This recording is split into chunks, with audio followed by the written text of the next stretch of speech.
So, a slightly delayed welcome, but Stevie Walker here. We're at the UK Open Glasgow at the IPA, and I am delighted to be joined by former amateur number one, now a cemented professional, the pint-sized powerhouse, Lee Shepherd. Lee, welcome to Glasgow. Thank you, Stevie. It's good to be here. Unbelievable setup, might add. It's I think it's the best setup I've seen for any of the venues that we've sort of viewed previously. Yeah, there seems to be loads of space. We've got some extra tables in, and it's all go right now, and you're looking forward to getting going yourself? I am, mate, yeah. Like you say, from a spectator's perspective, it's an unbelievable layout and a good setup, and for the players as well, much more room around the tables, and yeah, I'm really looking forward to getting going. Yeah, you've been up here before. You've played in McGoldrick's, obviously, which is obviously a club and a really nice club. This is a different setup. We haven't had the IPA in Scotland for a long time. I don't even know, maybe 20 years, but it's good to have it back. Yeah, I do like coming up here. It's a nice drive up as well, a bit of a scenic journey, although it's been absolutely bucketing it down all the way up. But yeah, it looks like it's going to be a really good event. I wouldn't like to put my hat on who's necessarily going to win. Hopefully it'll be me, but you can make a shout for quite a few players, I think. Well, there's no reason why it can't be, but we do have two players that's going to grace our screens right now, Morgan McInnes and Dan Davey. You know these two well. Yeah, I've never played Dan, funnily enough. But I've played Morgan a few times, and yeah, he's very sharp. I think Dan will probably start out the match as slight favourite due to sort of pedigree and the amount of events that he's won. But Morgan in Scotland is a different animal in Scotland, in my opinion. Not that he doesn't play well when he travels, but when he's here, he's always on it, and he's showed that by the events that he's won, especially over this side of the border. It's actually a good point with Dan, because he did obviously win the last event. I think it was in Coventry there, and He's one of the guys. He just seems to have something different every now and again. And then we actually spoke about it earlier. He kind of ebbs and flows. There's the good, and then maybe sometimes throws in a bit of the bad. But when he's on it, he's a tough player to beat. Yeah, I think we actually commentated on the final, didn't we? That's right. Dan Davey. Was it Hibbett or Boyle? It was Gareth. Yeah, Hibbett.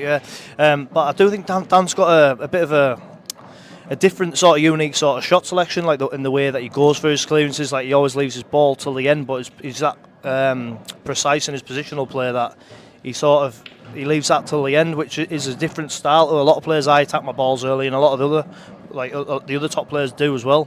But yeah, Dan, he's got his own way, but it works. That's why he's won as much as he's won. And Morgan, he's obviously, as you mentioned, he seems to be he is one of the top players in Scotland. He's won loads and loads of titles here in Scotland. Maybe when he's crossed the border, he hasn't been at his best, but it's in Scotland. He's got a chance. Yeah, I'm gonna back my little mate, Morgan. I reckon that he might be able to get the job done. Right, okay, well, it is Dan Davey and Morgan McInnes coming up. Lee, thanks very much. We are going to go to the commentary team with Dean Shields, but first, Dan Fairway. Thank you, Stevie. Yes, good afternoon, everyone. Slightly delayed welcome to this UK professional event here in Glasgow. As Steve Walker said, Dean Shields alongside me. Good afternoon, Dean. Afternoon. England teammate of Dan Davey, of course. Mm-hmm. So, where do you sit? Are you sitting on the fence for this one, or are you more in the Dan Davey camp? In terms of who I think will win, or who I want to win? Well, either. Give us both. I've sold myself down the river. I like them both, to be fair. I do. No, I think I'd like Dan to win, and I think he's probably a slight favourite, judge on his recent form, but you can't underestimate Morgan. He's an incredible player on his day, and he seems to be getting good results and getting to the latter end of a lot of tournaments these days. So this is it's going to be a good match, a good opening match. Yes, I agree. I think Dan spent a bit of time, not in the wilderness, but sort of not really running too deep in competitions. And then in the last couple of seasons, just seems to have flown out of the blocks and come from nowhere to suddenly be regularly winning tournaments. Yeah, I think obviously I share with him, and when I've spoke to him in the past about what he thinks the difference is, a lot of it is working on the mental side of the game. He does a lot of work behind the scenes of trying to control his thoughts and not get too bogged down in if he misses a shot, he almost forgets it straight away. And he always approaches the table with the same attitude and belief, and I think it's just a mindset thing. He's just turned into an animal to beat. Yeah. Well, he's certainly been showing that in recent times. Got a bit of a sticky first frame here between the two. Not the best of breaks from Morgan. Made a ball, but tried to take control of that top left corner, and Dan's, well, taken even more control. Yeah, it was a strange one because I think he connected with the break quite well, and they burst open. It just all landed a little bit funny. You've got the problem down near the 8 ball for a red and a yellow. It is in trouble, so we could be a while on this first frame. Yeah, Dan getting this red out now makes sense. It needs to go.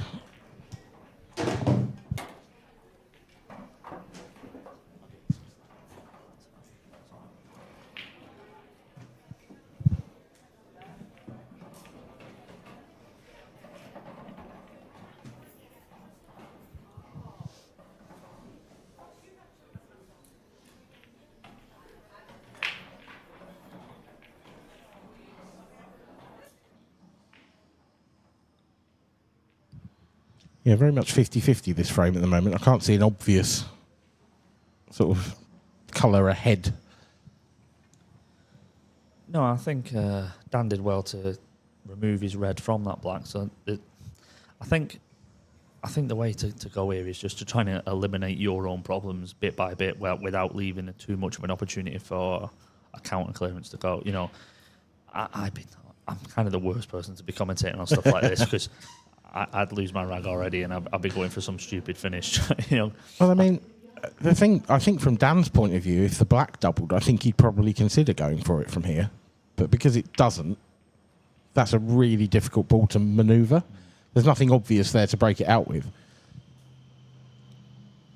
But everything else for Dan is in the open. I'm not sure whether the balls in the top left, if they are like a 3-ball plant for the red to go. I think it is, but I also think you could play the one on the rail into the yellow, into and the then yellow, mate. See, if you do that and it doesn't go, if that red rattles and stays over, you're opening the game up. So maybe it's not the one to go for. Let's see how this lands. It's not a bad shot. No, it's not. And I think that top yellow would go now. Yeah. The red definitely doesn't now. Now it's had a little nudge. I don't. I still think it might slide in, but I think actually the shot here into the red to go off that yellow that Morgan's just played. Yeah. Now Dan's big favourite. Unless he hasn't left a gap there, has he, where Morgan could play that yellow off the red on the cushion and then off the red in the pocket. I don't think it's going to go anywhere near that. It's too risky.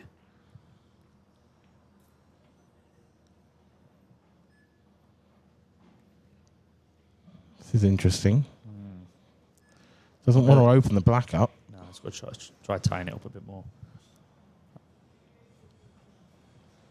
There is a little bit of work to do, but realistically, the black is the only real problem for Dan now.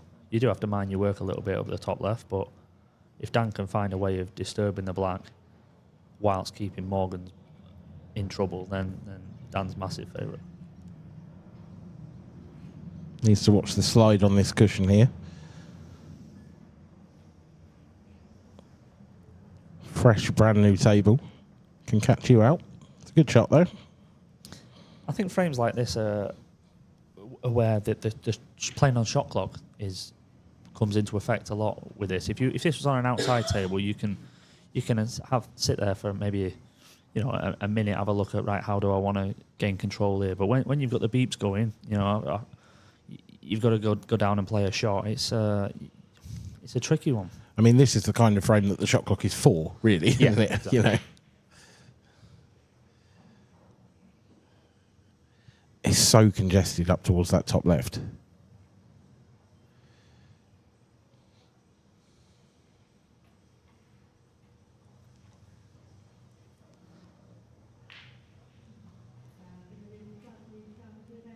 Danny's favourite because of the situation around that pocket, but you can't go for it, so it's not.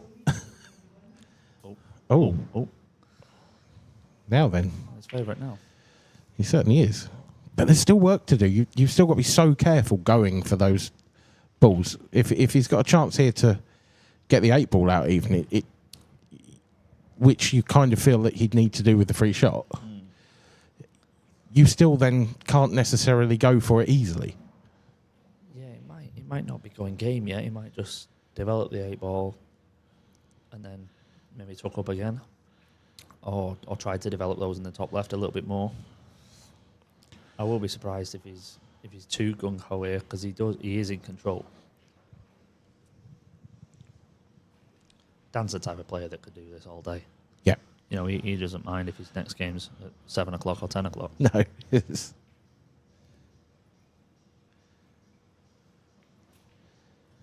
well, there's part 1 of the puzzle. It's just, I'm not sure how he's going with this. No, I think he's looking to double kiss, like the one over the hole. If it double kisses this red and drops, the front one needs to stay over. If that goes safe, then Morgan's back in. This is why I'm surprised if he goes big on this. well, it's not. I don't think it's too bad. I think he can snick that one. At worst, he can cover the bag again. Yeah, but I think he can probably snick this in, and the other one will go past. But it is tight. I mean, where's your cue ball running? Is it running into your other red? Possibly. In which case, then are you knocking that safe? Are you going to land on a bottom? I know you've got the one over the bottom right, but you don't really want to be taking that.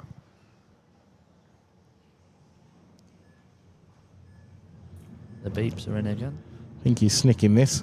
Yeah. And he hasn't quite got it. But he's got second prize, and it's a big second prize. He's also been slightly fortunate as well that red that he's cannoned into has come back across and is in open play. If that had have ended in amongst them yellows, then he would have been in a bit of trouble. He could still be. Morgan's got to play a shot here, though. Almost. Yeah, almost isn't quite good enough, though, I suspect.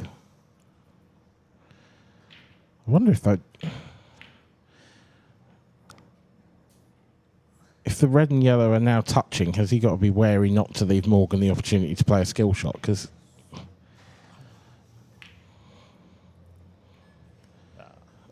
oh, hello.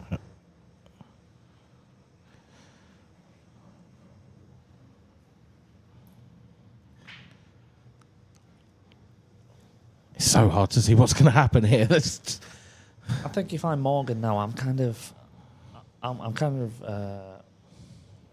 putting my eggs in one basket here. I'm looking at the ball that's near the balk line. Yeah. I'm wanting an angle off that to pot into the top right and fly the white across.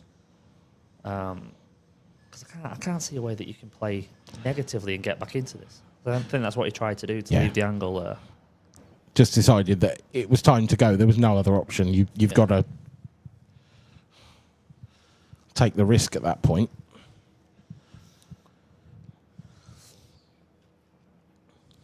It's still not absolutely straightforward, this. Well, these frames are a rarity in blackball, but we've managed to get one first frame of the day. First up. I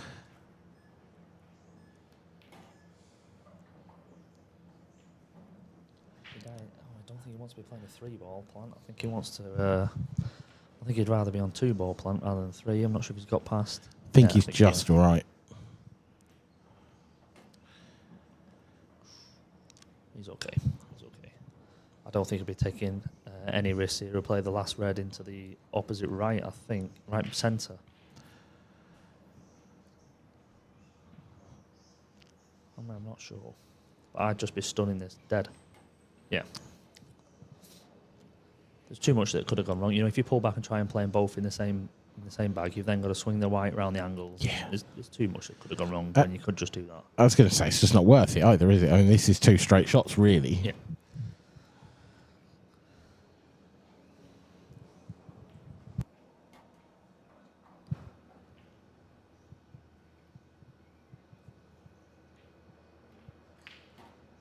Dan Davies takes a 1-0 lead. Yeah, a tricky start for both players in that frame. Like you say, the break was hit pretty well, but just came out very awkward for both colours, and in the end it was Dan who won the tactical battle. I think in a strange way, both players will be quite happy that they've had one of those one of those frames early doors, because there's nothing worse than starting a game and your opponent dishes your dry break and then break dishes themselves, and you're 2-0 down, you've not had a shot, and all of a sudden you're like, I've got to get back in. Yep. They've both had a good 10 visits there. They've got used to the table a bit, and hopefully we can kick on from here. Yeah, you're absolutely right. It's nice. Both players have had a hand on the table now. Both have had that opportunity to just free the arm a little bit. Because, you can easily start a game and be 3-0 down before you actually get a visit, and then pressure's bang on you straight away.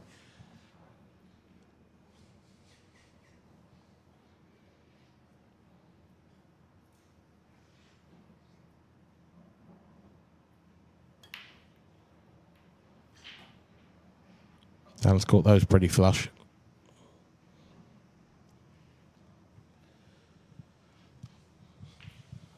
Strange. I think he's probably broke that with probably half the pace that Morgan broke his, and they've opened up so much better. Yeah. I think sometimes, particularly on a new cloth, I actually think you can overhit the break quite. Because they are sort of predisposed. You've got new balls, new cloth. They do just break open if you catch them right. This is a great chance.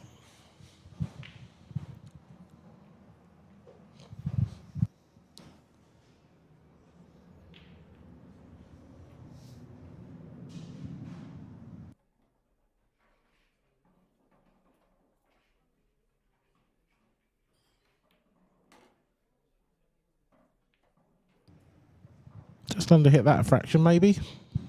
Can still come down the table for this one to the bottom right, but I think he was always going to be leaving one of the two on the baud line as his last ball. I think it's a bit too fiddly to try and get onto the 8 ball from one of these down here. yeah.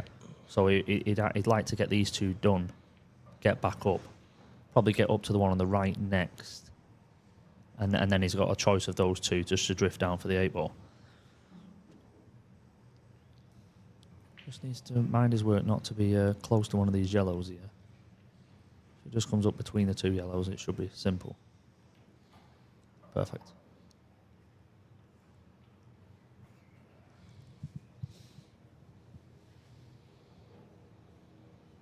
Just perhaps slightly further left than he wanted to be, running towards the cushion now. Going to be a little bit closer to the cushion maybe in his next shot. I was going to say he might punch it, yeah. He was either punch that off, which is obviously slightly riskier, or run it through so that you're leaving more of an angle on the right hand one of those two to then pot and come on and off the side rail. But he's played it well.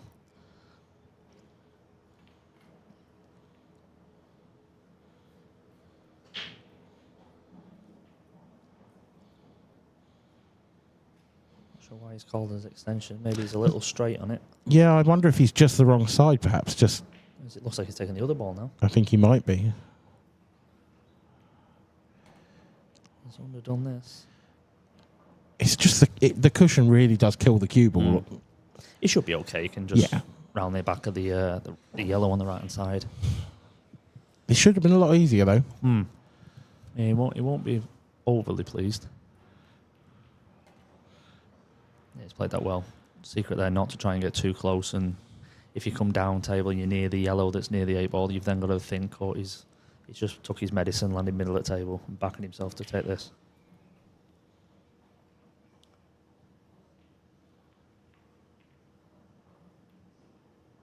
Oh, that's not going to drop. Just a fraction too thin.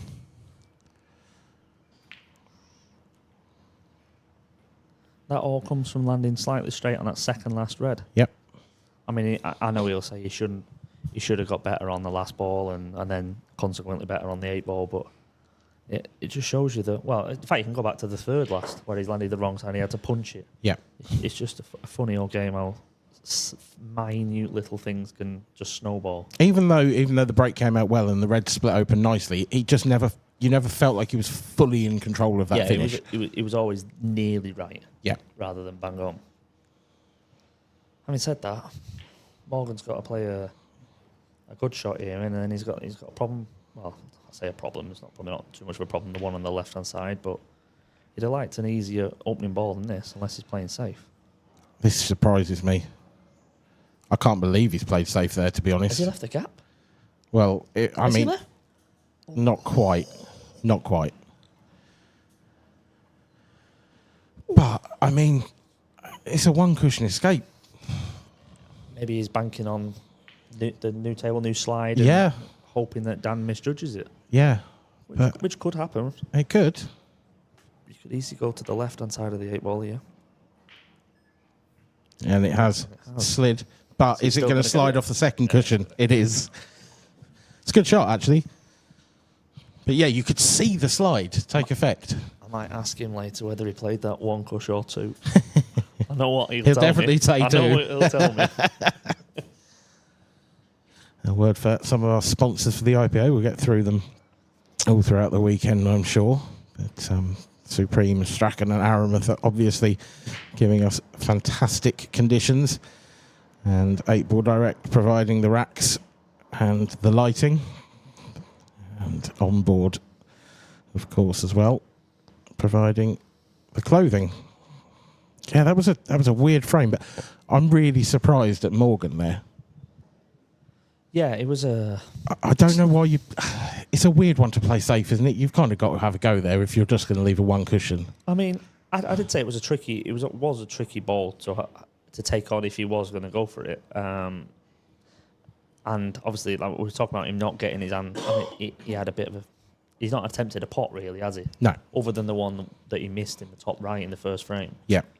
So maybe he just wasn't feeling overly confident at clearing. So I thought... Possibly.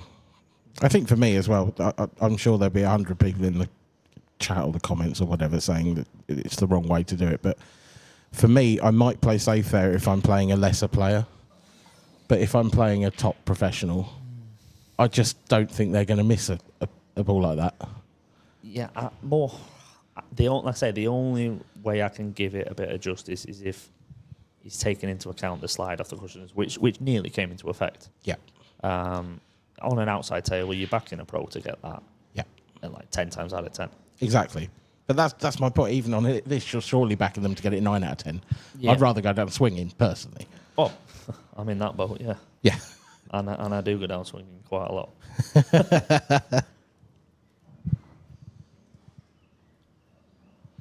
Another successful break for Morgan. Yeah, much better split than the first round. It's early doors in the frame, in the match rather. I do feel like this is a chance he's got to take after those first 2 frames. Yeah, definitely.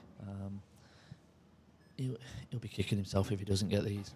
Because if you go 3 down to Dan Davey and the form is in, with Dan's break next, half the match is gone near enough. Yeah.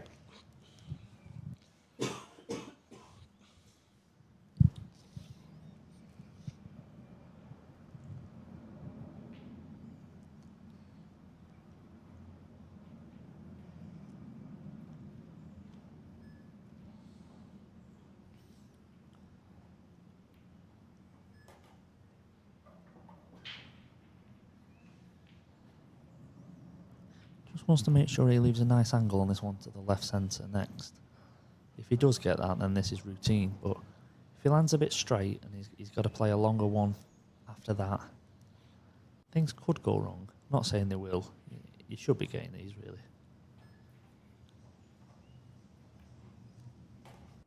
That's the nice angle you wanted, though, isn't it? Yeah, it's perfect. Just drift down table, give yourself a bit more control on the next one. Yeah, if he was straighter, then he wouldn't be able to drift up table as far, and he would have been a bit too straight on that next one. But now he can get up there to leave a simple roll in next and on and off the rail, and job done. It's a little straighter than I think he wanted.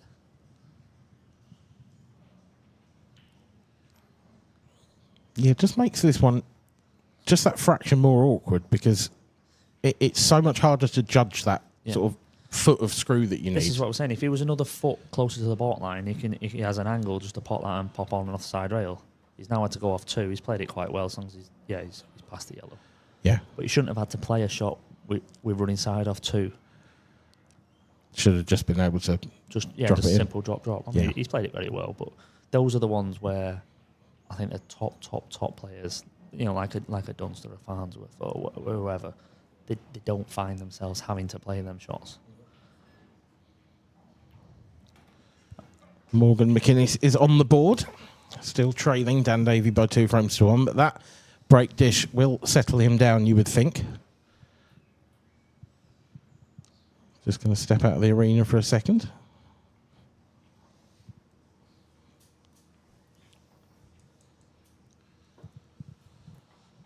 Are you looking forward to your first match of the weekend, Dean?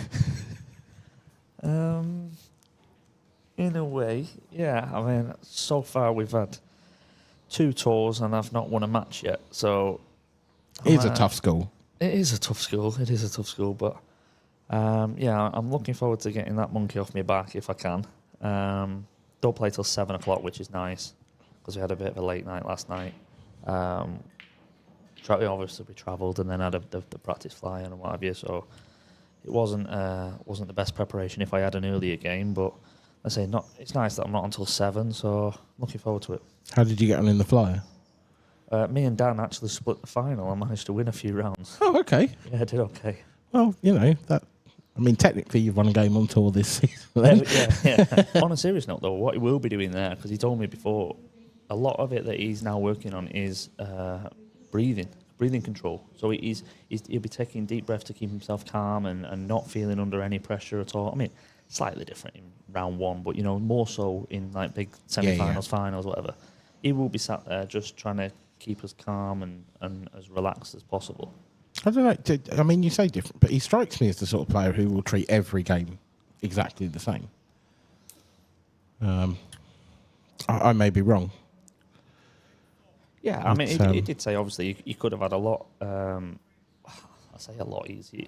This is a tough first round game. Yes, it is. You could have had a lot easier games than Morgan McInnes as your first round. Although the standard is a joke across the board now.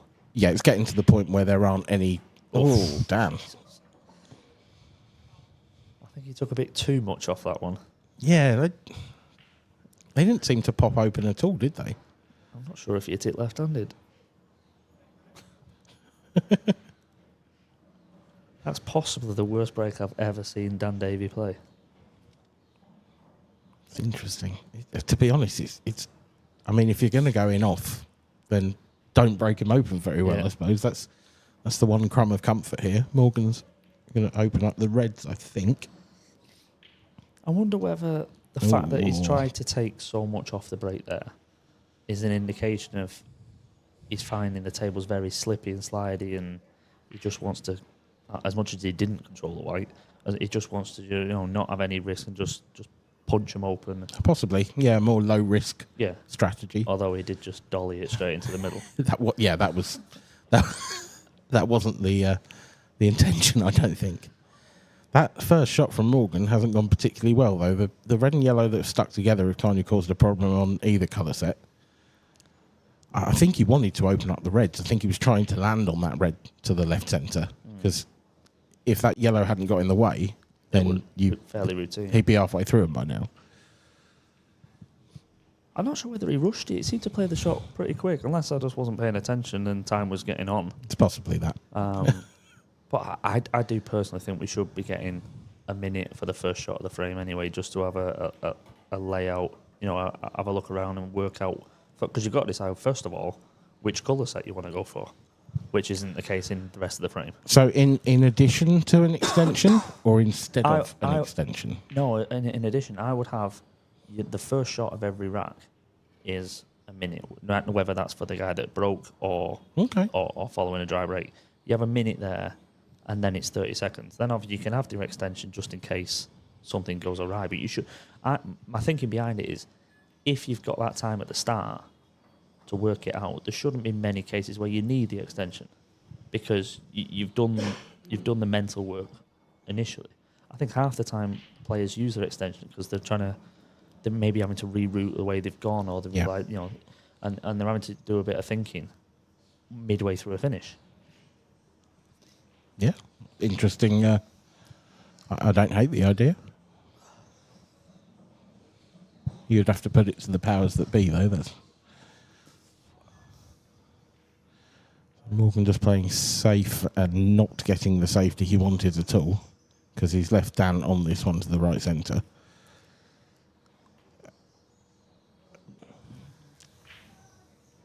These reds aren't too bad. No, they're not. I'm just thinking which ball is Dan going to use to split the red and yellow that are tied together? It's probably going to be the one above it. I think that's what it was. He's pinched the pocket to try and get high. Maybe. He's had a massive bit of run there. He gets it all the time, doesn't he? That's an unbelievable bit of run, really. Right. Oh, that's not the best. There was an opportunity there to claim the bottom left corner.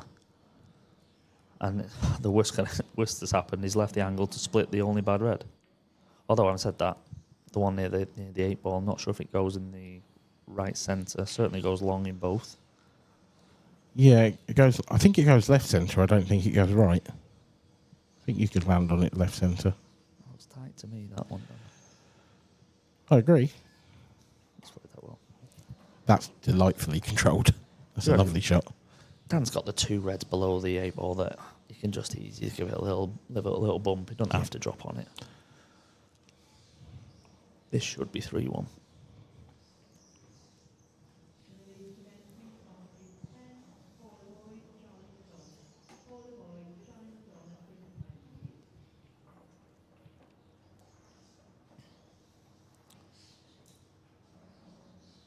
He's a little straight on this, I think, so he's got to come probably straight back and then land below the 2 reds for the one in the bottom left next. It's not ideal. Yeah, zip that round nicely. Doesn't want to be straight. It's not great, that, is it? If he can... Oh, is he bumping into the yellow? See, I think I'd be trying to run round the back of the yellow to land just high of it and play the bottom of those 2 reds next. But he's stunning into the yellow by the looks of it. He judged it well. And now, I think because he's done that, the red near the black goes in the left corner. That probably was his thinking all along. Yeah. A little risky for me, though. You know, if he'd have caught that slightly thinner, that cue ball could have run on and been in a bit of trouble. Judged it well in the end. He could just stun back and play that red up to the top right as well. I think that's what he was doing. I think he's overdone it a little. You'll have to screw back off the bottom rail there, I think, get a good cue into it. Unless this drops in the middle, but I don't think. Or is it coming into the 8 ball? There's more than one way to skin a cat, as they say. Absolutely. It's perfect. I wouldn't have called that. I could have been here half an hour and I wouldn't have called that shot.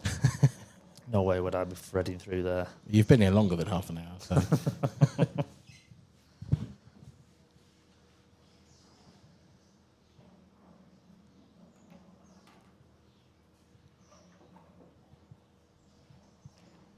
There's quite a lot of sideways movement on that cue when he was. Wasn't great, that.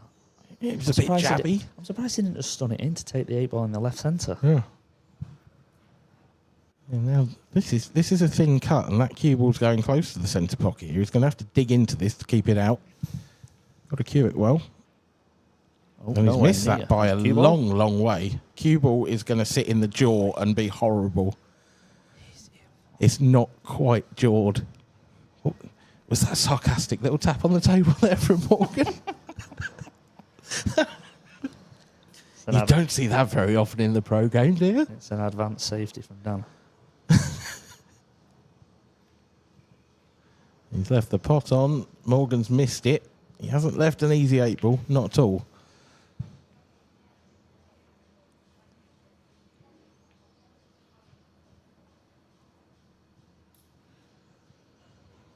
I think we might have just got a glimpse into the psyche of Morgan McInnes. Well, Dan's potted 1 8 ball out of a snooker off the rail. If he gets this one, it'll be much more impressive. You know, he's going double. With the slide. That would have hurt Morgan if that went. Yeah, really would have done. I was half waiting for the 8 ball to just rock onto the cue ball, then coming back down. somehow snooker him on all 4 yellows. It's not an absolutely straightforward chance this though for Morgan. I'm gobsmacked that Dan hasn't cleared them. Yeah. Done all the hard work. It was like watching me. Minus the doing the hard work. Ouch. That's cold. I think Morgan was trying to leave himself an angle there to develop this one off the cushion, and he hasn't. This is really tricky now. You see how quickly that gripped there? Yeah.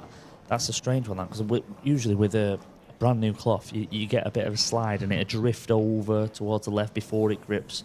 You're not expecting it to come back in virtually the same line you've just played it. Yeah. That's why I think he's turned away in a bit of disgust there. He's expecting that to drift over to the left before it comes back. I've got as you know, I told you earlier, but the audience at home don't. I played on this table this morning. I think I'm the only person who's played on this table up to now. Yeah. Or me and my opponent, Cohen Bradford.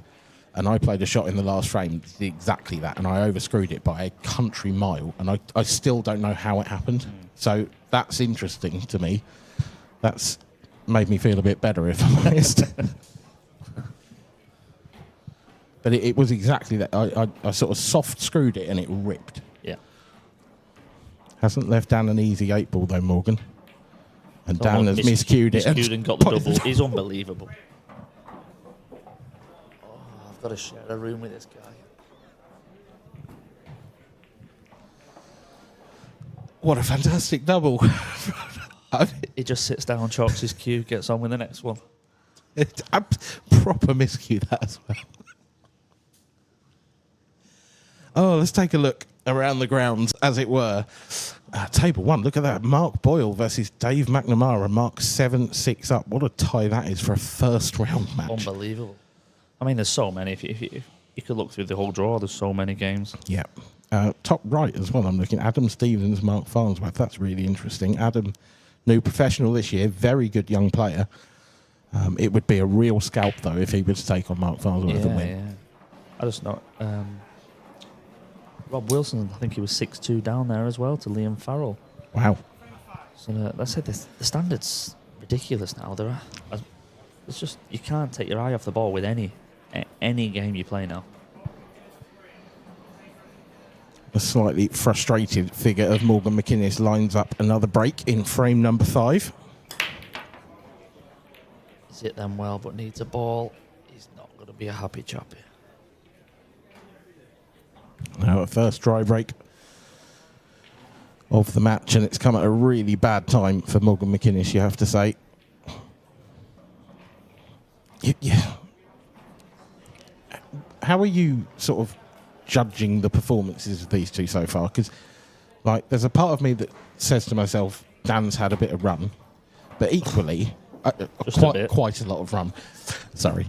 But equally, for me, Morgan's played a couple of really suspect safety shots. Yeah.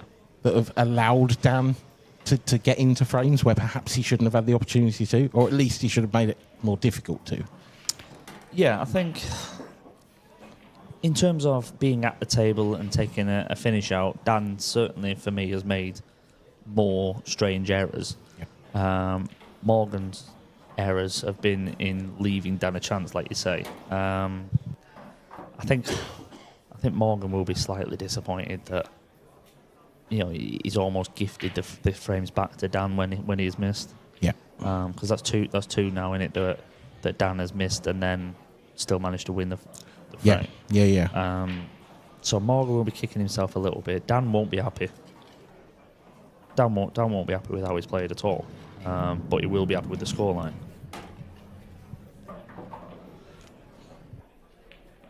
Dan just leaving himself another plant. Got to be a little bit careful with this one. Doesn't want that ready sitting first to travel too far up the table. Played it nicely.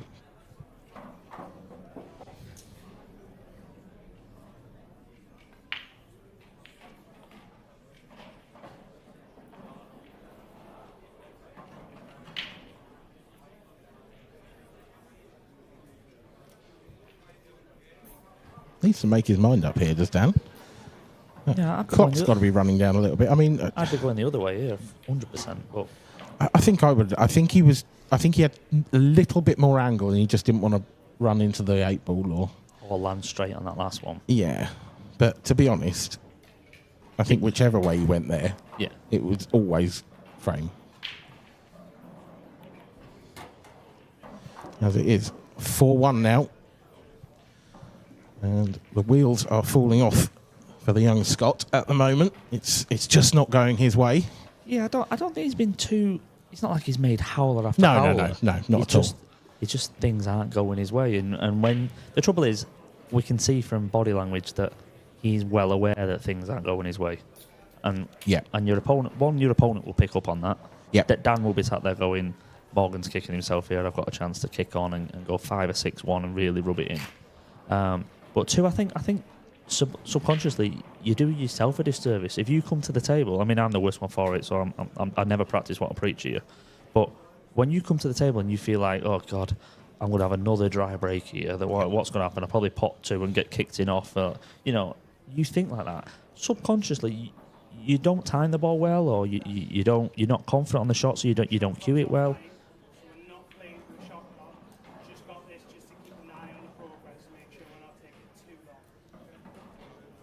Oh, I have a shot clock issue. Okay, yep, sounds like it. Issue with the shot clock, so.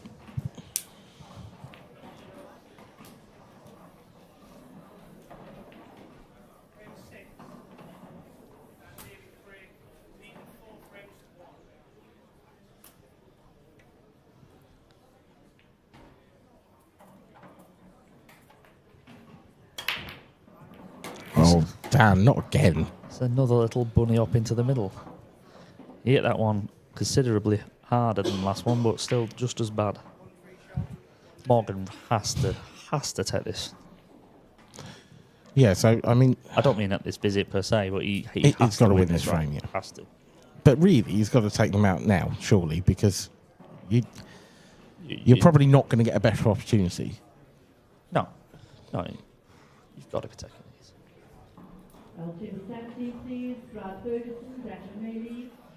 Just develop this yellow, make sure you're on it, or on a yellow next. Oh, what's he done? Wow, that's so poor, to be honest. He shouldn't have even hit the red. No. And, well, unless he was playing. The way he was lining it up, I thought he was actually perhaps trying to bring the red out. To go reds? Yeah, but then I didn't like that red on the bottom rail. Unless he was playing on that next and he's just got it all wrong. Well, possibly, yeah. But I'd have been going yellow. Yeah, he's now forcing himself into yellows. Don't get me wrong, they're still there. He can play a little cannon. Yeah. And he can still get out, but he won't be happy. Even if he takes these, he won't be happy. I don't know how much angle he's got on this either. He's got to be careful not to sort of hit the red and then the red come back across into the yellow again. Played it at a nice pace. Yeah, he's played that well.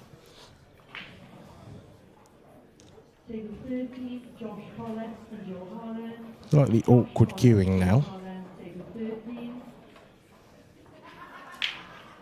I think I'm trying to get up towards the centre of the table here rather than trying to land low. See where his tip is there. It would be ideal to take the one lower than the 8-ball, but if you overhit that and you cover the potting angle, you're in trouble. Yep. For me, you just go up past the 8-ball, take the one in the corner, maybe not that far. It's gone up for the top one. Yeah. I think that's right. Rather than trying to play a little fiddly one when you're 4-1 down, you've got options galore here. Yeah, and the yellow you were talking about obviously goes bottom left as well. So, yeah, and that's just a fairly simple stun shot as long as you get close to it. Yeah. You might even try to play on the one near the red now. If he's straight on that now, you can stun that up, maybe up an inch or two. Take the one lower than the 8-ball and have the middle bag last. Just because you've got such a margin for error with your cue ball. Whereas if you're taking the middle one first, you've got to be so precise. Yeah, he's taking the right one. Sorry. Yeah, just don't decel on this, basically. Yeah. Just over screwing's okay. Yeah. Yeah, that's fine. That's fine, because you can use the bottom rail. Yeah.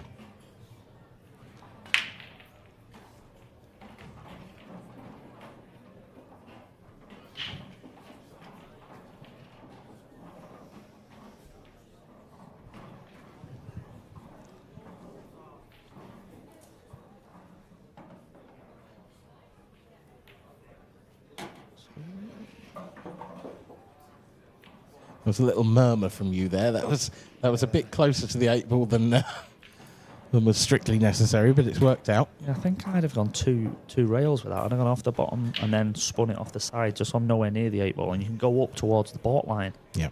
Rather than trying to be absolutely precise. There was a massive area to land. Yeah. He should still knock this in, but if you'd have given him the option 4 balls ago of where do you want to be on this 8 ball, he'd have loved to have been a lot closer than this. Yeah. But no drama whatsoever for Morgan McInnes. Gets himself back in the match, 4-2 from Dan Davies' foul break. And a necessary frame there for Morgan, Definitely. I feel. Definitely, he had to win that one. What game is this? Is this Mark? This is Mark Boyle at the table. And he was 7-6 up from memory. So this clearance, in theory, for the win.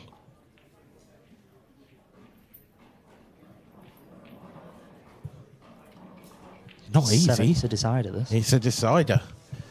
Wow. What a frame to come in on, out on table 1.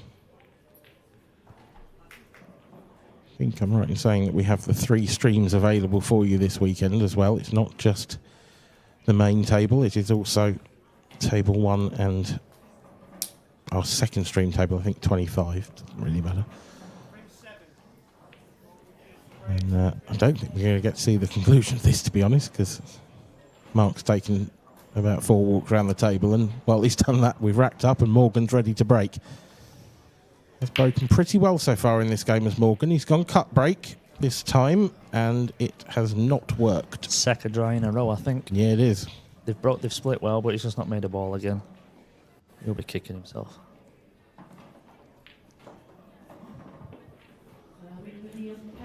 They have split well, but they haven't split. They haven't sort of burst open and left an easy opportunity for Dan. By any stretch of the imagination, really. We've got a big problem yellow on the left-hand side there. Although that is the only problem yellow. And there is a ball there to dislodge it. He'd have to dislodge the 8 as well. I can't see him wanting to play that down the rail, but... No, but if you go yellows, you've got the option to, at least, I suppose. You know, it's... I think yellows is the colour here for me.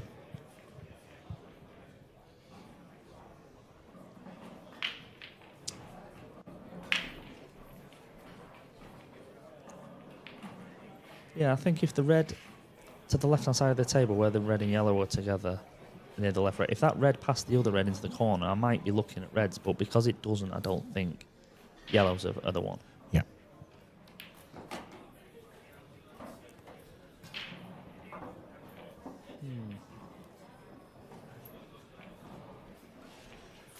I think he wanted more angle on this one to the left centre.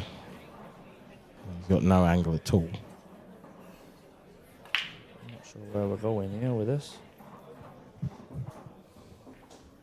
See, this is what I mean about if having a minute at the start. Yeah. Yeah, yeah. Yeah, if you can just have a little look around, work it all out, and then go. I think he's still trying to suss it out now.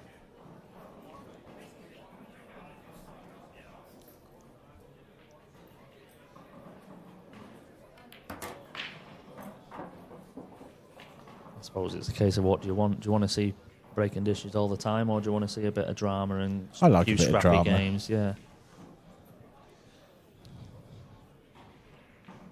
I think you are exclusively thinking about that as a player. Yeah. Which I understand. I hate drama. But you're so good at it, Dean. The trouble I've got is the second that I've not broke dished, I'm not bothered whether I win or lose. I just want to dismiss the frame and get on with the next one.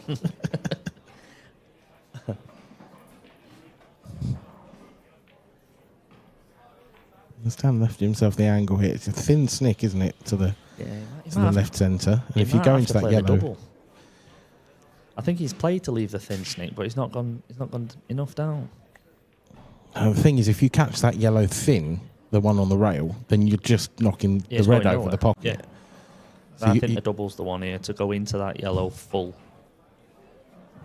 It's a big shot.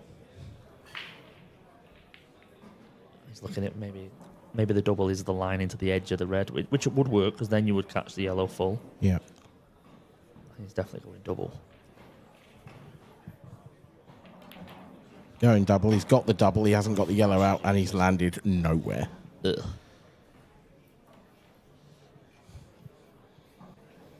I think he'll just play safe from here. I don't see any other option. Could probably thin off the yellow he's closest to and either leave the cue ball, as tight to the bottom cushion as you can, or maybe even try and get back in behind it. I mean, it's risky, but I don't know. I don't want to sound stupid, but a back treble, if you like, to cover this bottom left pocket. Yeah, I see what you're saying.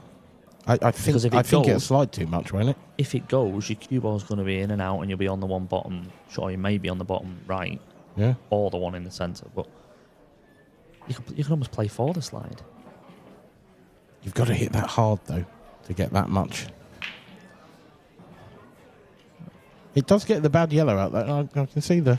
I think Dan's benefiting here from the shot clock being down. 100% he is, yeah. I'm sure that'll make Morgan feel better. Yeah.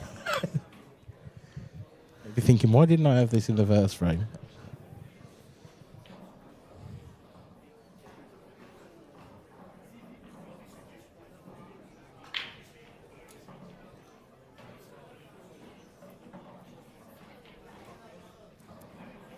Is it back treble? Could be. Tell you what, he's gone for it. What an effort that is. What a spot that is as well. I don't know if it's a good thing or a bad thing that I spotted some stupid shot and Dan I mean, David he's did played it, so. But it's left a pretty open table for Morgan. The 8 ball's still a problem, but he's just moved it off the cushion, which does make a double a lot easier. If the red that's on the black spot now passes, which it doesn't look like it does, then you will be taking this one close to the cue ball up top left and bumping into that 8 ball because you've got that as an insurance. But if you do that now and it doesn't go, you're unlikely to be on a red. And you're going to leave him on the yellow. Yeah. I mean, the red's virtually unmissable to the top left, but yeah. It's not simple, this.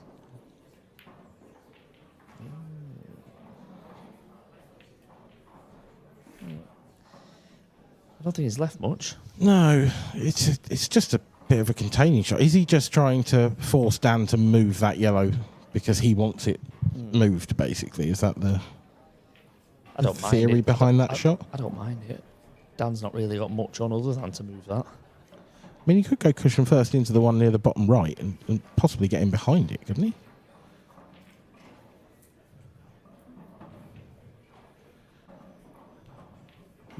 If you go cushion first into the one near the pocket, as long as you don't go in off, I don't think you're going to leave very much. Hit it full in the face. Yeah. Not get a double kiss. But you don't have to hit it hard. You don't have to.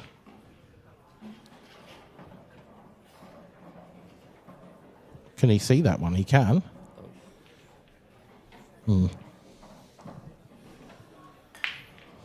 Not the contact he wanted. But I don't know. I don't know if Morgan's going to go for these from here. I feel like he might play safe again because he just... I've seen him play so many safety shots in this match where I thought he'd have gone for a pot.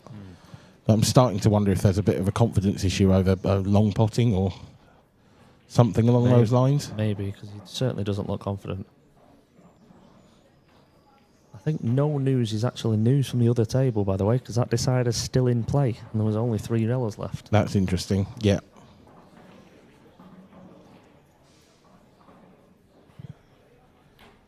That's a great shot. It is. That cue ball doesn't want to stop right on top of the red. I mean, it could be worse, but he wanted to be on that one now. Those are just the little half rolls that when you are beating yourself up a bit, you focus your mind on, oh God, if that was just a fraction more, I'd have cleared them, and then it's 4-3. And you can't be beating yourself up. You just got to crack on. Equally, you've got to take the positives because half a roll less, and this would have been very difficult. he does have an angle to split this red, and the finish is on. Yep, good shot. And he has done.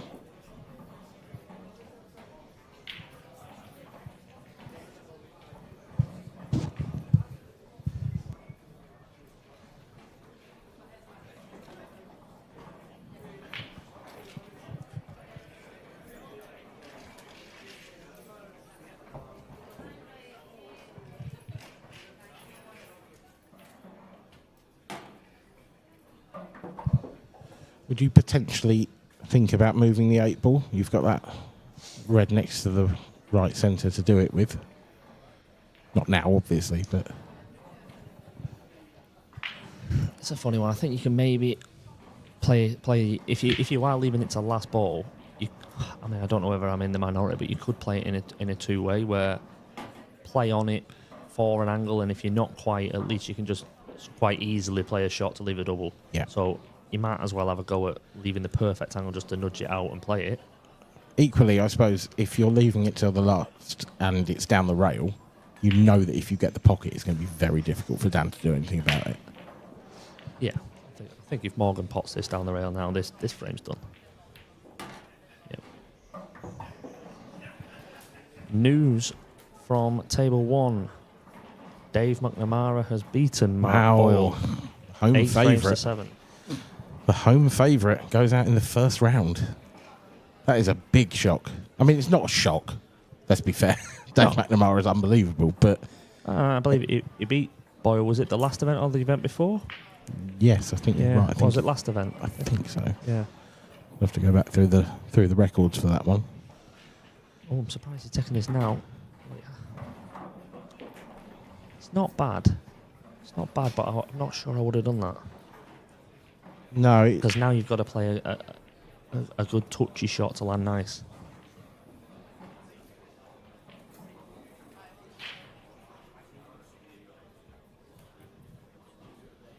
you can't just drop this in.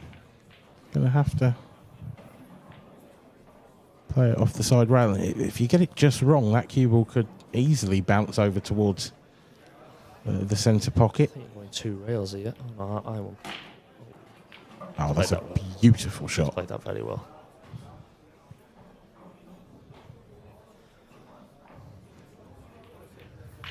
Very, very good finish from Morgan McInnes. 4-3, right back in it. Yeah, absolutely. Imagine how much more positive he is now than when he was 4-1 and felt like he'd thrown a few frames away. Yeah, he will feel a lot better now, will Morgan McInnes. And Convert. Davey won't, though. I think Dan will just feel the exact same. You reckon? Yeah, he's like a robot. Just doesn't show anything.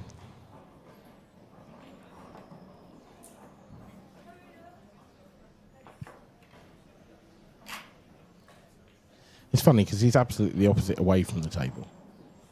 Like, he's just a laugh, Yeah. you know, but when he gets into it, Yeah, he's brilliant.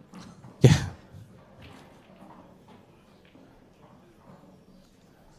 Every time I come away from a tour event, my stomach's hurting. And it's either from laughing with Dan or going for food or the with Dan. takeaway that he's ordered. Yeah.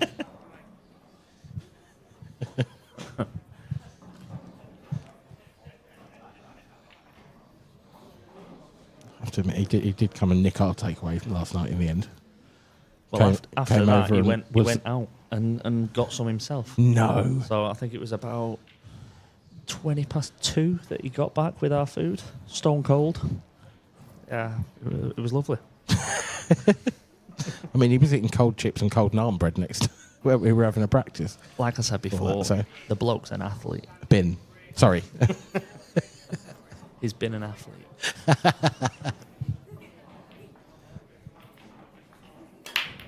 What did you have? Oh, I'd rather not go into it, to be honest. I'm not proud of it.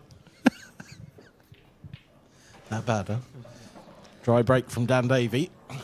All you're going to know is the place was closing at 2 a.m. and it was the centre of Glasgow. So there's enough information there. I think the 2 a.m. part does it, to be honest. Like,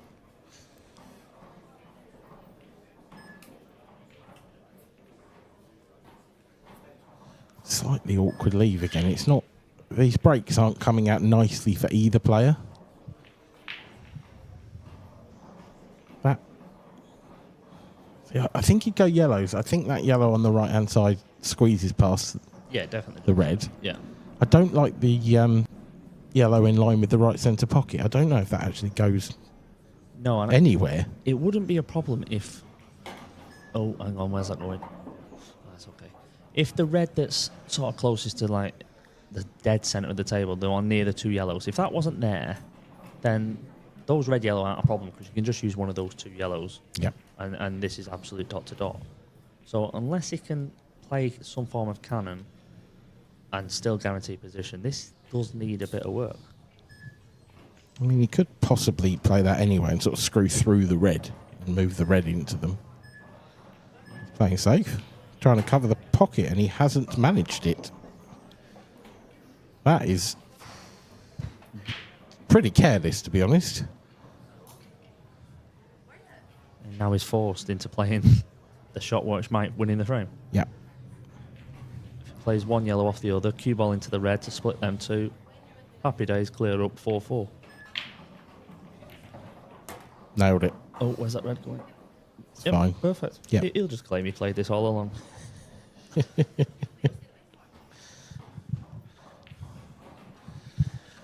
It's a strange game, isn't it? Sometimes your mistakes are so brutally punished, even though they're hardly mistakes, and other times you'll play what is a pretty poor shot, attempt at quite a routine shot, and it'll end up winning you a frame.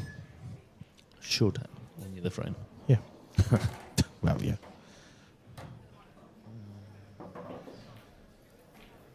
It's okay. It's got to be... I don't think he's played on this ball, to be honest. I think he's played on the one on the baulk line to then take the one in that's in baulk to come back up to have this last ball just to float down for the black. Yeah, I mean, this isn't bad still, but... No, it's fine, but he's struggling to land straight on this next ball after this. Yeah. Yeah, because if you've got too much angle, you might be in trouble. He's played that okay. It's pretty good. Let's say you just want to run through just so you can play just a simple one cushion down for the black.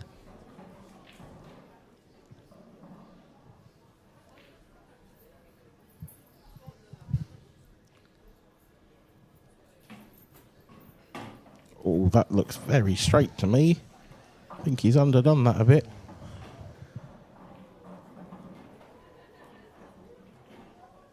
It's hard to, can't see his body language or anything, but I mean, that doesn't look like a nice angle. He might be able to... Oh, God. That's plumb straight, isn't it? Can he pull back with a lot of reverse? See if he's spinning now off this. I wouldn't fall like this. This is so tough. This is so tough. I don't like it.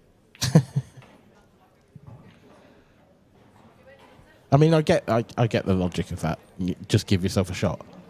I think if the black was slightly easier, then yeah, I think where it is, I would have tried to get further down. We'll see. Played 8 it balls very in. well. That's a Very beauty. good shot. That's probably the best shot of the match for him. And it's come from almost making a pig zero of a finish. And from trying to cover a bag and potting a yellow. Yeah, I know. Pool's a funny game. It is. And if you want to watch more of it, here are the dates for this year's tour. We are halfway through now. Here at the Normandy Hotel in Glasgow. We are back to Coventry in September, and then we have our grand final on the Isle of Man in November. An event that I am thoroughly looking forward to. We're getting on, well, Liam Farrell and Rob Wilson. There's one that you mentioned earlier, Dean. Rob Wilson trails by 7 frames to 6. Let's clawed that back because I think last time we came it was 6-2. 6-2 or 5-2. Declan O'Callaghan also trailing Keir Monaghan by the same score. That's another professional match.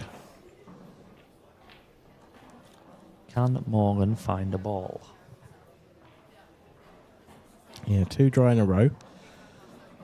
It's actually been 5 frames since we saw a successful break in this match. There we go. There we go. That cue ball's going to stay out.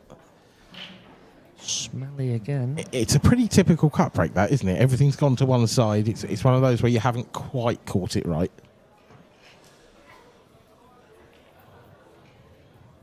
The reds look, well, awkward. That one over on the left-hand side is particularly nasty. Yellows are quite open, but the 8-ball is in so much trouble, it's unreal. I think you've got to go reds. If you can take the top one of these two. No, it's still yeah, that's unlucky. I didn't know he had the angle there and then. That was what I was going to say to set up for, to play that, to burst them. Didn't know he was on it immediately. It's unlucky to double kiss back together in that way. Yeah.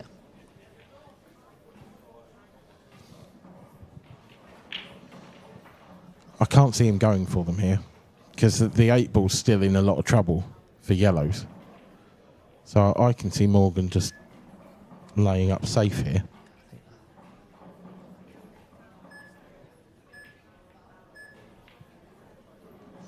Is there a gap? If Dan can squeeze Cush first into the red and bump the red safe on the left-hand side and cover the bag, then Dan goes favourite for this. That's what he's played. It's a fraction of short, but it's not bad. No, it's good. It's okay. It's okay. Just what maybe another 5 mil more, and then then there's not the same option for Morgan to try and squeeze the pocket again.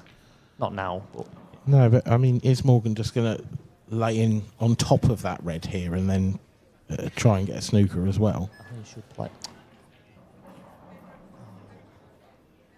I think I'd have played off the other one, bumped the other one on and off the rail, and got tight, almost touching ball to the one he's hit. And then Dan would have been in a spot where he's got to come on and off the rail, not pot that yellow. He's careless to leave a gap through.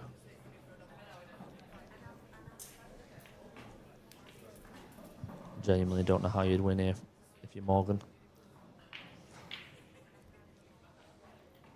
See, that he's just allowing Dan that gap to get down here, out of trouble. That's a good shot.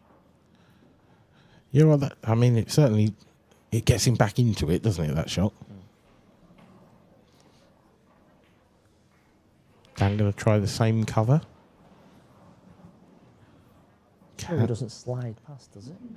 No, I just wonder if it might slide and onto the far jaw and sort of cover it that way. Yeah, you don't want to be careful not to leave a simple skillet. True. Yeah, if that was right over the lip of the pocket, that's a simple skillet, and it's almost no good to you.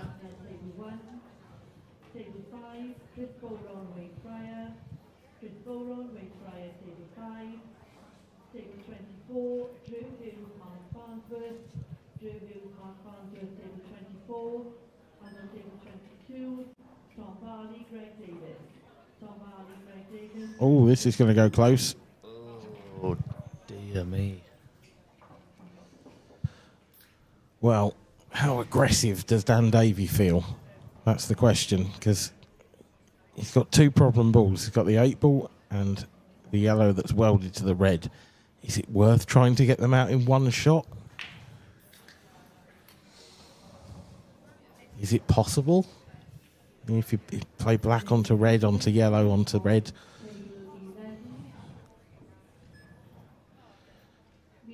I think we're going to find out, to be honest. I think he's going to try it.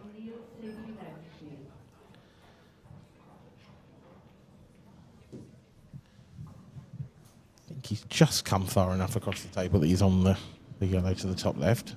And of course, there's plenty of options around that one difficult yellow now.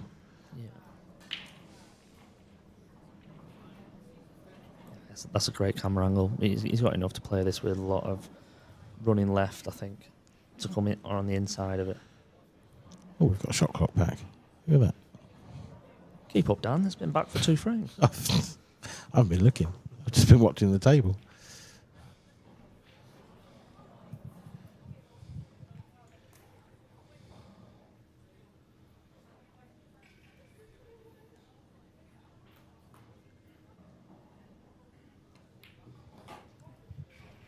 Interesting that he didn't go for that. Perhaps it was a bit thinner than it looked. He's got the perfect angle here, hasn't he?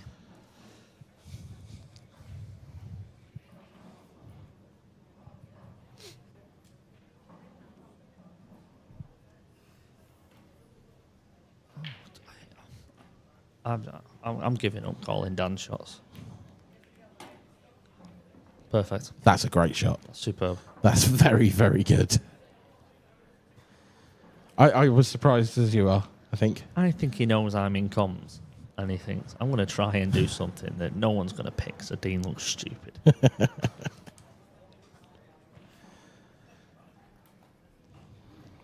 But the pressure's on Dan now. You know, he was 4-1 up and looked like he was cruising, and everything seemed to be going his way, and everything was going against Morgan. Where's he gone there? And all of a sudden, it's 4-all, and he's lost the cue ball. Every time I think he's done the work, he just makes more. He might try one of them miscue doubles here. It's about right, isn't it? It's about similar sort of angle. I think the double's the shot, to be honest. I do too.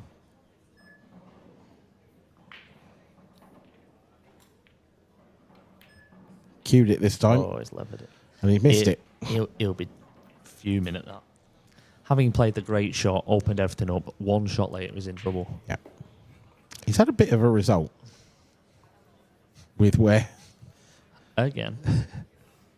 with where the cue ball's landed, though. I mean, there's nothing easy here for Morgan. It's an easy safety back. You could try and get him in behind the bread on the rail here. Oh, that's Good beautiful. shot. Great shot.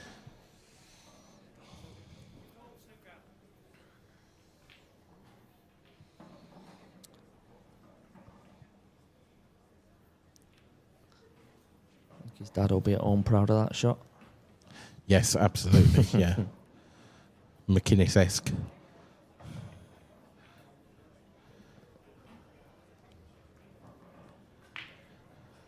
That's about all Dan could do. It's a decent return, to be fair, because there's issues on red still in the top half of the table.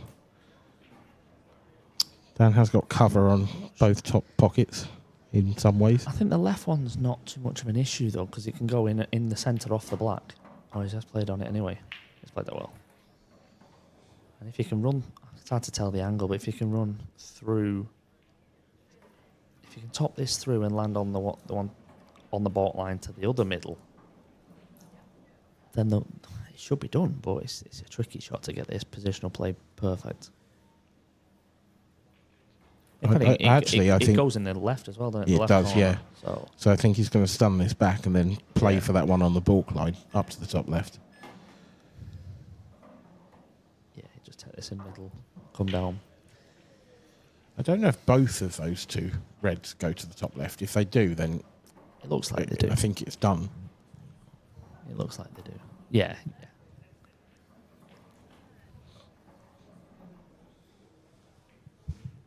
Right. I think he's looking at taking the one closest to the yellow and then looking at what angle he would leave if you just drop that in. Does it past the black?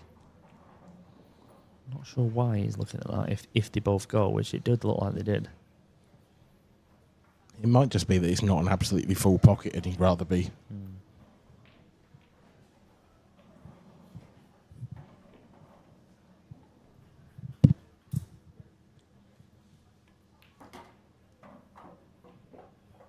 That's pretty good.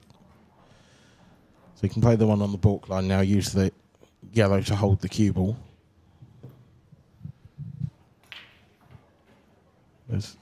Well, I think that... Does that red go past the 8 ball, actually? I'm not...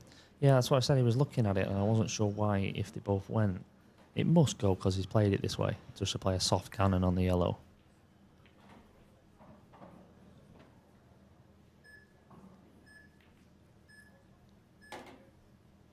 Well, unless he's going down table first. You could play that one first, and then... He's opened up that pocket now for that red. It must go. Yeah, he's getting down on it, so... That flies.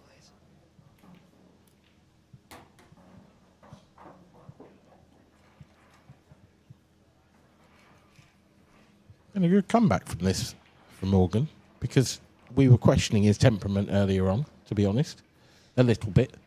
Yeah, he was certainly kicking himself in the earlier frames, but he looks more comfortable now. Yeah, and now he leads for the first time in the match. Morgan McInnes leads by 5 frames to 4, and we are getting towards the business end of this one. I think Dan might be a little bit worried here now, because it's not just that's not the first rack that he has.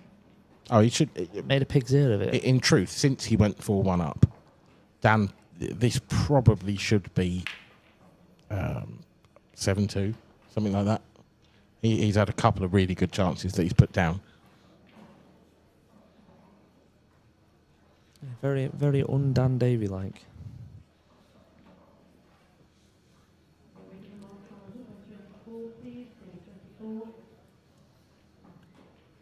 He will be breaking next. His break hasn't worked for a little while.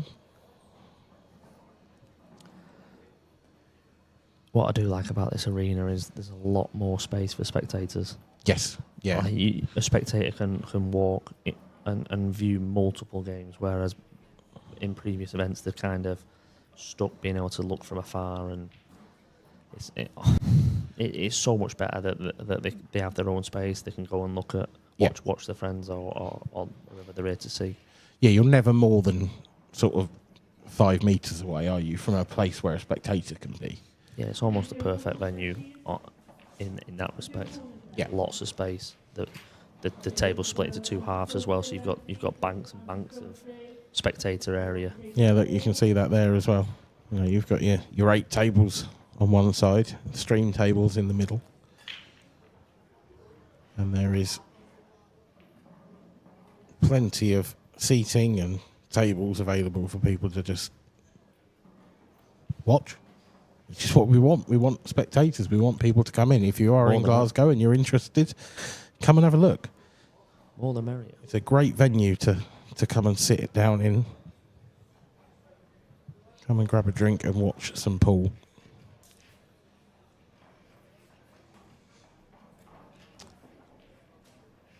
We have a bit of a scrap on our hands in this game as well. To be honest, it's a game that's unstream-like, if you know what I mean. Yeah. You know, the TV table, perhaps not so much in the earlier rounds, but certainly in the latter rounds, tends to be dish fest. And this is quite an unusual game, but I quite like that. I think it shows that this isn't as easy a game as people sometimes think it is. Yeah, it's not an easy game to call either. No, not at all. I appreciate you asking me to do comms on this one. You're welcome.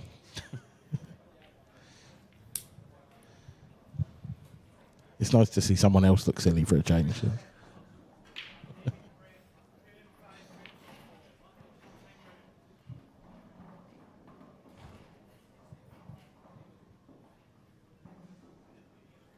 Good break required. The cue ball's still on the table and a couple of balls are dropping in pockets. This is a much better break from Dan Davey.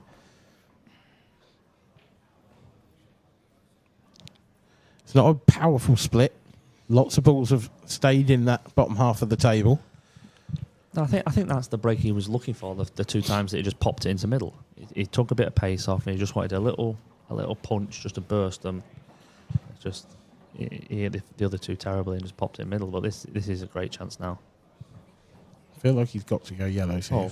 100%. The only in potting this one that's near the red in the centre, he doesn't want to flick the other one running past. That's if he's going that way.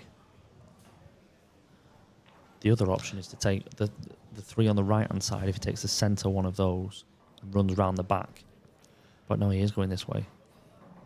Just doesn't want to catch that other yellow or the red. He's caught the yellow. He's okay. It's pretty well controlled, to be fair. He knew he was going to catch it. Yeah. Options now. Looking at the one below the 8 ball, and I can see why, because it only goes to that bottom right pocket. It feels like a good time to get rid of it. Yeah, and also it's quite simple to get back on the one he's near now, which is realistically the only other little fiddly one. Yeah, so now we can play this, and he should just have 3 simple balls. Job done. Play that Where's nice the and 8? confident as well. it's hard to see where the 8 ball's going to go unless he's leaving the one left centre as last ball. Oh, God damn. What are you doing? Well, he's going to have to leave that yellow till last ball now, you'd think. He's too close to it now to pot it, isn't he? I mean, he could possibly flick it in. Flick it in and go in and out of balk. Just about okay. Just when you think you've got it sussed. Now, you can get to the bottom of the cue ball, so this isn't too bad. If you can land somewhere straight on that one on the rail, that's a nice little flick. That's not bad. Perfect. Yeah, so just come up straight as possible and this one to left middle. Job done.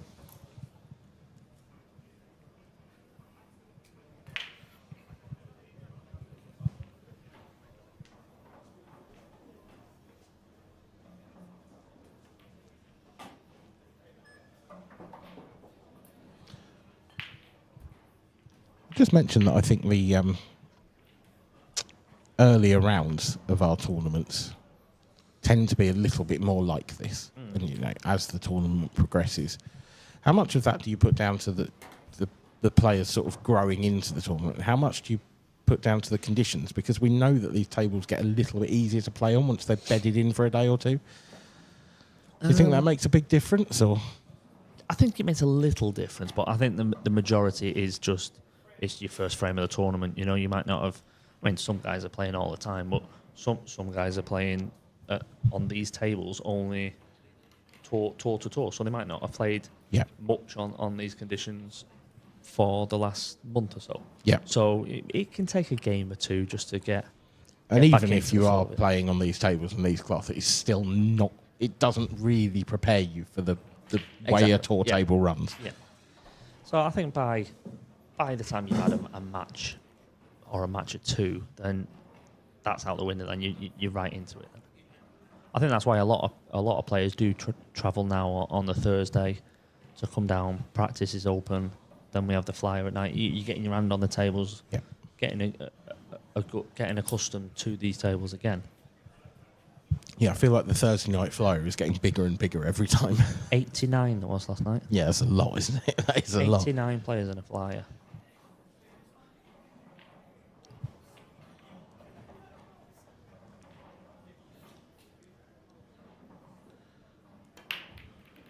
Morgan struck that cut break with real authority. That's, I think, his best break of the match, to be honest. And it shows.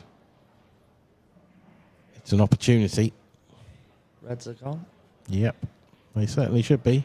Yellows should be, to be fair, if you went yellows. If he hasn't got a starter, has he? Because I think I slightly prefer yellows, but I don't think he's got a ball to go out to start with, so I think he's forced into reds. We'd love to move that yellow next to the 8 ball. That's fine. Perhaps he just didn't quite have the... I sort of half expected him to maybe stun into that then.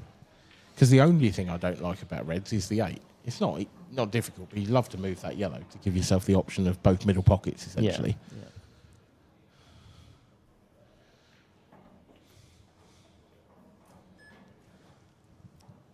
This is where having a bit of extra time would be ideal, because now I've just seen if you were to pop the red down the right-hand side and just stun it dead, you've got the angle on the one below the 8 to cannon the yellow, whilst then still having options on the top left and the top right. Yeah.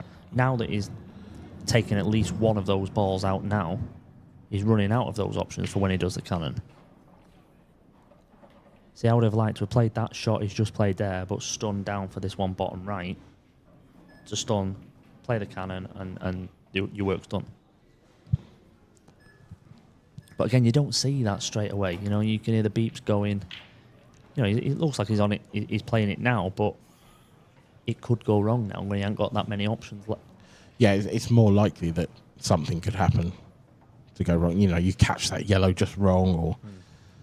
And he's overrun that a tad as well, because now he's got an angle where he's possibly hitting the yellow too thick. I think, yeah, it's tough to avoid that yellow and give yourself that angle on. He'd love to just feather the yellow and land low on this red. He's double kissed it. I don't know what angle he has here.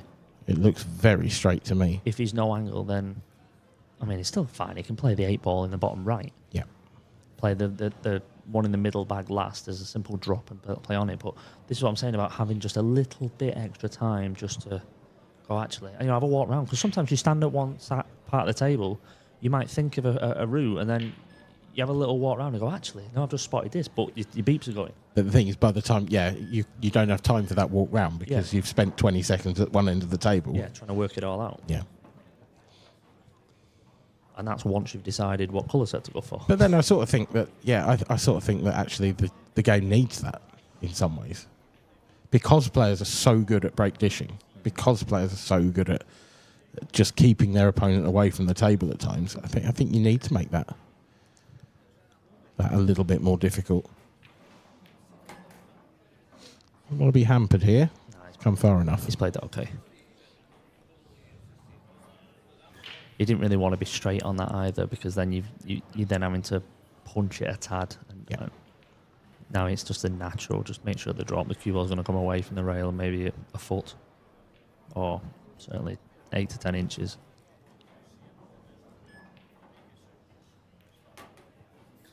Perfect.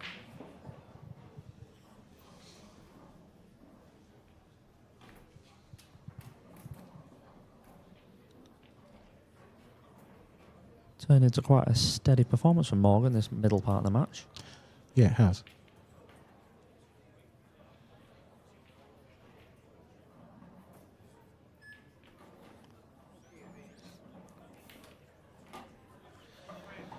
And in goes the 8 ball. So Morgan McInnes again takes the lead, 6-5. And we've gone from a scrappy, awkward, tactical, messy game to a bit of a dish fest in the last 3 or 4 frames.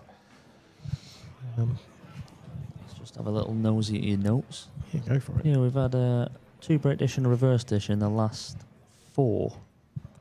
Yeah. I think it's down to Morgan's now composed. He looks comfortable. He's in the game. He's not throwing his arms at Dan, getting a little nudge. Yeah. No sarcastic tap of the tables. That was funny. That's one of the funniest things I've seen on a pool table for a while. Certainly in professional level, anyway. Yeah. I think it was only rack 2 or 3. Yeah, it was, of the tournament, and he's all right. Yeah.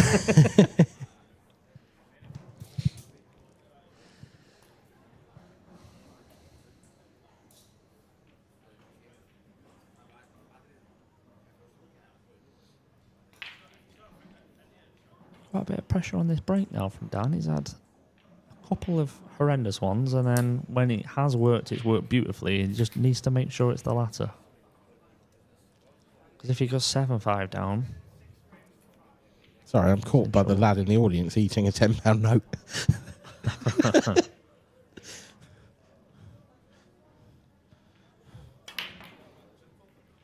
He's struck that pretty sweet, and that red's not going to drop.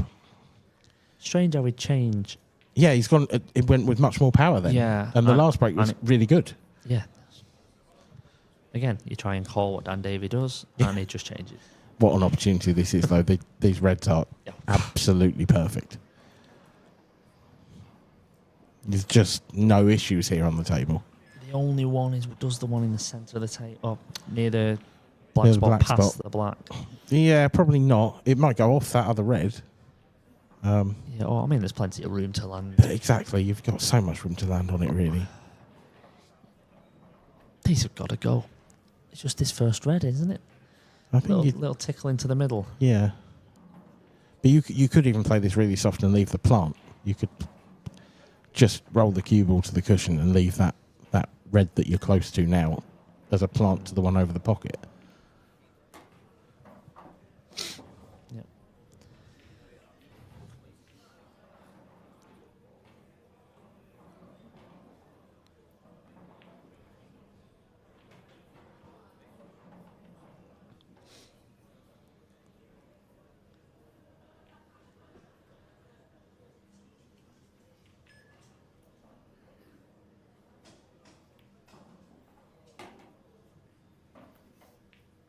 Not a betting man by any stretch of the imagination, but there is no way.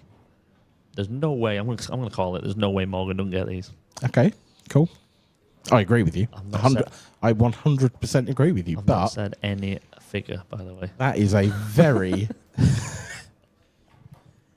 Just bold the prediction. way he's playing now and the scoreline as well. It's not. Just wonder if he's got the opportunity here to play this red off the yellow closest to the left centre To open it up. to open it up for that I think that's awkward too red you were risky. talking about. I think that's too risky. I think It depends how much of it you can see. If you can see it comfortably, then if he cannons it too thick though, and the yellow comes down too far, it could end up near the black. yeah. I would just drop on this one and get down to the bottom.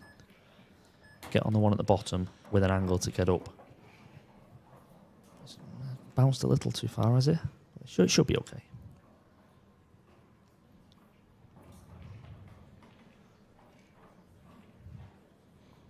Does he I think this is does he fine. want to drop this in and take the one near the 8 ball up top right, or run past it, take it bottom right? Touch of right hand side for me, and you take it God. bottom right. But that is, well, he just hasn't hit that at all. I think I've put the mockers on him.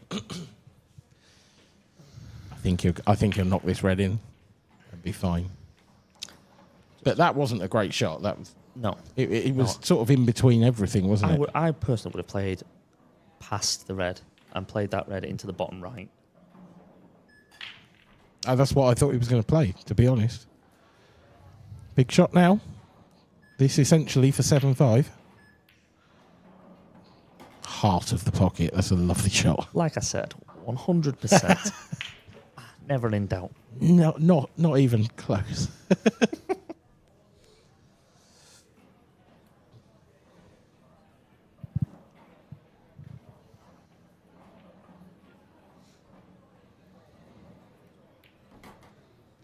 Been a proper performance this from Morgan McInnes though.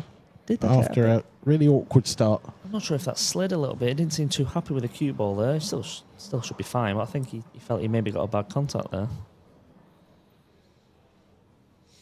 But yeah, it's as good 100% as you can get.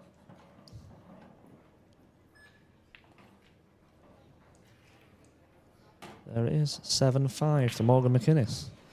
Dan Davey needs the remaining 3 frames to avoid first round exit. Yep. Is he defending champion as well? No, Or he's was it not. the opening one? Well, it depends how you look at it, I suppose. He's not defending champion of this from last year. Oh, because right, that was yeah. Tour 1. Of course, yeah. But he is professional champion from the last event. Right. So, yeah. like I say, it sort of depends how you look at it. Here's some latest scores for you. We're looking at anything jumping out. Dave McNamara there is going to be playing Declan O'Callaghan, so that tells you 2 of the scores that we mentioned earlier on. As Declan was 7-6 down to Cian Monaghan, I think. And Dave McNamara took out Mr. Magic himself, Mark Boyle. Turning into a bit of a bogey player for Mark, isn't it, Dave? Yeah, a little bit. I wonder if it's on Dave's TikTok yet. Without a doubt.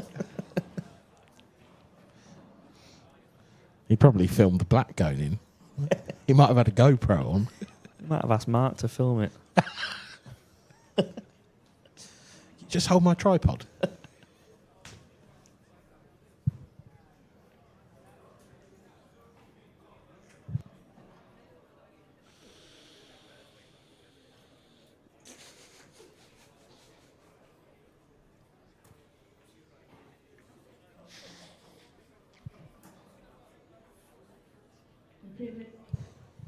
Dan Davey has taken the opportunity to step out and have a comfort break of his own.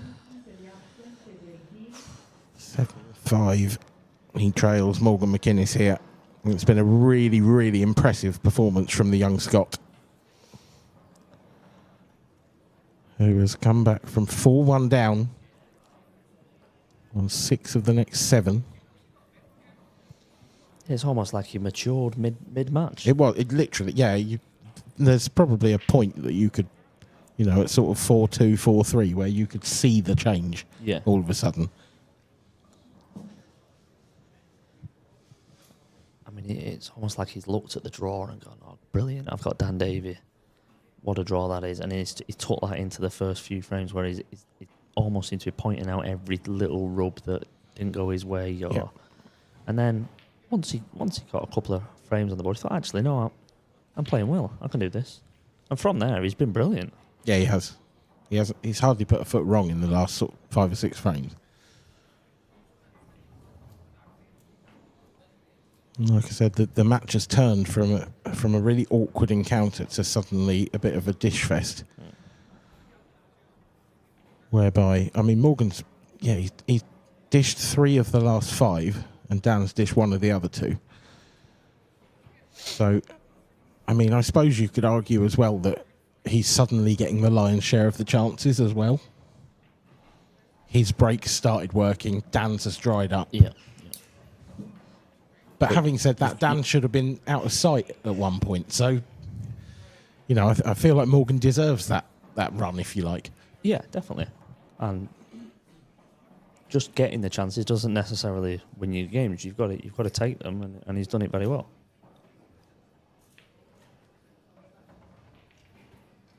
On table 20 then, Kevin Ray, take forward. Kevin Ray, take forward, table 20.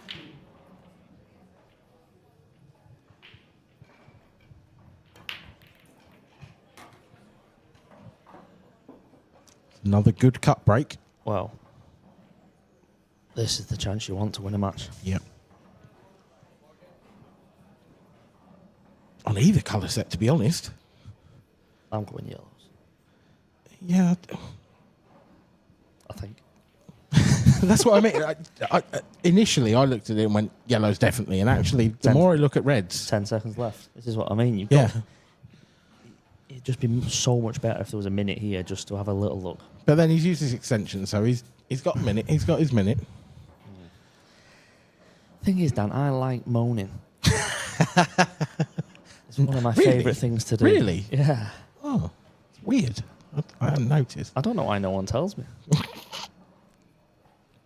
If there's something to moan about, I will find it. Yeah, I was right. He's gone reds. Nice little flick. That is a nice little flick on the yellow. It couldn't really have gone wrong, to be honest. There wasn't a situation where he moves that yellow and doesn't land on anything. Yeah. I mean, I see the logic of both. I mean, now that he clears he's obviously going to be getting either, depending on which way he does the next 2 shots, whether it hits the middle then the corner or the corner and the middle, he's getting rid of the 3 that are down this end, opposite end of the black. Whereas if you did go yellows, no matter what you did, you were going to need a transition shot last to get up there. Because there isn't really. I mean, there's one in the centre of the table, but you've got to do all your work down here and then get up there. But we're splitting hairs. There's so many ways of going about either. Morgan will be kicking himself if he don't get these. It's the perfect break, isn't it? You come to the table, you've got an open yellow and open red. There's no problems on either. You know, you've just got one of each on the rail, really. Those are the only things that look like they could possibly go wrong. Yeah. And if you get right behind those on one of these tables, honestly, as a professional player, you should not be missing it. Yeah, definitely. I think he's overhit that a little. I mean, I don't know for certain, but I think he would have liked to have just been able to run into that yellow, into that red, and knock it further towards down the rail. Yeah, but like, as you're saying, you could stroll it in. It's simple enough. Yeah. You just have to play a tracer top on this now. I don't think you can just dead weight it because you're going to end up too straight, I think. There was a part of me that wondered whether that previous shot he might have taken the one closest to the top right to get that out of the way, and then could have played the one on balk last. You say you cue this well. You run. I think your cue ball wants to be baulk line, or maybe further. Yeah.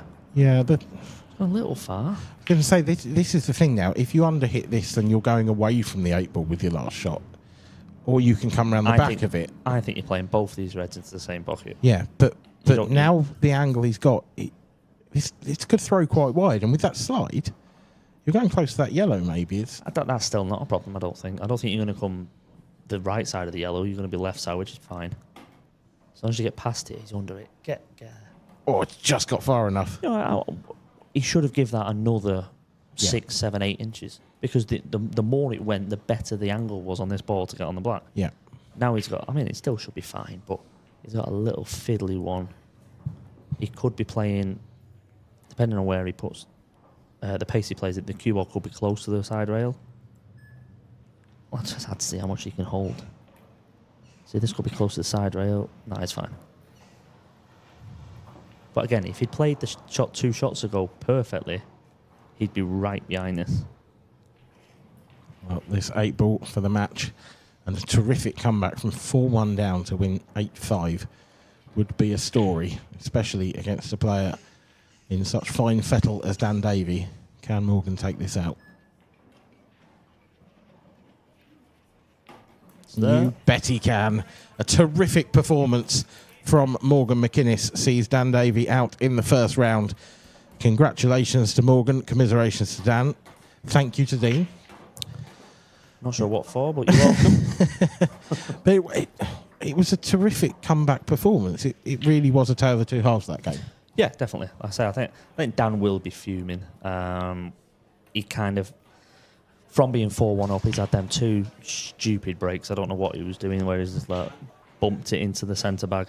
But take nothing away from Morgan. He's got his chances and he's took them. And was that another finish? Is that 5 out of 6? Or? Yeah, well, it's 4 out of 6. Dan had one of them. Yeah. Essentially, yes. Yeah, it's just a brilliant standard from around 4-2. Yeah, he's dished the last 3 as well. So it's gone from it's gone from 5 all, and Dan hasn't got to the table again. Yeah. So, yeah, congratulations to Morgan. Showing why he's regarded as one of the most improved in Scotland now these days. Yeah, absolutely. He really is. You don't want to be drawing him. And no. A name to be feared. So in his own right. Yeah. So thank you very much, Dean. Been a pleasure. You're welcome. But we will hand over now to the studio where Morgan McInnes is with Steve Walker. Welcome back, guys, and I'm delighted to be joined by the victor, Morgan McInnes. Back in Scotland with the IPA, you looked as if you had a bit of a mountain to climb, but you climbed it. Yeah, start of the game was just a bit all over the place. Obviously, you need to settle into a game. I've not had the greatest starts to the IPA since coming back. I knew this was a big game. Dan's obviously just won an event, and when I seen the draw, I knew how many times do you see someone win an event and then get put out first round. Obviously, I know how good I can be and stuff, but he's a fantastic player. He wasn't at his best today. His break didn't work for him either, but I'm just delighted with how I played from 4-1 down to do what I did. Well, before the match, Lee Shepherd joined me here, and he actually spoke about he's always watched from afar to see how you do, and he said Morgan seems to buzz in Scotland. He says maybe when he's crossed the border he's not had as much success as he would maybe have liked, but he fancied you for this. Well, thanks, Lee. I appreciate that, mate. Not many would. I've had a terrible time since turning pro last year with another organisation, and I've not had the greatest starts here, if I'm honest. But against someone like Dan, I'm sure he's in the top 8 of the rankings, top player, won the last event. It's a good win. I'm really happy with it. Yeah, you played well. I mean, as I say, you 4-1 down. Yeah. And you've had to dig in. Some of the finishes you took, the long black, but you've had to cut in. You took your medicine on it. Yeah. That showed me that you were feeling it.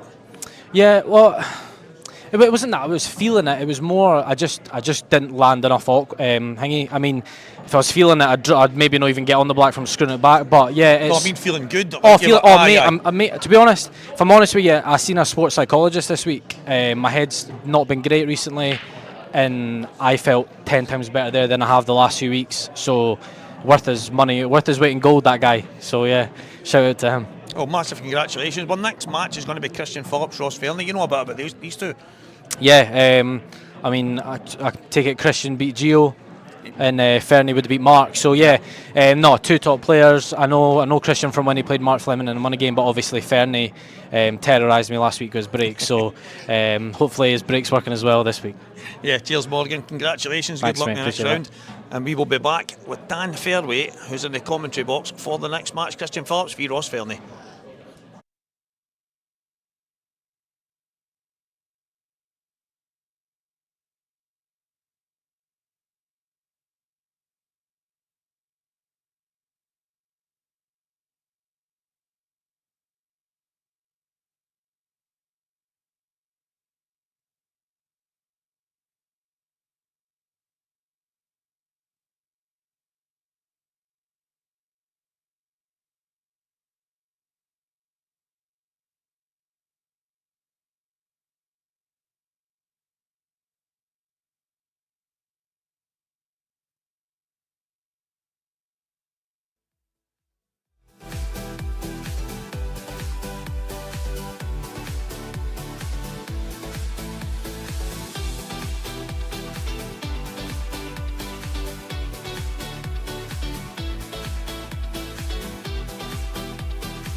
junior table line on table 26.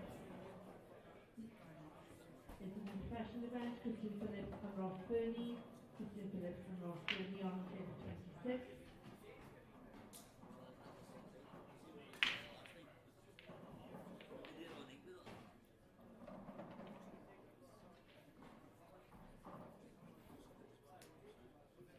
On table 2 in the amateur event, Ryan Davies and Steve Walker. Ryan Davies, Steve Walker, table 2.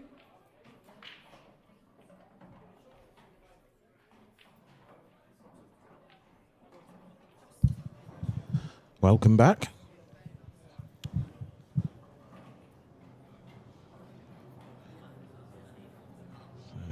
We are moving into the second round of the IPA UK Professional Championships now. For our next feature game between Christian Phillips and Ross Fernie. We've got Wales versus Scotland this time.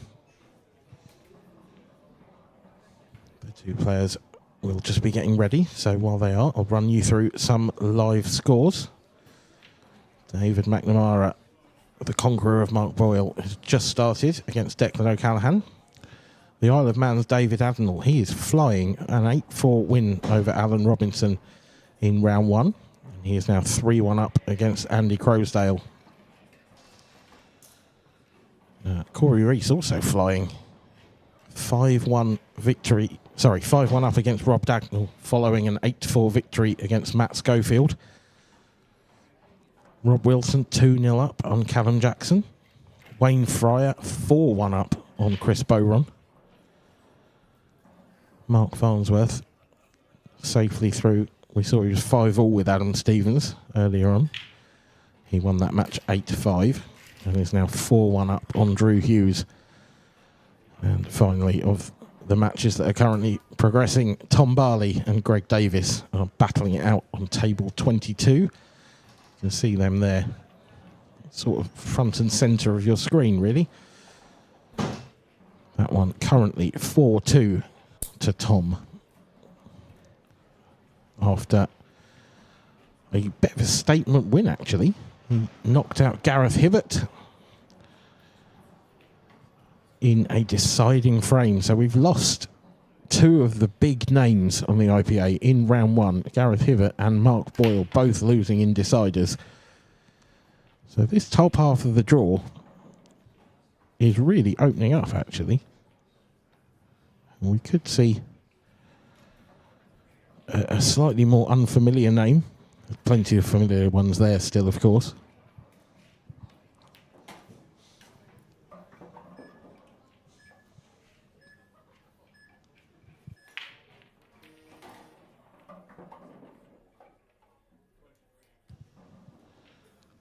Also have the amateur tournament underway and, of course, the ladies' tournaments as well. Try and keep you up to date with all of them as best as possible. Jamie Burnett, of course, former professional snooker player, is 4-3 up on Gerard Boyle in the amateur. Brad Ferguson, 7-3 up on Declan Maley. And looking towards the elite ladies, Ashley O'Neill is 3-0 up on Mira Area at the moment. Tilly Edwards and Alexandra Cunha have just got underway. They are on table 25, which is our second stream. That's available for you to view on YouTube if you're interested in that one.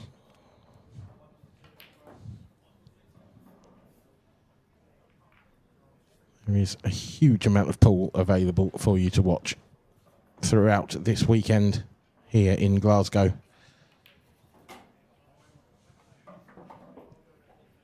So if you've got a second screen or even a third, you've got 3 options available to you.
table 13.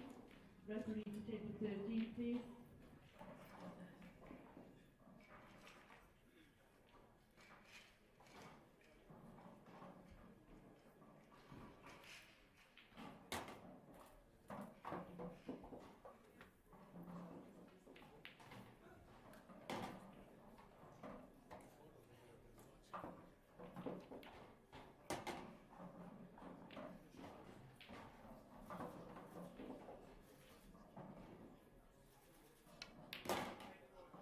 The referee in the room, please.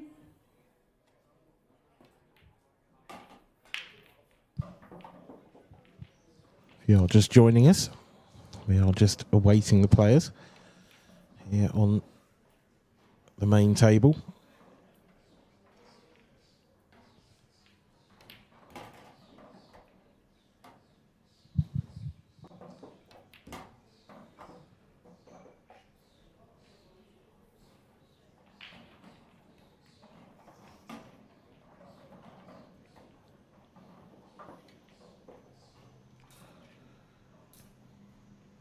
As I mentioned, it will be Christian Phillips and Ross Fernie.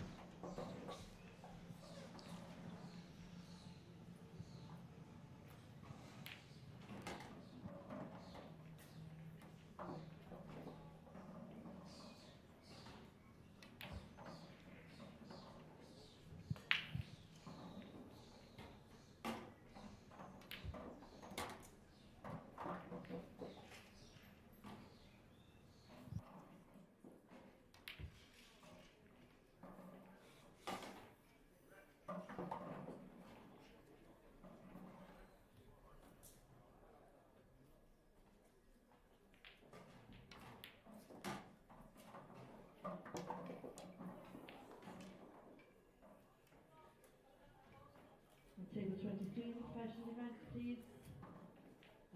Morgan McInnes and Steve Wall. Morgan McInnes and Steve Wall, table 23.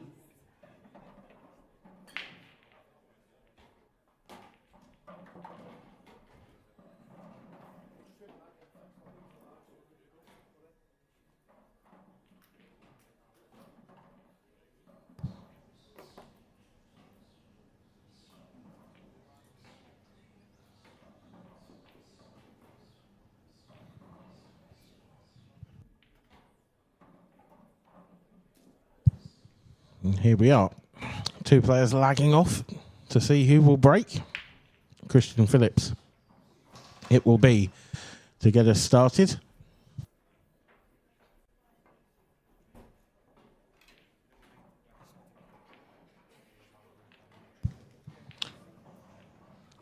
So Christian Phillips on the left, Ross Fernie on the right. Wales versus Scotland here in Glasgow. Will the home favourite take it? Or can Christian Phillips spoil the party? Joining me in commentary is Alan Reynolds. Good afternoon, evening. What is it? I don't know. Well, I just looked at my watch there, Dan, just so that I had the answer to that. It's early evening. Yeah, let's call it that. Great first match. It was, yeah. It was a real tale of two halves as well. The first half of the match was really scrappy and all the breaks were going awkward, and then all of a sudden it just opened up and Morgan really ran away with it. He played really, really well from about 4-1, 4-2 down. Yeah, in this match, I was actually watching a bit of the side action, sitting with Bronwyn at the top table, and Christian did a job on the Scottish champion, Gio Egger, young Gio Egger. I think he won 8-3, 8-4 in the end up, and that's no mean feat because Gio's playing at a very high level at the moment. And Ross Fernie beat fellow Scot, Mark McAllister Jr. And there wasn't many safety shots in that match. Funny, that's for sure. Funny that. Yeah, there's been. I was just saying before you got it as well. There's been some big names falling in the top half of this draw, and the top half of this draw has really opened up. You know, we've seen Mark Boyle go out to Dave McNamara. Gareth Hibbert's fallen by the wayside against Tom Barley. Both Hill encounters. Absolutely, yeah. And so this half of the draw, all of a sudden, I think you probably look at Ross Fernie and Corey Rees as as the favourites to sort of make it through to the final. But is Mark Farnsworth the other half of the yeah, draw? he is. Yeah, Is he? Fascinating. I believe so. I say that. I might be wrong on that actually, because in theory, if he's playing now, then he is in this half of the draw, isn't he?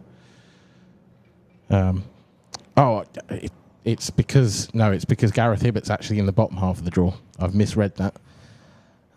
We've sort of played. There's always one of those two guys there. Yes, absolutely. So yeah, Mark Farnsworth goes fairly big favourite, I suppose, in this half of the draw now. And I thought that the games we were playing were all top half of the draw, but we've basically started the first match of the bottom half of the draw. And he's 4-2 in front at the moment, Mark, as well, against the ever-improving Drew Hughes. Yeah. But either way, Mark Boyle going out of it has certainly opened up. Yeah. You know, a Dave big chunk of it. That's a tough first round draw for some of the new pros. Morgan McInnes, we just seen there against Dan Davey, who won the last event, and obviously Dave as well. Playing Mark, it's a very, very tough first round draw. It just shows you how good the pros are, even the new guys. Yeah, absolutely agree with that. But yeah, I mean, Dave McNamara versus Boyle, frankly, could be a final. That really is an unbelievable first-round tie. And actually, Tom Barley and Gareth Hibbert, I'd put in the same bracket, to be honest. They're both very entertaining. Tom's super entertaining, isn't he? I love watching him. Yeah, me too. Yeah, properly one of my favourite players to watch. The guy who comes in and helps us out quite a lot here. He's playing well. I was talking to him in the foyer there. Is Dave Adenau. He's went 5-1 up sharpish. I feel as if I was only talking to the two of them like literally 5 minutes ago. Yeah, that match has really moved on at a breakneck pace, hasn't it? And I mean, the breakneck pace you'd associate more with Andy Crowsdale, his opponent, than you would with David Adenau. Yeah. Who's not a slow player, but he's fairly solid, Dave. Well, he's not missing much anyway if he's 5-1 up in front of Andy, that's for sure. And in jig time, as they say. Yeah, clearly. Morgan McInnes, you can see there, stalking the table out on table 20, I think. He's won his game and straight back on. As most of the guys are now, I think. Well, yeah, it's the sort of the new format for this season, if you like, isn't it? You play sort of half of the first round and then half of the second round, then half of the first round. So for our viewers, our next stream game will be a first round match again, even though this is a last 32. I think I could exclusively reveal to you. Do it, yes. Just so the punters keep in their seats. It's going to be Craig Marsh and Scott Gillespie. Oh, wow, what a tie. How can that possibly be a first round? I know why it can, but how can that possibly be a first round? That is up there with McNamara and Boyle, 100%. That's two serial winners, isn't it? Going head to head. Yeah, I mean, there's another good tie. There's lots of good ties. There's another one as well, but Brian was quite sharpish in picking that one. We've also got Jake Dillon, Newlove, Liam Dunster, that first round tie. I did spot that one as well.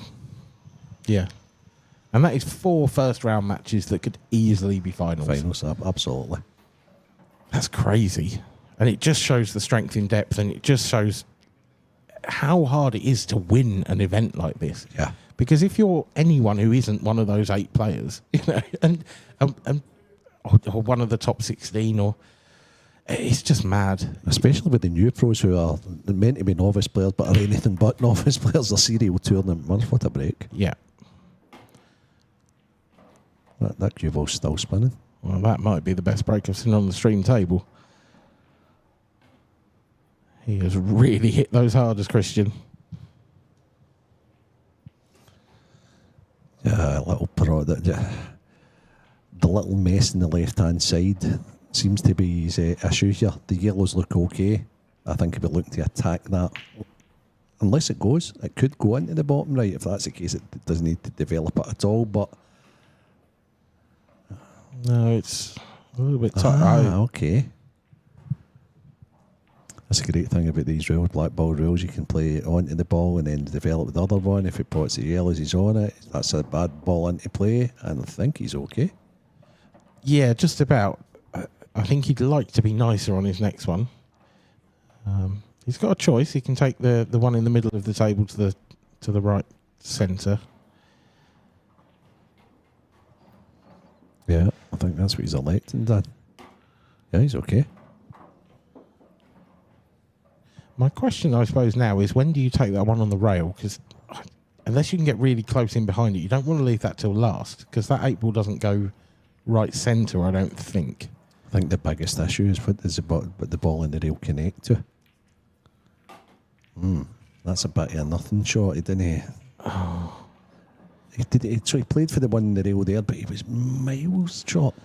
I mean, moving the red has been that's a big advantage, though, because now he can save the one on the rail till last. So he's just got to play a plant here. It's a difficult one, but if he gets it, I think that's the frame. I think I have done Christian a big disservice I think there. you might have done, yeah. Yeah. Sorry, viewers. I think he was trying to move the red. He would have liked to have landed nicer on a yellow. Yeah. But I think he was moving the red on purpose. Absolutely. And possibly playing for the planting purpose as well. That's a tremendous positional shot as well. It's ballsy to get that close to that yellow. Yeah. Well, I'll tell you what. This has whet my appetite for the rest of the match, because that was a very, very, very good out for him, Christian. I know he must be playing well, because you're not going to beat Gio unless you're playing well. No. But that is a hell of a finish. Yeah, that is a fantastic finish. And Ross Fernley will be sitting there thinking, okay, game on here. Yeah, there was probably a couple of moments in that frame where he thought, oh, I might go back to the table. But no, he can sit firmly wedged in his seat for now. He will, of course, have to get out of it in a second. There's a real determination about Ross there. You don't necessarily see him sort of sat forward in his seat like that. He's normally quite relaxed, quite laid back. He looks sort of up for this.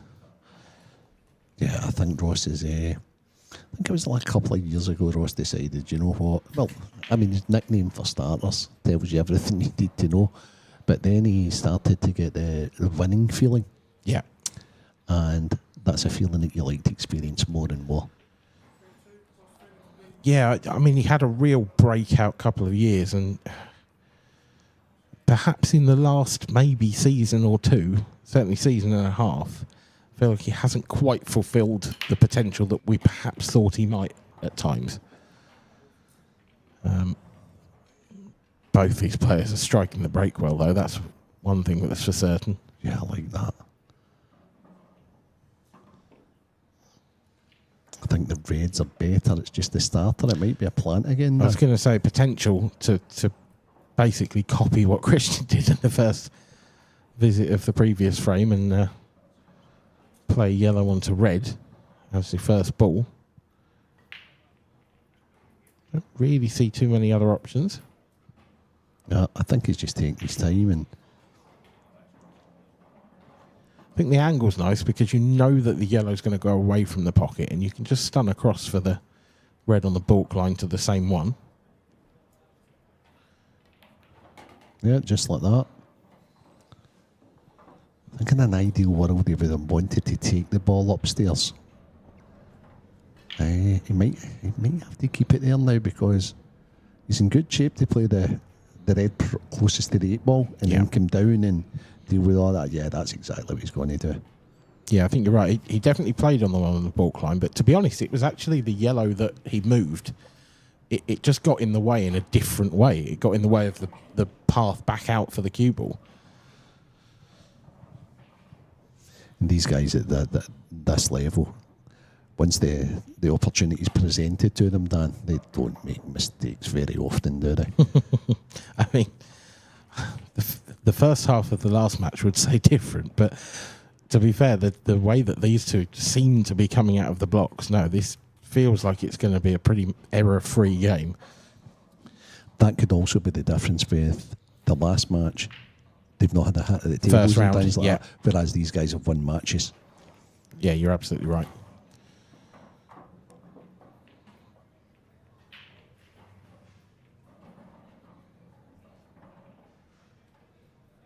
I just hope it continues in this vein. Yeah, me too. It's been fantastic so far. Early doors, of course, but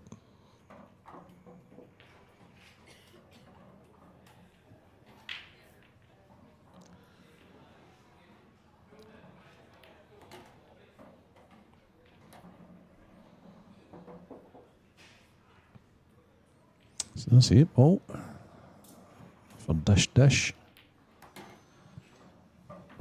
one apiece. Perfect start to this game for both players. We're in Normandy Hotel in Renfrew, an iconic pool venue for Scotland. I think the set out here, and Dan will probably tell you, is second to none, very spacious. Yeah, it is. Hard work, but very spacious. Dan's an electrician, come commentator, come player. Yeah. Yeah, it's an incredibly tough day yesterday. It's I don't think it's necessarily. I don't think people necessarily realise the amount of work that goes into setting up one of these events at times. I mean, when you think about it, on Wednesday night this was an empty room, and by 8 o'clock on Thursday it's a 26 table pool club basically. Yeah. You know, it's with an arena. With an arena, with big screens, with Yeah. a top table. Yeah. Yeah. With It's- different playing areas. It's a Herculean effort, and everyone involved deserves a huge amount of credit. So well done, all the guys, all the unsung heroes, to be honest with you. Yeah. Louis, Steve, obviously Paul and Stephen, yourself. Yeah. All the guys that help out, it really is. Louis and Steve, honestly, the Trojans, they're Yeah. absolutely unbelievable.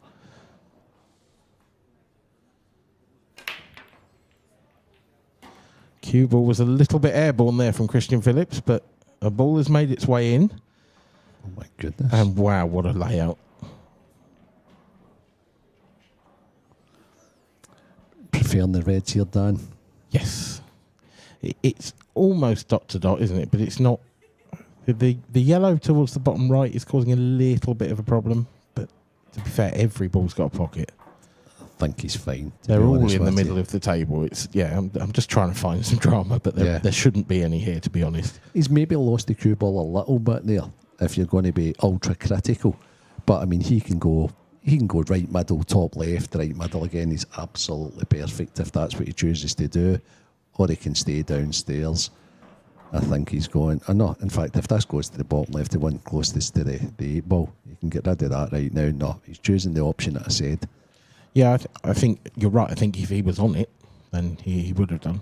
I think he was sort of half hoping to be on it, but playing for another ball. Yeah, but it's also like Christian's probably, as soon as the ball landed there, Christian's just like rerouted within literally seconds. Yeah. I mean, yeah. Finishes don't get a lot easier than this. Oh, in correct. fairness, Correct. there's no work to be done this time, is there?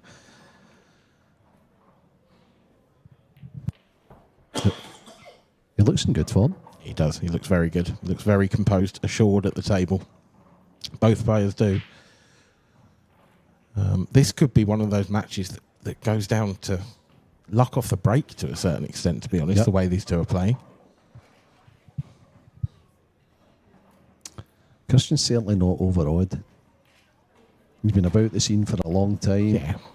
He's won a lot of tournaments in Wales against good opposition, against Marshy, Ben, Simon, etc. You know, so Yeah, he's very much part of that particular age of Welsh pool players, isn't he? Where, you know, there really Very much were. so. You know, you've mentioned all of them really. Ben, Wardy, Marshy. I mean, and Christian. Just what a Wales team that must have been. yeah, young Jordan as well. Maybe a little bit younger, but it was a very good team. Very good lads. Big Phil Hoskins, another guy who's playing the amateurs, who was He's an smashing player. unreal player as well. Sort of very much in the vein of Ben and Marshy, where just a gentle giant, but also just such a good cueist. And yeah, Christian's in that vein as well. They just time the ball so sweetly. Yeah. They make it look so easy. Yeah, they've always been super. Even playing team pool and things like that, single frames, just super aggressive.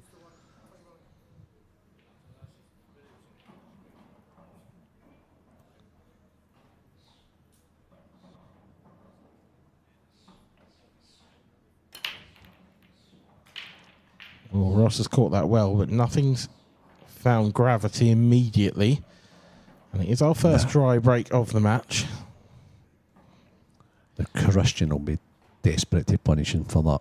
He didn't sort of crush it the way he did his first break, did he there, Ross? No.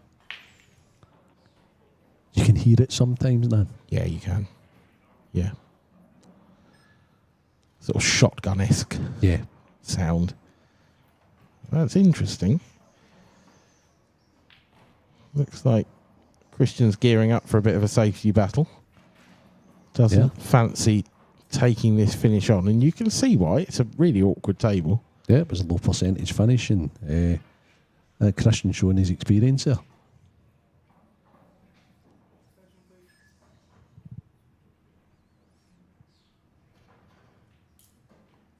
Ross has played enough players and enough tournaments to keep playing the right shot here. Even though it's not his natural game.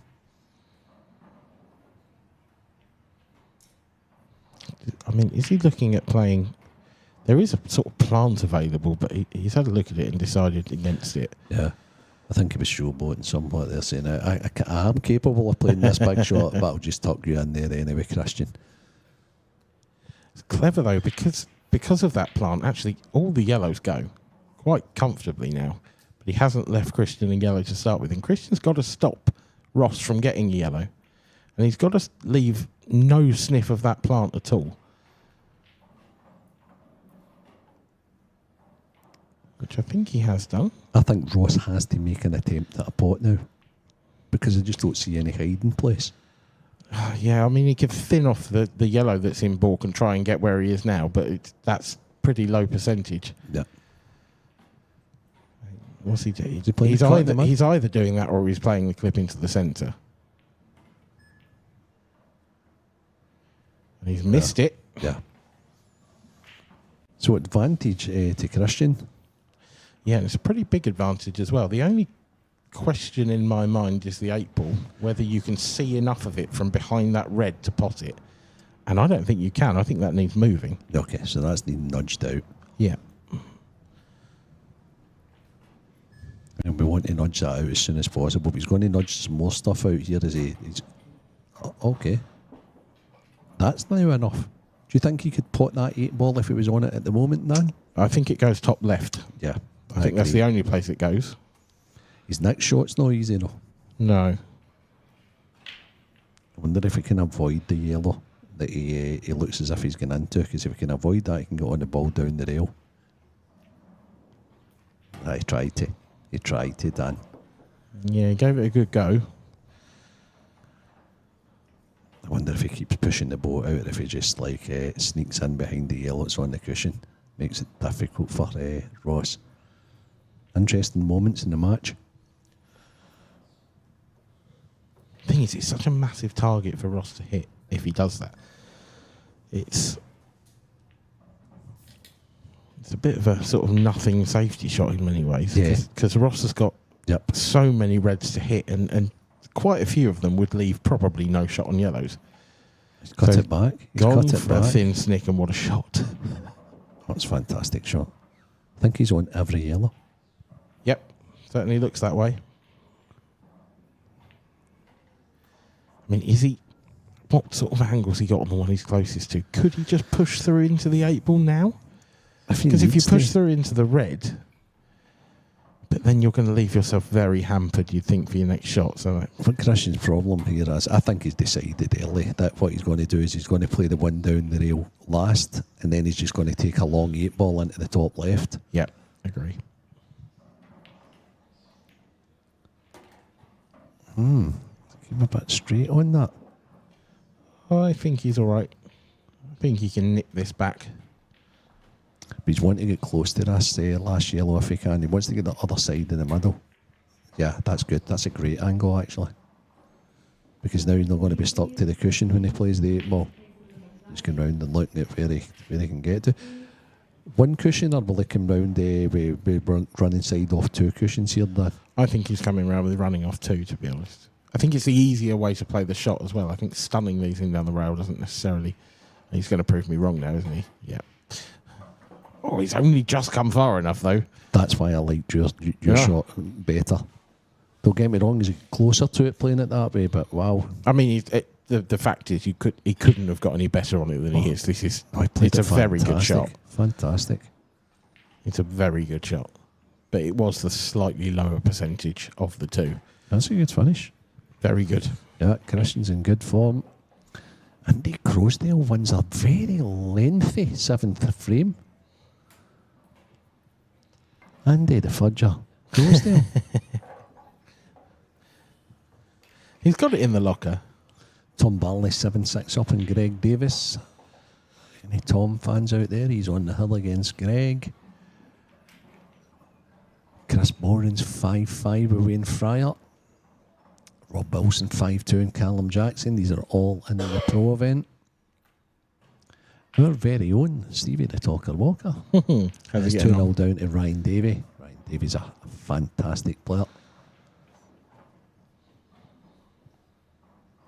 And there's a few ladies matches kicking in as well as the amateur is all going on here. All going on here. Wow. Just seen Tom Barley miss an absolute sitter. To win? No, but... Well, Yeah, I mean, in theory... yeah. Yeah, I suppose so. But yeah, just to miss one in the middle that you'd have put your house on. What a break this is as well, by the way. Look at There's absolutely no letting up whatsoever with Christian's break. He's hitting it as well as I've seen anyone hit it. Now, those yellows were brilliant there until the last roll. And I think because of the last roll, it's probably reds. Yep. And they're brilliant as well, to be honest. Yeah. Especially if that red's pocket ball into the top left. Yeah, and I'm sure that it is. Oh, wow. What a shot.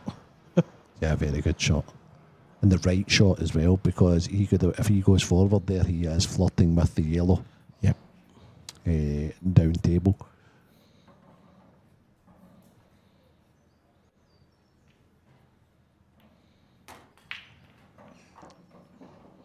Fraction short of break. He'd love to have got on that one to the top left now.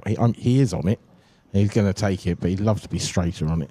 He can just screw the other side, though, for the yellow red to the left centre. Christian's playing well. Very, very well. This isn't an absolutely perfect angle. I think he can still nip it, Dan. Yeah, I think so too, but... Oh, he's played for it into the... I think he played for it into the centre. Is he on it? He's not getting much stock, has he? Oh, I think he's just all right. But I'm surprised. I think sometimes when you're playing really well, Dan, you take those chances because... Yeah. Right, but that can come back and haunt you if that would have went wrong. It was very close to going wrong. But again, it was actually perfection in the end. Yeah, his cue ball has been perfect in all his breaks, to be honest. It has. Yeah. This has been a masterclass so far from Christian Phillips, and Ross Fernie is in danger of sinking without a trace through, to be honest, no fault of his own. Not done very much wrong at all. Well, apart from dry break. That's pretty much That's it. pretty much what's turned it from... He missed the yellow in the centre in the last one where... Yeah. But yeah, that was the same frame, essentially. I mean... But that was possibly because of the dry break and it being touch, and then the pot Ross has gone for is very difficult. Yeah. All the side action going on. Tom Marley has won. Sees him through to tomorrow. He can have a rest now. And wait to see who his opponent in the last 16 will be. I say that because I imagine that's probably the first of the second round matches to actually finish, knowing Tom Barley. Oh no, Corey Reese is through as well. He's beat Rob Dagnall 8-4. That was quick. Yeah. Ross Fernie needs a ball here. He's hit those a lot sweeter. Much sweeter. And it's dry. Oh, he's unfortunately dry. He is. That is harsh. It's not a perfect layout this time for Christian, though. It's probably the trickiest finish he's going to have to take on. And unlike the previous dry break, I don't feel like there's anywhere to hide this time, so he's going to have a go at them. Don't think he can play red onto yellow to the top right first off. I think that's not quite possible. So reds it is. Can he play red though and release the other? Yeah, I think he can.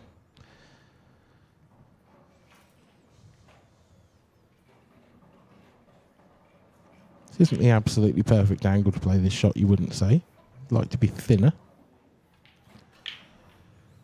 Because he needs to manoeuvre that red quite a long way away from the balk. He might have to. Yeah, he has done. He's played it off the yellow. I mean, it's not perfect by any stretch. Not great, not terrible, I would No, say. correct, yeah. At 4-1, having played as good as Christian's played, you've really got to be fancying these.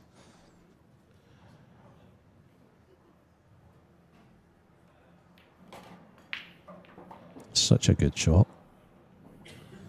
This is the big shot. He's very straight on this. Yep. I think he wanted a bit more angle. The thing is, can he come through the right hand side to go on the red to the right middle? I think that's the shot. Oh, he's played it so good.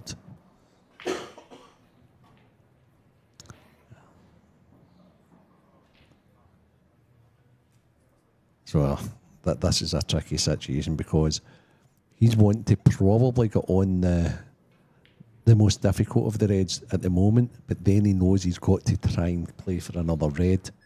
Wonder if he leaves. No, I think That's exactly what I thought he would do, Dan. And very clever, because it saves him playing an extra positional shot. yeah. Because when he does get across to the left here and he cuts the red, it's an auto connect for the 8-ball. Just avoid the yellow. Fine. He's playing very well. He is. Just a touch close to the cushion here.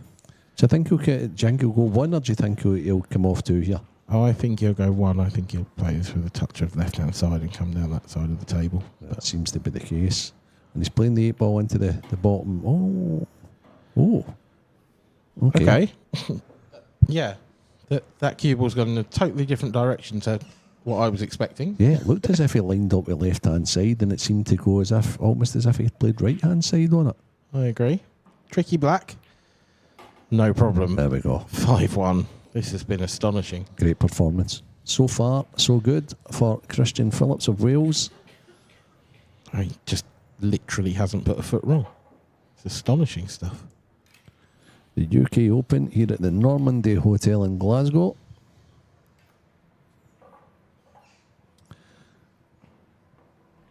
It's IPA Tour 3. And there's loads of matches going on. All the surrounding tables won the second round of the professional event. But still some people to start the first round journey. Just announced that the next TV match will be no other than Scott Gillespie, just off the back of a Scottish ranking event win last week. And they're not easy to come by, I would think. Correct. If I was to tell you the field of players he beat en route to that is incredible. And he'll be against the ever popular Craig Marsh, who is in fine form himself. What a break. And I can't believe it. Would that have been dry without the... It got would have been. Yeah, it would have been. That will annoy Ross no end, I'm sure. Yeah. Would have been a dry break, but in drops the 8 and he gets another go. Yeah, and that's where sometimes when you put lots of balls and the 8-ball, Yeah. you just know you're Furious. tempting fate and you're saying, I'm going to be dry here. Yeah. Christian will be thinking, okay, I'm going to get one here and I'm going to make sure I finish it as well. And In Ross's brain, this is a guaranteed good break he's now. he's coming to the table 6-1 down Yeah. to Yeah. break the next frame. Absolutely. Doesn't always work that way, but it does feel like it, doesn't it? I think pool players are so sort of superstitious about that stuff. They are The if you were to do it, the statistics probably wouldn't back any of that up, but it's how it feels.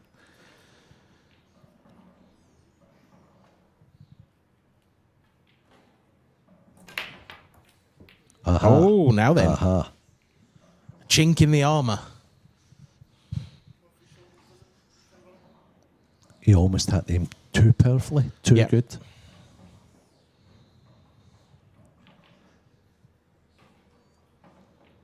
It's a great split, you know, especially with a free shot. Yeah, I think it's going to be reds all day long, isn't it? Yeah, I just wonder whether where he's got the cue ball now, the red underneath it as we look to the right now. Do you just play that onto the red near the pocket and then leave yourself on the other one along balk, or is he just going to drop this in and then play that one into the top left? It's the only real sticky ball is that one to the left of the cue ball now. Yeah, but I've no idea. It's okay. So obviously this red goes into the left corner. Yeah, here, yeah. But Oh, yeah, the thing for me is why not promote that one with your first shot, be a free shot, then pot that. It just shows you how aggressive these guys are and how they don't like to overcomplicate things. They're just like, you know what, I'll pot that, no problem.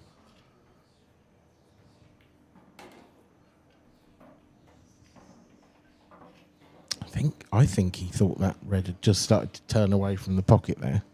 He sort of stood up on it, didn't he? As if, oh no, bad contact, quite possibly. But it did fall in. Big shot, this. Bit of a transitional shot. It's not absolutely straightforward. Yeah, he's not liking this. He needs to steal a lot of the bag here if he wants to bring this straight back. But she's done. Needs a nice kiss here. That is a beautiful kiss. Yes. He's a little fortunate there, but 5-1 down. Race to 8. You've got to take the fortune while you can get it. I haven't had a kiss that good on a first date, to be honest.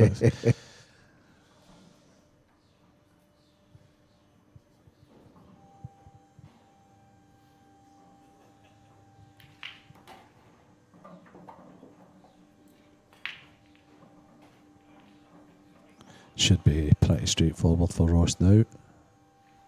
Even if he puts the cue ball back to where it is just now. Yeah, just don't go behind the yellows. That's literally all that you could do wrong. And he's done exactly that. I mean, so it's almost like he played the snooker. That's I'm fascinated with his choice of shot there. That looked to me as if he played with, would I be right in saying, a lot of right-hand side to try and come the small gap between the two yellows instead of going way over the other side of the table, and he's definitely got a cut. What's he playing now? Big swerve. Big mass swerve. Okay. That's so un-Ross-like, to be honest with you. It's scoreboard pressure, I think.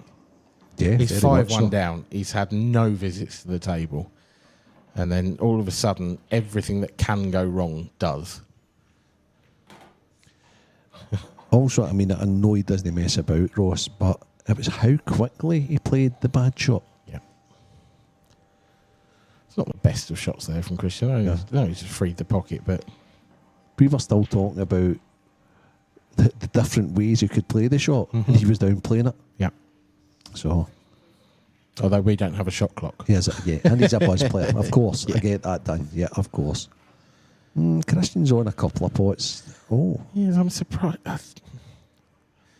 This isn't the option I expected him to take. I'm sure he'll get it, but he's okay. yeah, He's it's very okay. good.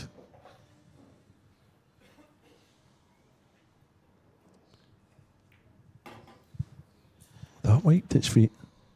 So I think Christian's feeling it a little bit here because these are ones that you should always take out. You know that it's going to hurt your opponent as well. And yeah,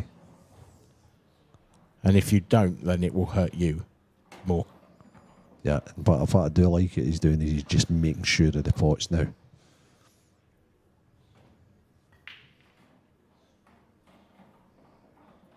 This should be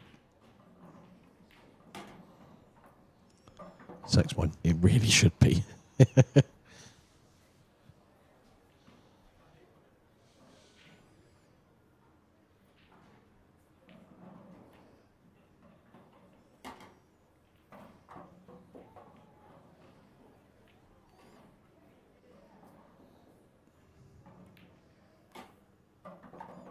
Yeah.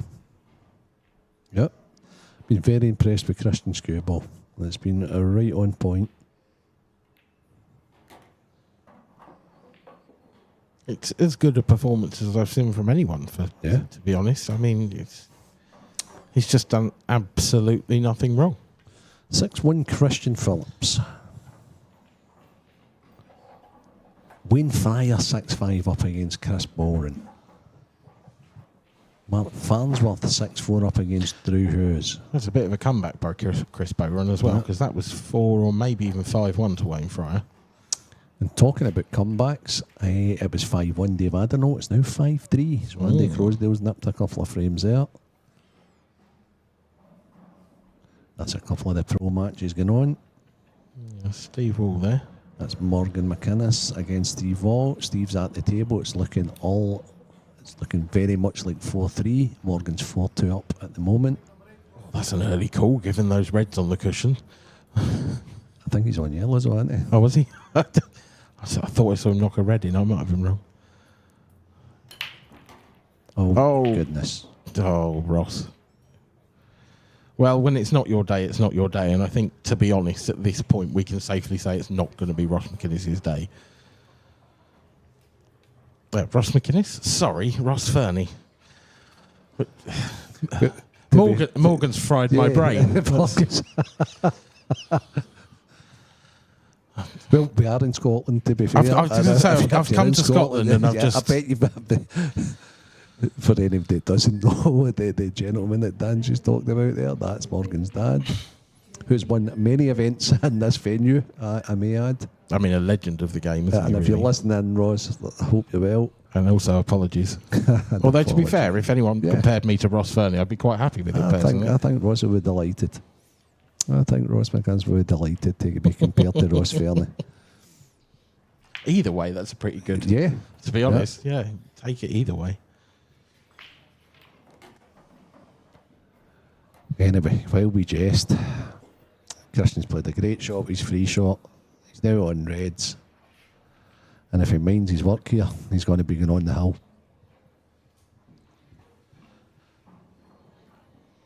And it's just so difficult to see any other outcome at the moment. It's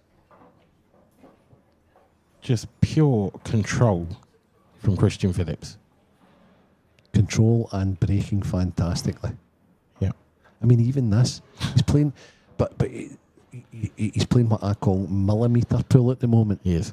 I think he might have got this one a millimetre wrong, you know. I think that it's almost like the cue ball just turned ever so slightly towards that yellow, right at the last knockings. But that's one of the issues with playing millimetre pull. Now, he's got all the answers, hasn't he? He has. Has he got the answer to this? Does that red go past the other red? Because it's really tight as to whether that just came out too far or not. He'll hope it does. He'll hope he can slide in past it. If not, he's going to have to make a plan. That is a wee bit more difficult. Yeah, if it's not an absolute full pocket, then it's going to be one of those that you play just over pocket weight. It's not quite dead on. Oh, he's flew in. Ooh. Oh, okay. I think he's fortunate because he can... Oh, can he? Maybe not. That's a thin snick, that. He's not on the one to the middle. So that... I would say that was a little bit of an error. Yeah, I agree. And it's probably the first one he's made, to be honest. And he can still sneak this in.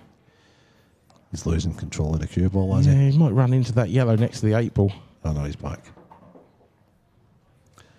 He's okay. He can even slide this in off 2 cushions, possibly, or play a wee stun down. He can play the 8 ball into the right corner.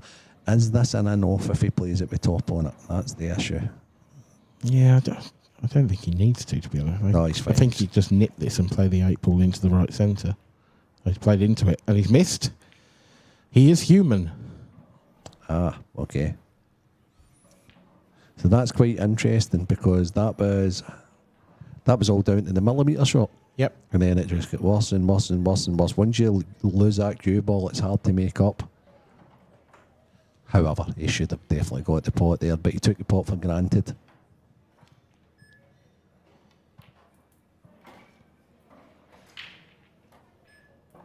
Ross will be desperate to get these, especially with keeping Christian off the hill. I mean, I think when you're this far behind in a game, you just have to take it shot by shot, frame by frame, and just start off by adding a little bit of respectability to the scoreline. You know, there is no disrespect, of course, in losing, for example, 8-1 to Christian Phillips, because you know how good he is and everyone knows how good he is. But the fact is you don't want to lose by a scoreline like that. No, of course not. But if you can do that, and if you can work your way back to 6-3, 6-4, the pressure shift between the players is unbelievable. Of course, these top guys are different animals when it comes to that. Yeah. No, their mentality is like, I think as soon as he missed there, he'd be like, right, I'm not letting you get to 7. I'm just going to try and keep getting the balls. Every time I'm at the table, I'm going to try and finish it. And then you've got your 2 frames to get, and then mount the pressure onto Christian. That's probably the big shot of the finish for Ross.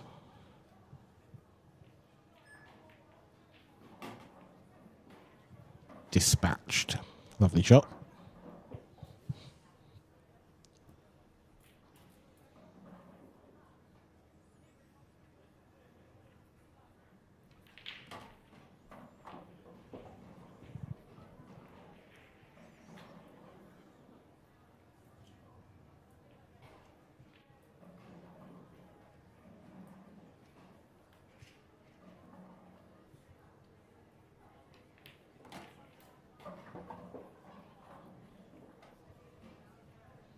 Probably just a touch straighter than you'd like. It's Yeah. incredible the amount of times that the only place in the table you want to be is dead straight on that, and that's exactly where you put it. Yeah, just going to leave a thin snick on the black, probably.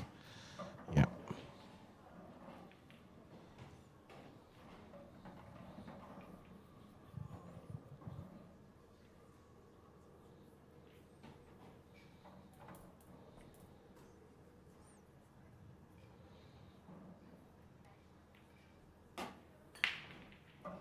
Okay, so there we have it.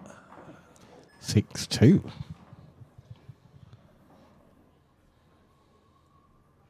Christian Phillips finally made a mistake. And Ross Fernie punished it. Mark Farnsworth doesn't look happy. What's he done? He's got the full repertoire of gurning out there. And a little touch of the table. Well, just didn't like making any mistakes, full stop. No.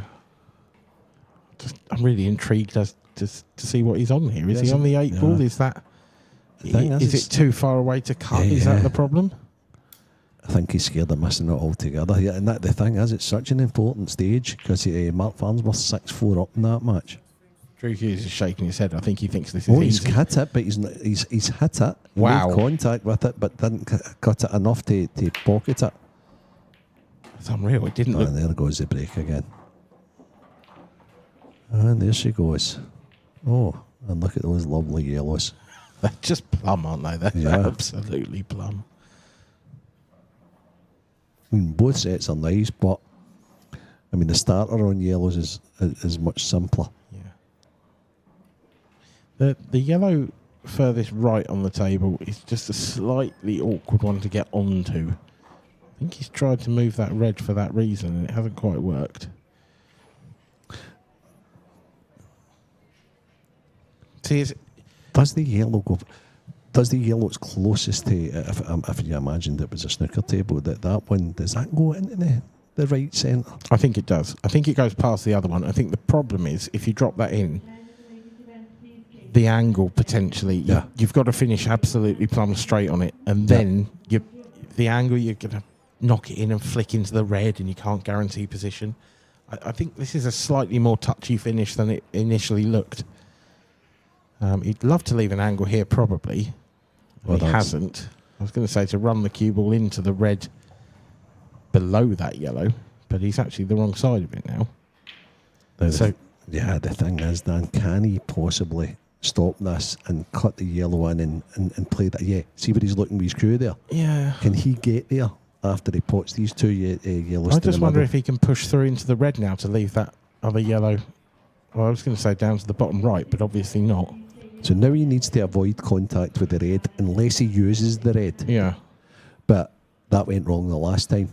If he uses the red, if he catches it too thin, he ends up behind the 8 ball. If he catches it too thick, rather. That's what I was talking about with using the red.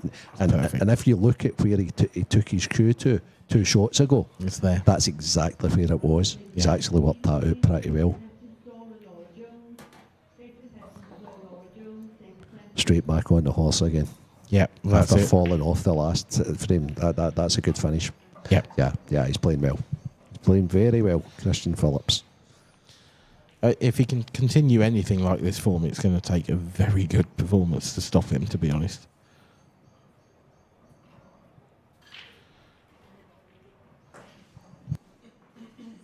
So another man that's on the hill is Dave Adenote.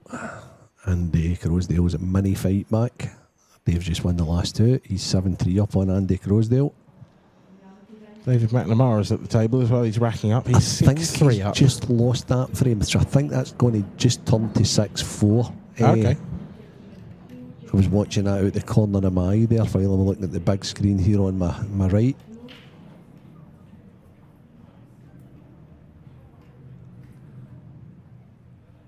Mark Farnsworth's won that frame, so Drew must have missed when the ball stopped. It didn't look easy. To be fair, there was a really awkward yellow on the cushion, and I think the 8 ball would have been stopping the obvious pocket for another yellow as well. So Steve Walls at the table again. Not many balls left on the table, so this looks like one of these frames that somebody's had an opportunity missed, and Steve's coming in. And if he finishes these off, he'll be 4-4 against Morgan McInnes.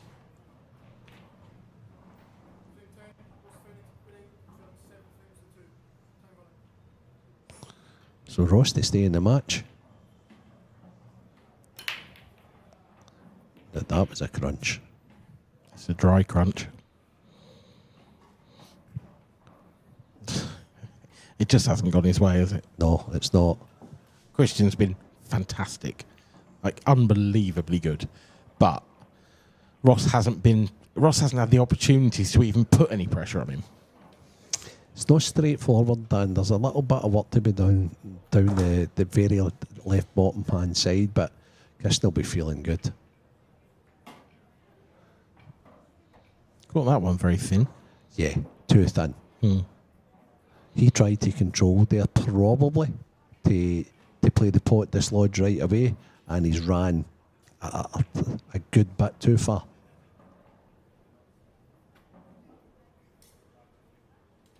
But the way the reds are all situated, there is numerous reds that can actually bring that bad red into play down there if he decides to go at all. Yeah, he's just ducked again.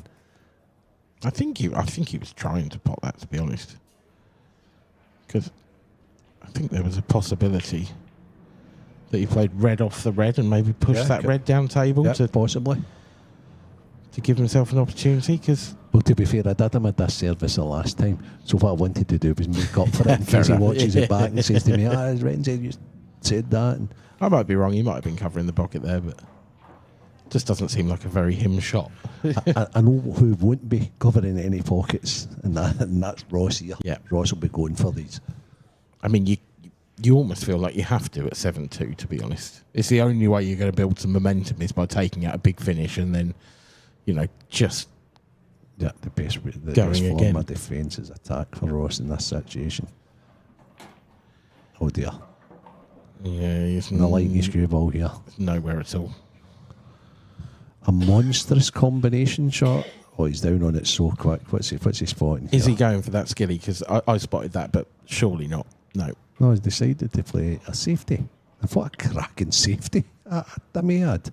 It is, but it gives Christian the chance to develop his bad ball, and he's put a yellow safe. Yeah, I get that, but it's a big bag double. Yeah, true. I'd That's like true. to be yellows here. Oh, Maybe that's a bold call. That's quite controversial. No, I can't have that. The thing, it depends. As long as Christian can slide off this without potting the cue ball. Is it touching? Oh wow! I'd like to be yellows now. Yeah. Now you're definitely bang on.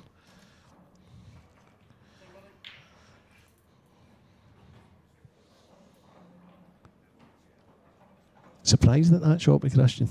Can't believe it, to be honest. Maybe shot clock as well. I think it'd have taken longer. Norman. Oh, I don't like. Oh, he's just. Oh, not sure about that. Yeah, there was a lot of oohs and ahs and going on there. I thought it was perfect, and then it seemed to drift a little bit. And In truth, it's not a very good shot. it's not a very good shot.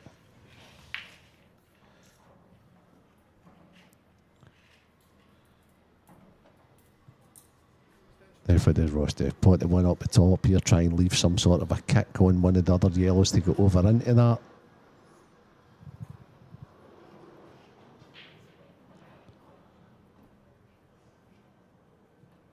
I mean, do they plant? Do they actually... If you get behind the one that's furthest away from the pocket, I think it probably plants. I think it's probably all right. If he's taking the plant on, he wants to take it after he puts the one next to the 8 ball here then. Yeah, I think that's the route.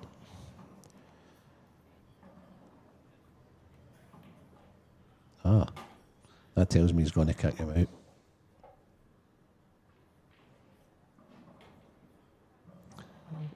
He's on the plant good, and he's on the pot dislodge good. So Yeah, I think if you're on the plant, though, the angle is nice as well, because you're almost guaranteed to land on the same ball, the same pocket again. Plant it is.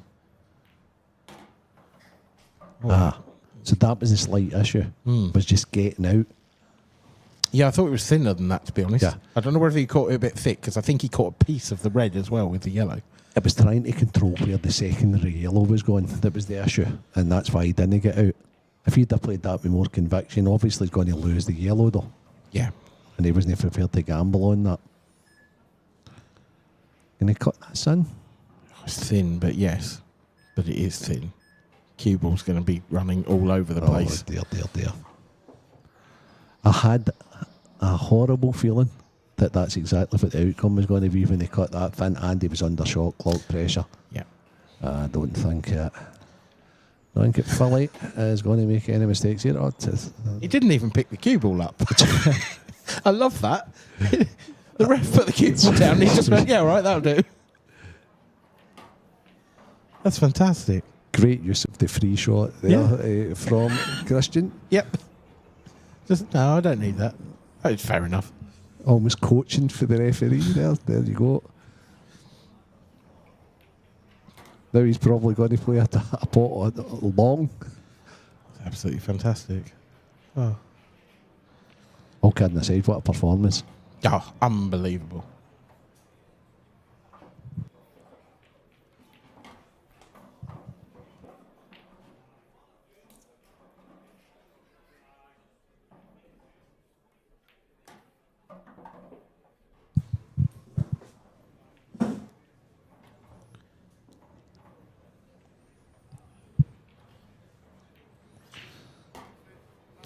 Well, what a performance from Christian Phillips. 8-2 the victor over at Ross Fernie. And it was a near flawless performance from the Welshman. Ross has had very little opportunity, but what a performance from Christian. Absolutely fantastic. So I'm going to go grab Christian for you just now, Dan, and I'll get him to come in here and have a few words with you, my friend. Cool. Yep. Look forward to it. We'll keep an eye on what's going on out here in the meantime.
So, Christian Phillips joins me now in the commentary box. A bit of an unusual situation for the interview, but we'll give it a go.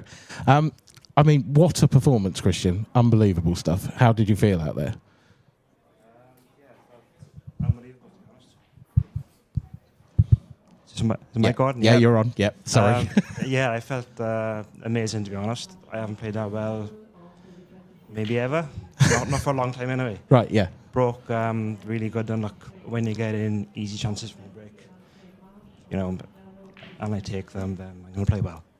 Yeah, and I mean, talk us through your break as well, because I think it's as well as we might see anyone break on the stream table. It just seemed like you just got through the cue ball so nicely. Is that something you've worked on, or is that just how you break all the time and it's just working today? No, I can't say I've been working on it. I was side breaking up until Tuesday, and I broke off 3 times in a row, and the white ball went off table. So I thought this weekend I'm going to try the front ball break. Just try something different. Yeah, and so I need to stick to the front ball break going forward. It's amazing how well it can work sometimes. So that's you through to tomorrow. Do you sort of check who your opponent's going to be? Is that something do you want to know who your opponent might be? Sometimes I do, but when I see I had Gio first round today, I didn't really bother looking any further. Oh, okay. Because obviously we all know how good Gio is. So who have I got, you know? Well, I can tell you, you're potentially looking at him now on our screen, because it'll be the winner of Morgan McInnes and Steve Wall. So that'll be, you know, an interesting tie. But to be honest, you must be confident after that performance. On paper, there's worse draws, but the standard is so good on the IPA. You know, you can lose first round every event. So I'll take it, but just see how the balls go after the break and take it from there, you know. But obviously Morgan must be playing well because he beat Dan earlier on the stream, and Dan's been in great form recently. So it's going to be a tough game, whoever I play, to be honest. Well, Christian, thank you very much. We'll let you crack on and enjoy your evening, but thanks for coming in. It's been a pleasure. Lovely, thank you. Cheers. Christian Phillips there,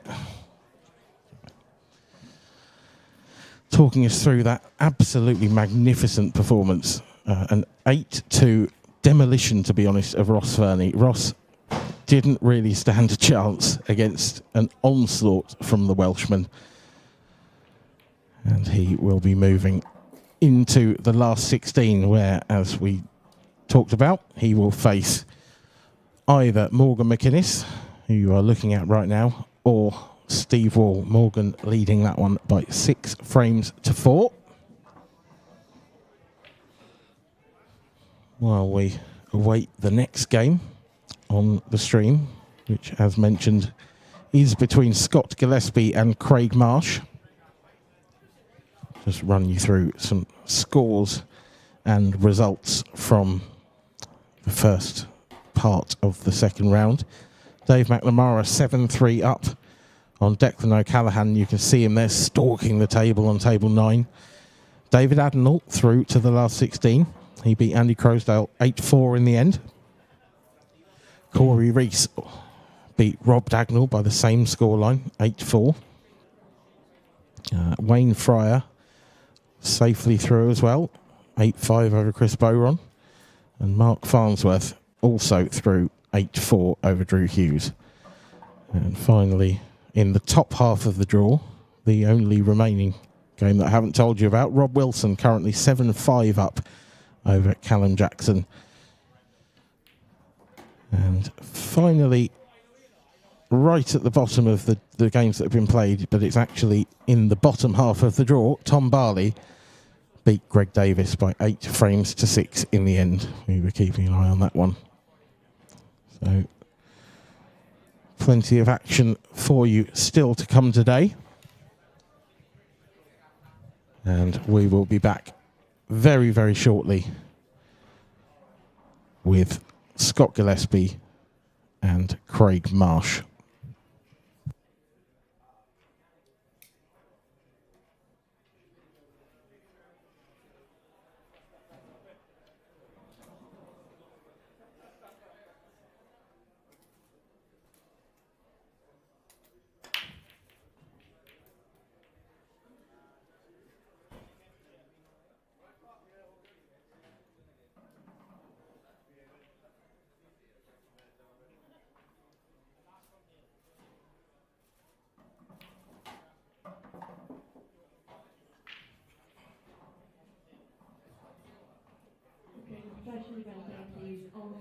7. Paul Harkness and Johnny McDermott. Paul Harkness, John McDermott, table 7. Table 1, Greg McMillan and Alfred Griffiths. Greg McMillan, Alfred Griffiths, table 1. Table 8, Dean Shields, Ben Davis. Dean Shields, Ben Davis, table 8. Table 3, Luke Sanjeev, Richard Caulfield. Luke Sanjeev, Richard Caulfield, table 3. Table 5, Curtis Lee, Dale Lawrence. Curtis Lee, Dale Lawrence, table 5. Table 24, Clint Ellison, Connor Jones. Clint Ellison, Connor Jones, table 24. Table 4, Darren Cook, Gav Robinson. Darren Cook, Gav Robinson, table 4. Table 2, Scott Anderson, Connor Davison. Scott Anderson, Connor Davison, table 2.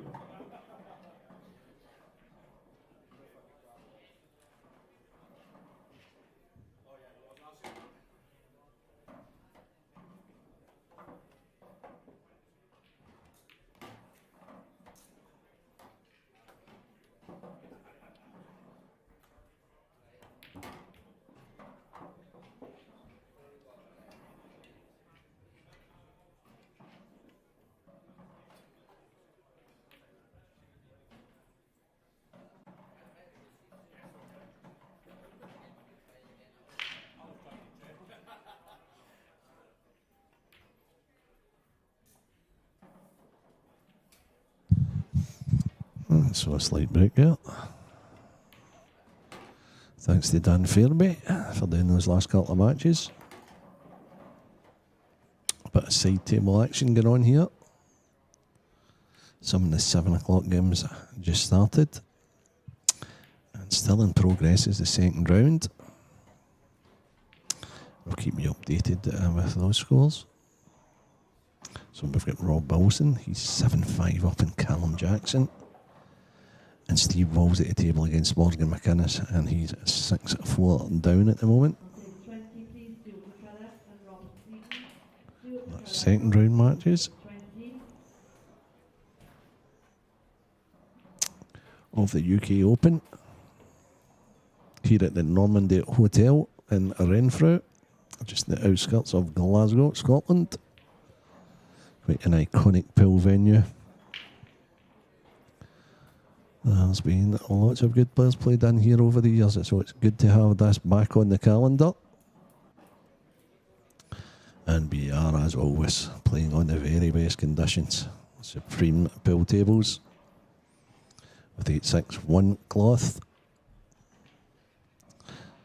With the Belgium Aramith Pro Pool balls.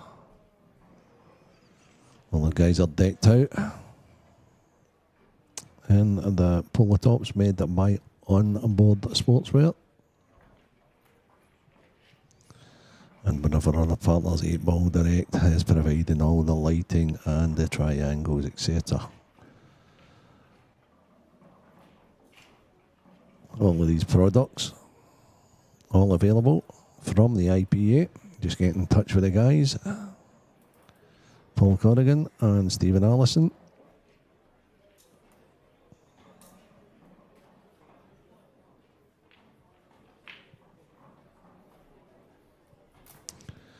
What's going on this weekend then? We have got the Open event, professional event, amateur event, ladies elite event, ladies amateur event, ladies open event. So lots going on here over the next 3 days. If you're a local or you're Glasgow or anywhere in Scotland, because it's not that greatly big a place, get yourself down here. Watch some pool. Watch the best players in the world play. None more so than the 2 guys that are coming off on the table next. Scott Gillespie, just off the back of a fantastic win. In one of the Scottish events, Scottish ranking events, and he's playing Craig Welsh.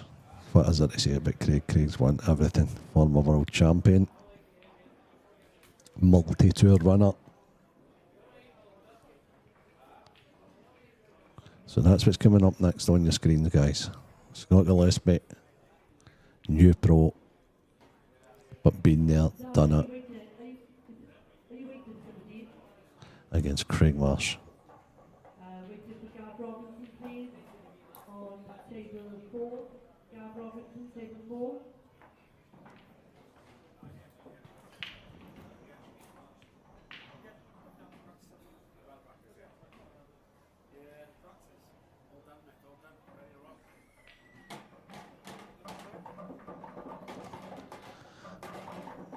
So Steve Wall did finish that last frame. It's now at 6-5 to Morgan McInnes.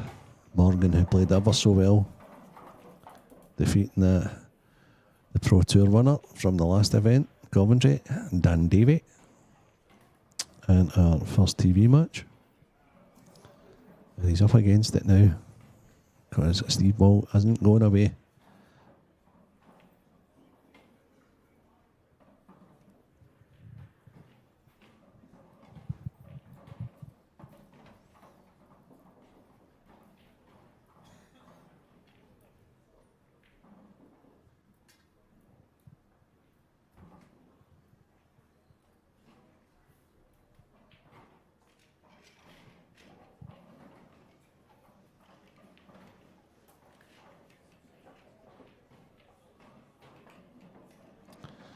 Mark Farnsworth makes it through to set up a last 16 clash with a Wayne Fryer. So Wayne Fryer, Mark Farnsworth. That's at 1 o'clock tomorrow. Dave McNamara, David Adeno, 1 o'clock tomorrow in the last 16.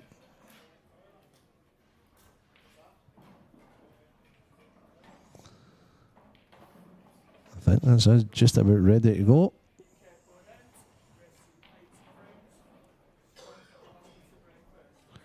And Scott Gillespie has won the lag and is breaking off in this first frame.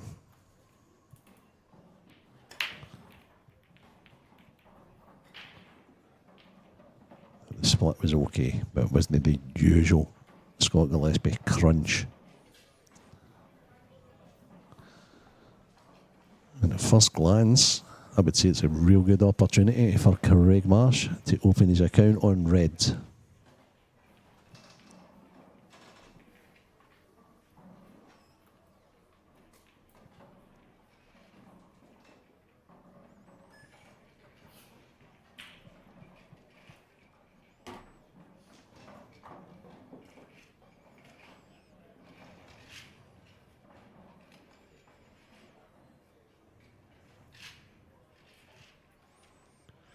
And Miss Marcy gets rid of this ball upstairs. Needs that to keep coming. That's a poor positional shot for Marcy. He had so much margin for error. Now, has he any pot at all? Can he thin snick this red into the right middle? The answer to that's probably yes. Is he going to lose the cue ball?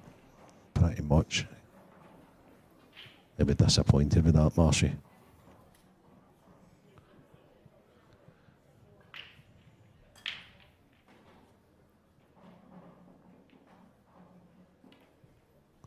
So he has clipped it into the middle. Lost the cue ball a little bit. But he's okay. He's got a pot. That was a great pot. He needs to try and recover this cue ball as soon as he possibly can. The only issue I see here is the red that's over the right hand side, sandwiched between the two yellows. If that was available into the right corner just now, he'd be playing it just now. So quite obviously it's not. So I wonder where that's going. He's used the 8 ball there. He's a bit shy again.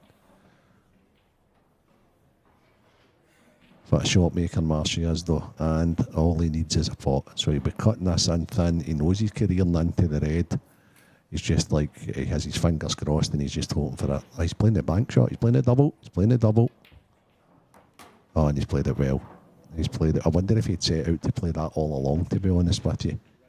Because he never looked as if he was going to try and bring that out into play. So, aye, Marshy spotted that early.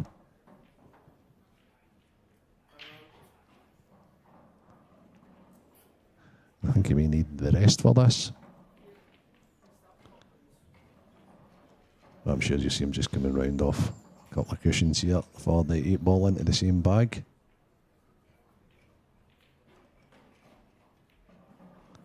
Yeah, tidy finish. Lost the cue ball a little bit, recovered very well, played a very good double. Can I give Stevie Walker give him any trouble for calling it a bank shot? So I apologise to Stevie. 1-0 Craig Marsh, and that was a Scott Gillespie dry break.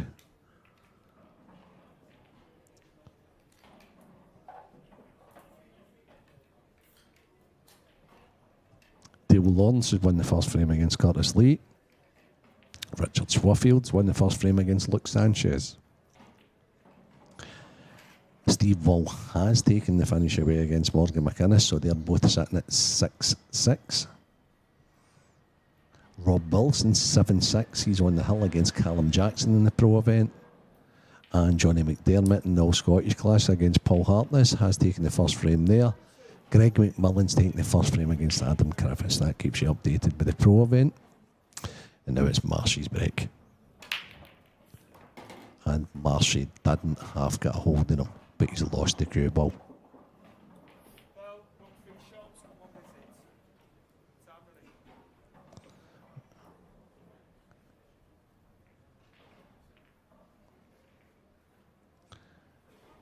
And I'm sure Scott will be looking at taking the reds away once he moves this yellow.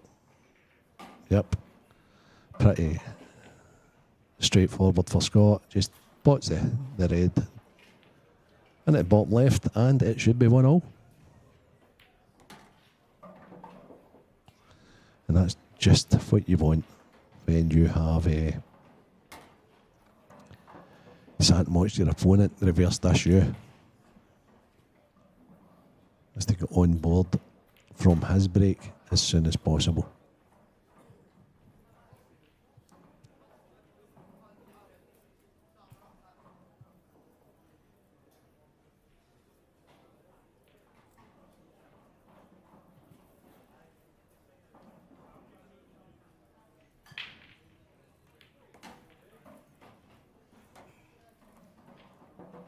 Such a hard first round game.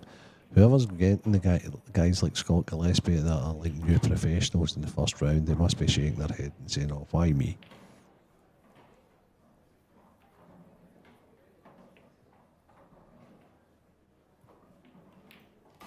Yeah, 1-1.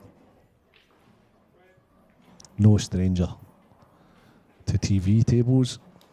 Any of the two of these guys.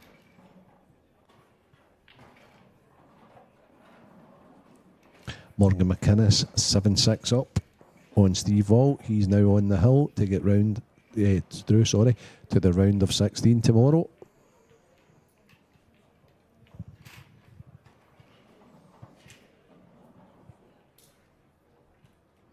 Rob Wilson has booked his place. He has just defeated Callum Jackson by 8 frames to 6.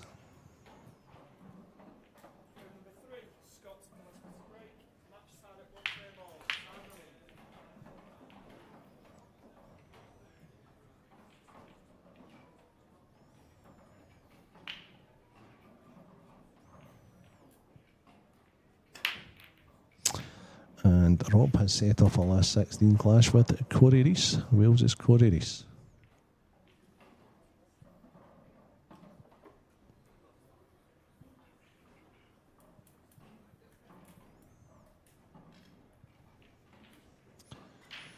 So what's Scott seen here? A more successful break this time. It's looking like a reds if you can see the plan.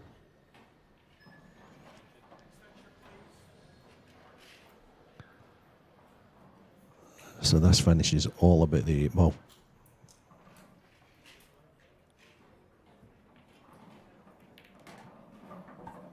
Okay. Yeah, think he's a little disappointed with that one. I think he was wanting to keep the Reds downstairs to be able to get onto the 8 ball, or at least one of them anyway. Unless it does go to the bottom left. If the 8 ball goes to the bottom left, he can play the 2 downstairs, no problem, and then go up.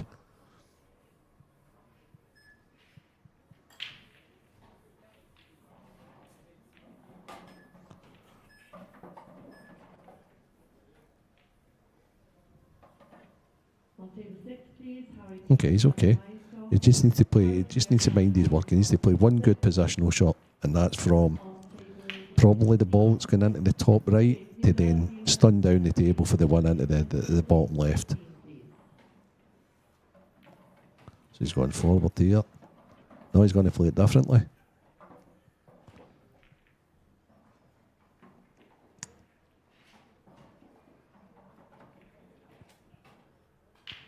So if he plays the one on the left here, he'll be a little bit... Yeah, I didn't think he was.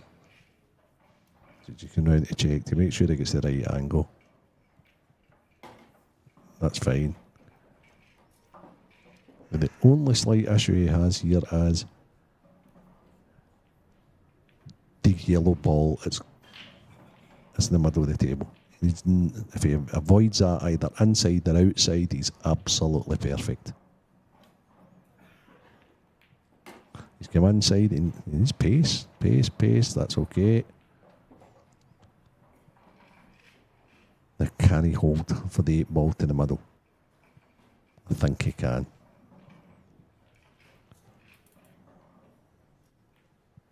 Yeah, he's played it great. That's not exactly the way Scott set out for the finish, but I tell you what, he's made short work of it. 2-1 Scott Gillespie. Another cracking match. It's just went on to table 16, one of the outer tables. Jake Dylan Newlove against Liam Dunster. That's a tough draw as well. I think Liam's the number 2 ranked player. And he's drawn Jake Dylan Newlove, who is a tournament winner in his own right. I think he's a new professional as well. And, I mean, Jake's been on the scene for quite a while now.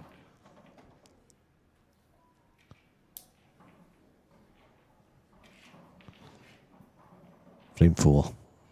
Marcy won't be wanting to repeat his last break when he went in off. He'll be wanting to repeat the way the ball split, however. Oh, goodness.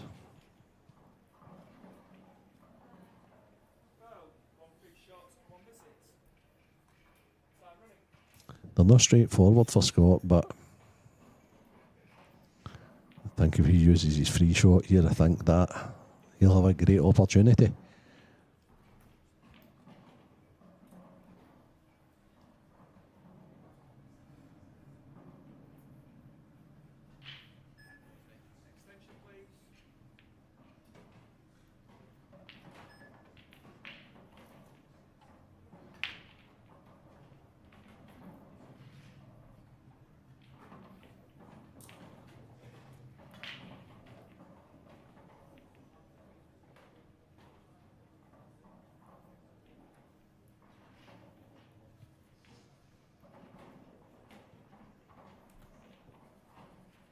He's not quite made his mind up, Scott, but exactly the way. That's what I thought he would have played. Oh, and it's come out absolutely fantastic. He's played that fantastic. He's on the yellow into the left middle. And he's a pretty straightforward for Scott now. And that's because he used his free shot so well.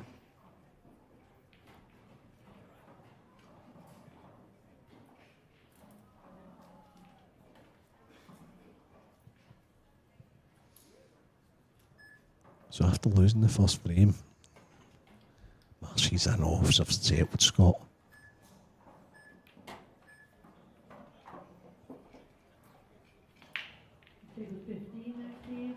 And you'll not want to give a guy like Scott a momentum, that is for sure.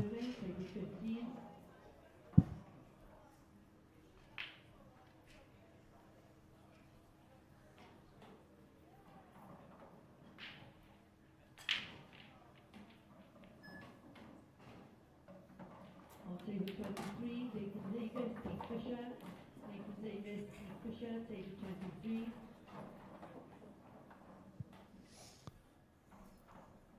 We want to get rid of this one at the right middle as soon as possible because that's slightly tricky. If he's on it just now, I think he'll take it.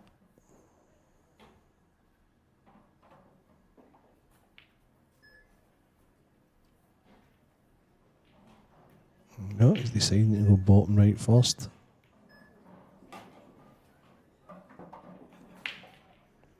Okay, I think that's a slightly better angle because I think he can just droop this in and come to the left hand side of the yellow.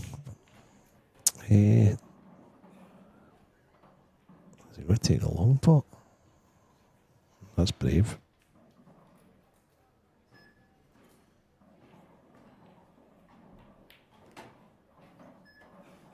Yeah, I think he's okay. Not even sure he's got, yeah. Where Scott's pointing his crew is exactly where he's going. So that was tricky. The one beside the 8 ball was tricky. And he's deciding not to box his sail into it and he's going to play it in at the bottom left by the looks of things. Yeah.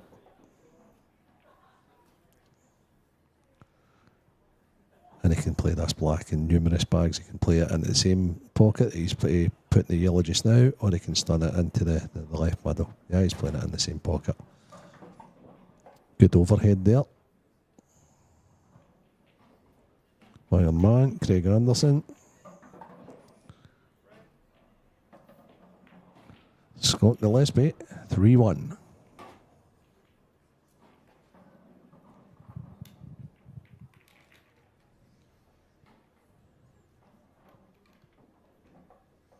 Greg McMillan 2-1 up on Adam Griffiths. Curtis Lees equalised against Dale Lawrence. It's Luke Sanchez 1, Richard Swafield 2.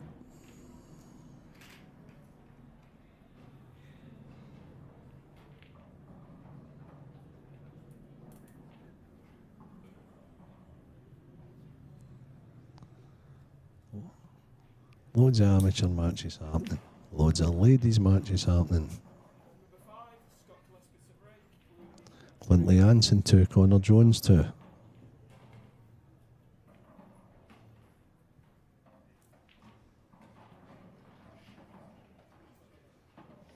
Morgan McInnes is now in the round of 16 also. He's setting up a match with Christian Phillips. So the two TV games, Morgan McInnes and Christian Phillips, are going against each other now in the last 16.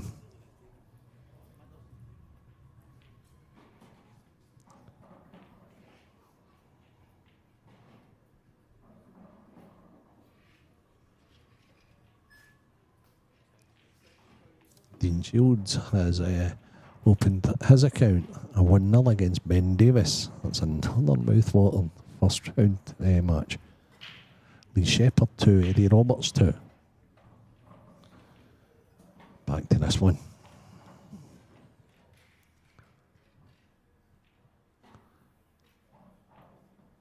And after a fantastic break, Scott found himself in a bit of trouble. I'll tell you what, though, he's done very, very well with the way he's parked that. He's had the fight brilliantly there. I don't think Craig's got a single pot. So he's gone safe also.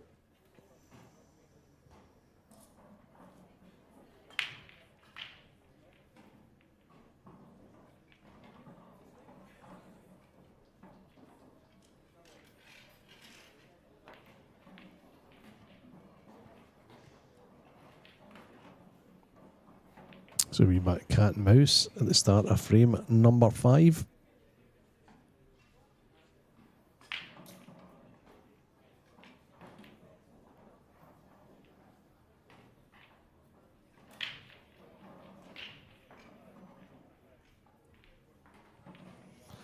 But there's no hiding place now. So Scott's going to be forced into a real toughie here. Unless he tries to get back up table. Which he has. He's potted one. I don't think he's tried to pot that. I think it was more an error. But now at least both players know what they're on. can't see Scott pushing the boat out for a finish here. You never know, however.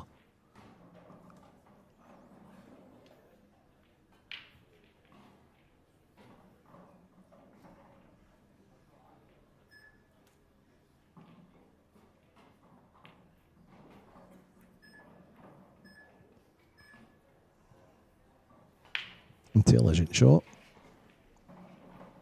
He's only let Marcy see one ball.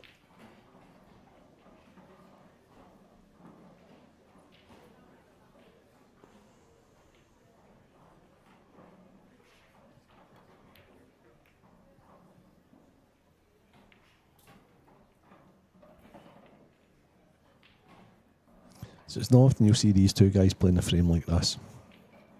And I think sometimes that's fascinating to see two guys play a frame like this, to be honest with you.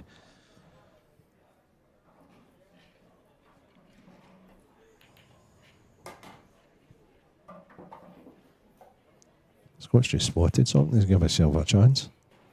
So there you go. The fudging doesn't last long with these guys. I think Scott will go now. Even though he's got that one stuck over on the left-hand cushion there, he'll be looking to develop that. Well, they still push the boat out now, though, because it's really difficult now.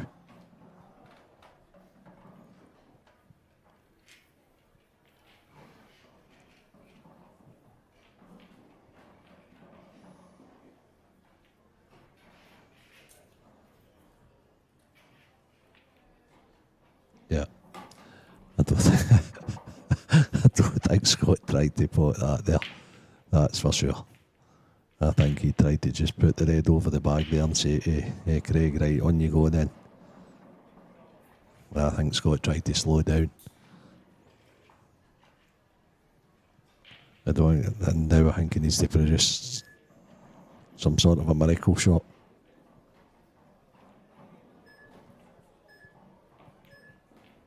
No, he has slowed down. Fair play.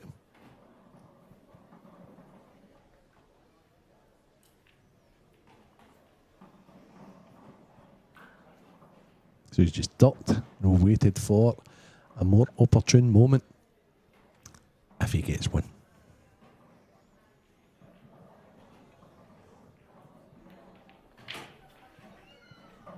Craig's just going for this.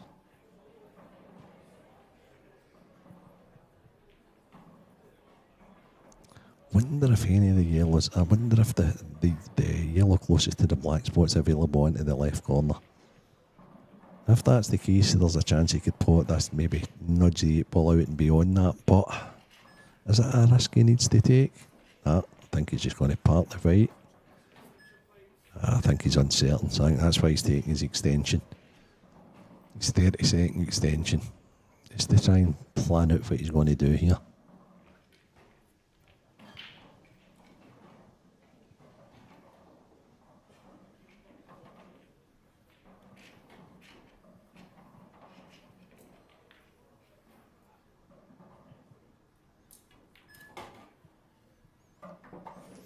So that shot tells me that this yellow does go. In the process of potting this, I think he'll try and go into the... Oh, is he playing the one up top and screwing back into it? Yeah, indeed he is. What a great shot. What a great shot.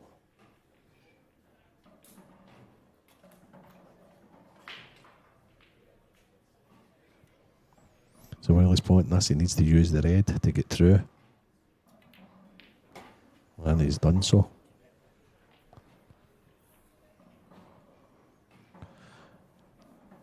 So now it's all about the decision for Craig, as it's all about where he's going to play the 8 ball.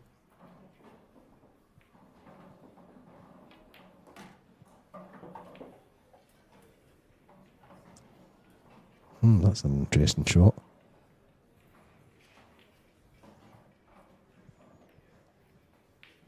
Oh, that's a brilliant shot. So it's the double. Double back. Into the bag, his hands closest to it. And he's nailed, been round the rim a little bit. He's nailed it, 3-2. Craig Marshy back in the match. And he'll be up breaking next. Craig McMillan's 3-2 up on Adam Griffiths. Scott Anderson in the pro event is 3-0 up on Connor Davidson. No change. Luke Sanchez, Richard Swarfield, it's still 2-1. Curtis Lee and Dale Lawrence is 1-1 still. It must be a fudgy third frame. Ben Davis is 2-1 up on Dean Shields. Harry Pert 1, Adam Myerscough, who does quite a little bit of commentating in here for us. 1-1. Paul Hartness and Johnny McDermott 1-1. And Jake Dylan Newlove has taken the first frame against Liam Dunster.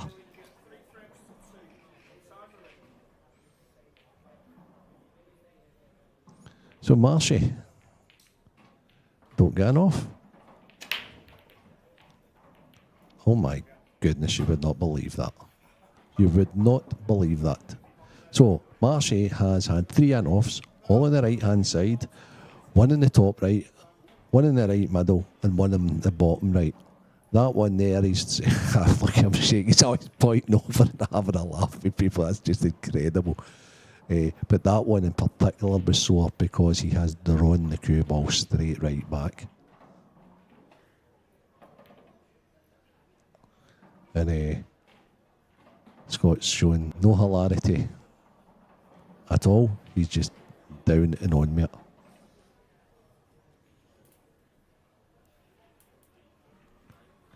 think he was wanting the brakes on the 8-ball there though. I mean, that's a good shot he's played, but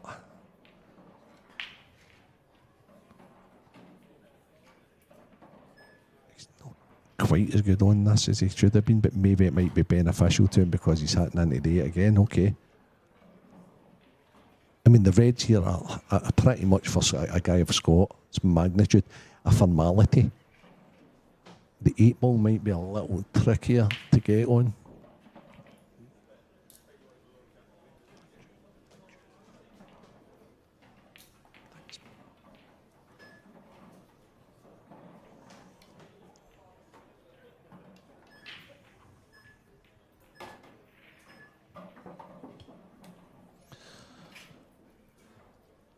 So he's just going to leave himself a harder shot on the 8 here.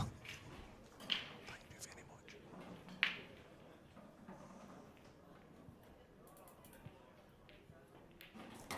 very much. Yeah, like that shot.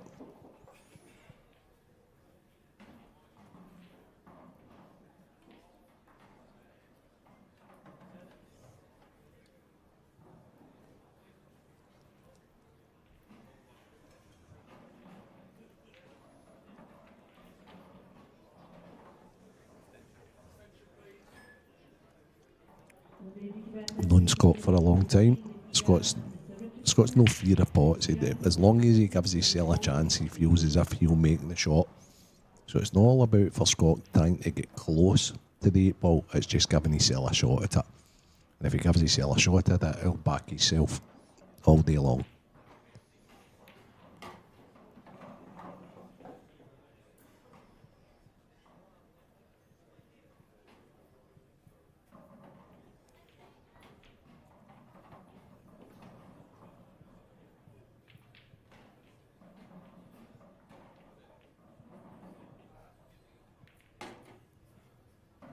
Pretty good.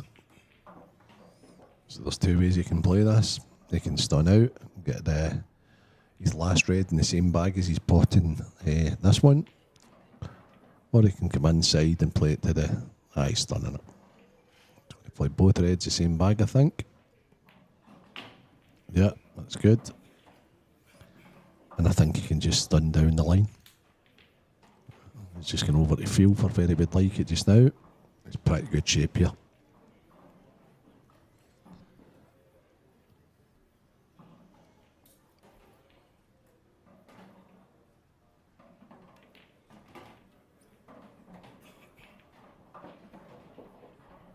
So this 8-ball, it's not a gimme, but a guy of Scott's magnitude, as I say, you would expect to get is to go 4-2 in front.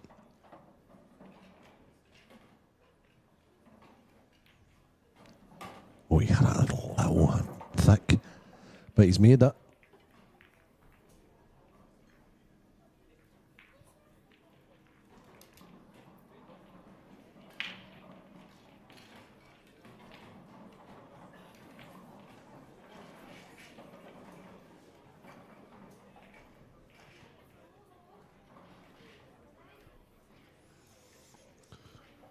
For 2 Scott Gillespie.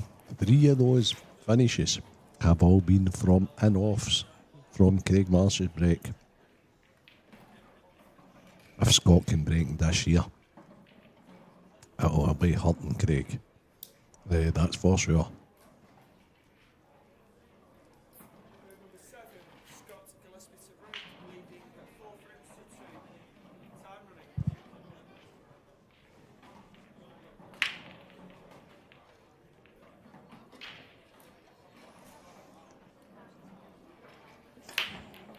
He's crunched them. He's crunched them, but has he got one? Is he dry? He's dry. But this is a strange game.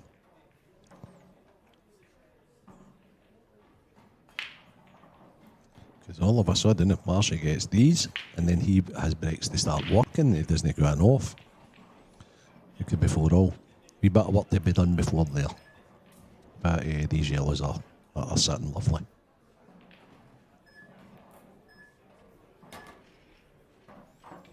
Marshy will have taken finishes like this away for years and years. This is just pretty EBC for him. But however, it's at a big stage in the game.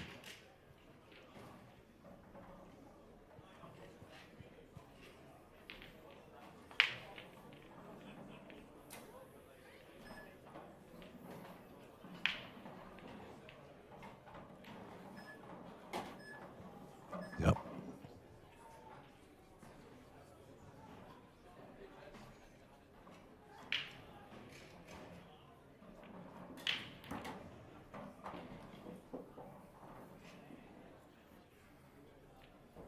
There's a couple of his Marshy can play this. I'm sure he's got to play the one into the right centre. He can come round a couple of cushions beside, or else he could probably just pull straight back. Yeah, he's went round it. He's actually killed it off too. Yeah, I'm sure you'll see him just drag this through a couple of inches.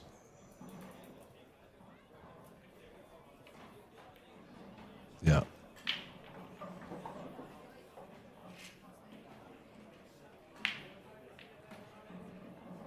It's just a bit tight position for the 8 ball here. Because that doesn't look as if it's available to any of the bottom bags, so it's going to have to go to one of the centres. It goes to the bottom bag now. I can understand why he played that. He wanted to play the red full though, so it was available to a couple of bags now.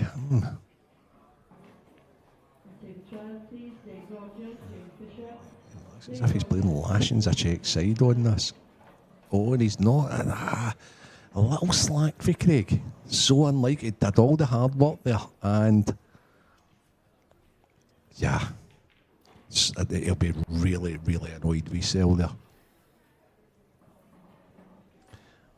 Probably it's hard. The angle on the stream and the angle on the table are different things, but I thought he could have played the 8 ball into the right middle, just left a harder cut on it without moving it.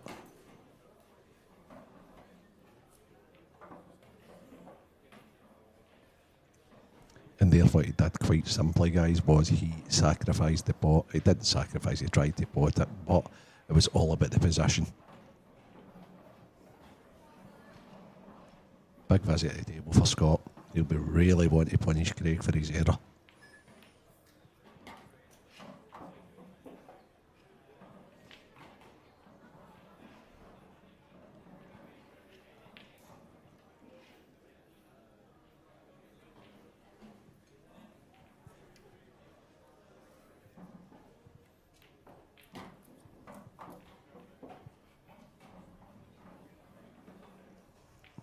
And if this plant comes out nice, there's no reason it's not going to be 5-2 Scott.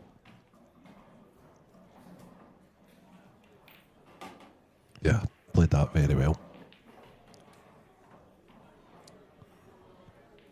Scott looks in the mid. I'd be quite surprised if Scott didn't go top left, bottom right, left middle. I think he was asking about his extension there, if he still had it. But he's not. I think he's deciding to go bottom. He needs to go on with it now. Make his decision quick. No, he has got his extension. Yeah.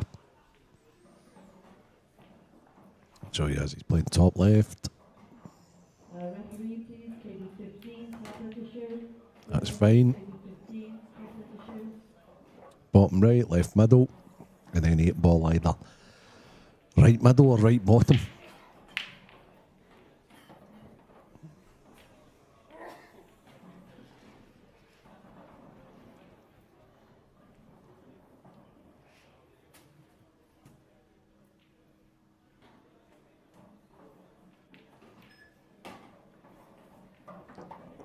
I think that's just about enough. And I think what you'll see is Scott putting the 8 ball in the right middle now. Yeah, that's a lovely wee angle. That's straight in the middle of the bag. Yeah, Scott doesn't make mistakes in that situation when it's presented to him like that. Massive, massive, massive turn in the match there. 5-2 Scott Gillespie.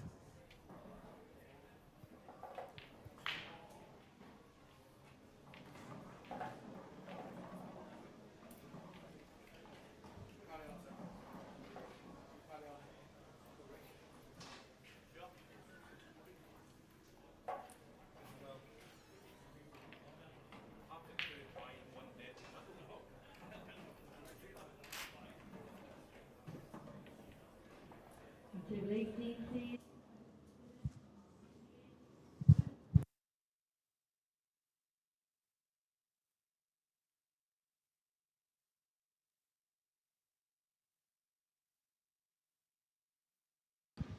And there's all our sponsors there. I did miss one. I missed ADR 147. Fantastic tips. Halo Tournament LED lights.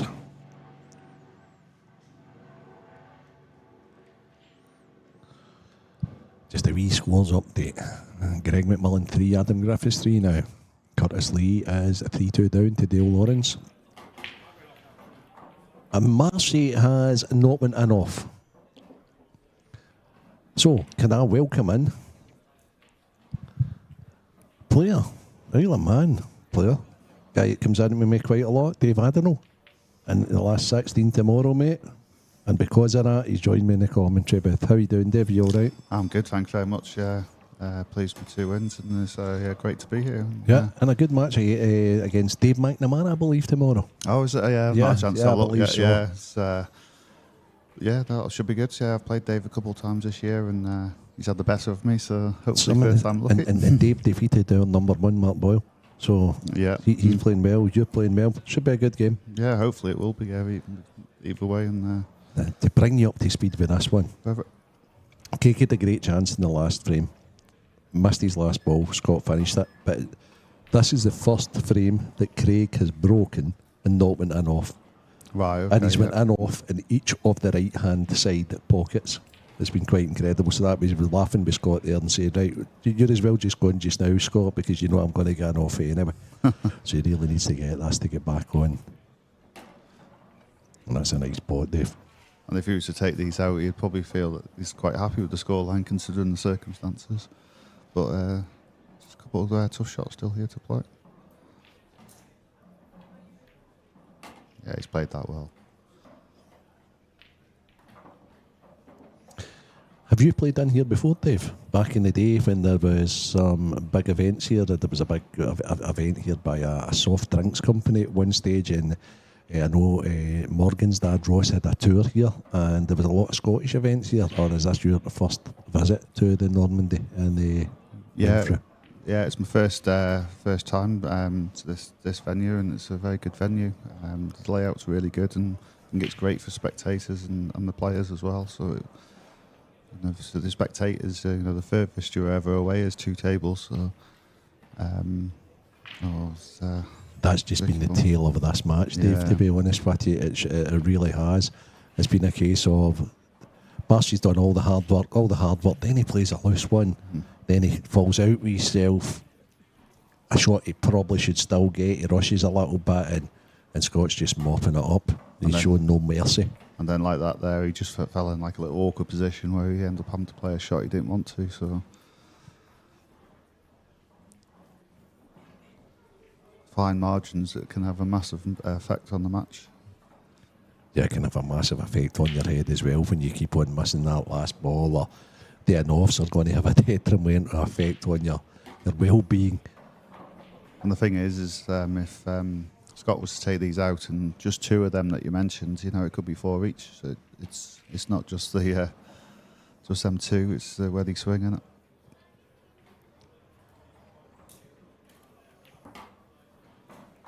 Yeah, and Scott's been solid. He's not making any mistakes when it's coming to the mopping up.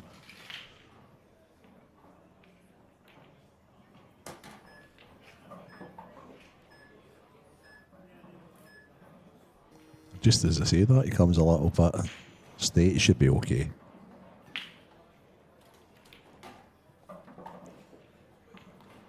He'll not be happy with that either. He underhit that. He's still okay though. Yeah, he's still okay. Scott's bad shots he's getting away with. Craig's is getting punished for.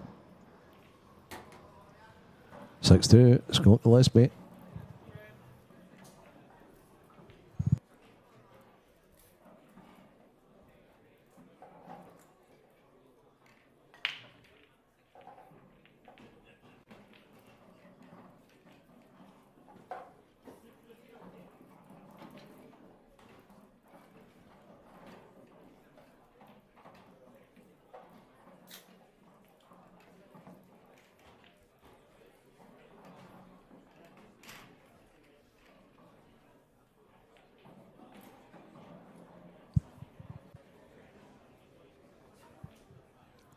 Looks a good match in progress in table 24.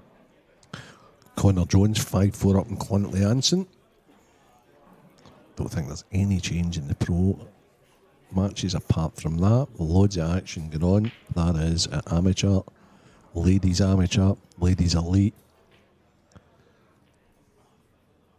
Our professionals are now playing.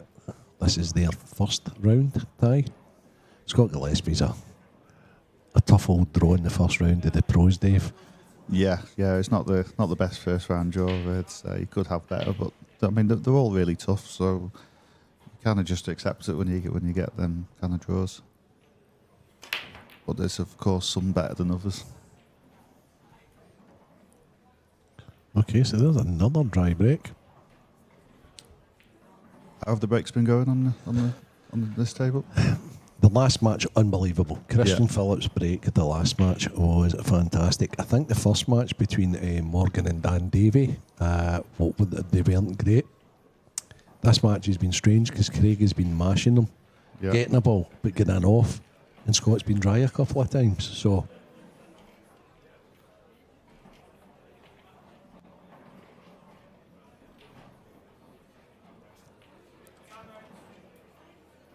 Is Marcy playing this red, the cut in the red here, Dave? Yeah, I think he's playing that and off the yellow to then go between the yellow and the red to the right of it.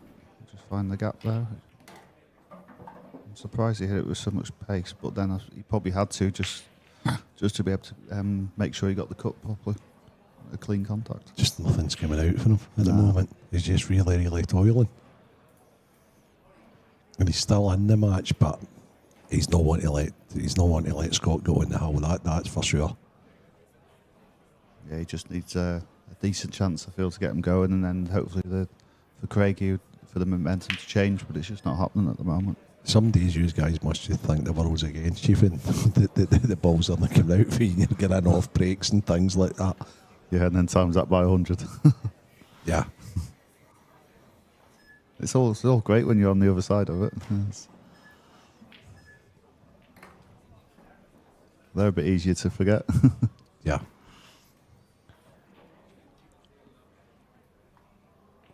And Scott's not going to go crazy here. He's just going to touch in behind the yellow, isn't he? Yeah, I think just clip off the yellow and cue ball behind it. Yeah, good shot. I'd expect Craig to hit this still, but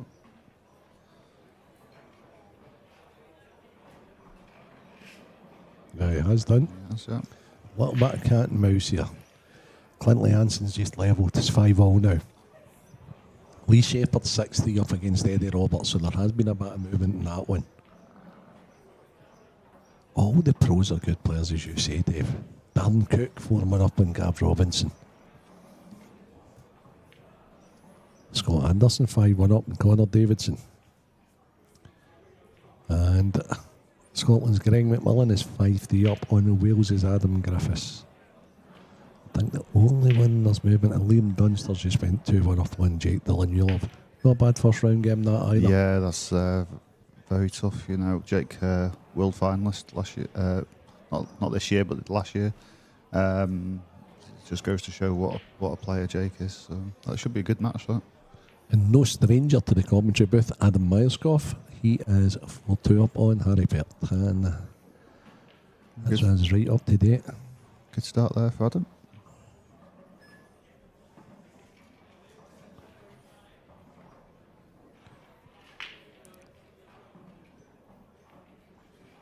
The horrible thing about when the balls don't break out is this sort of a thing happens.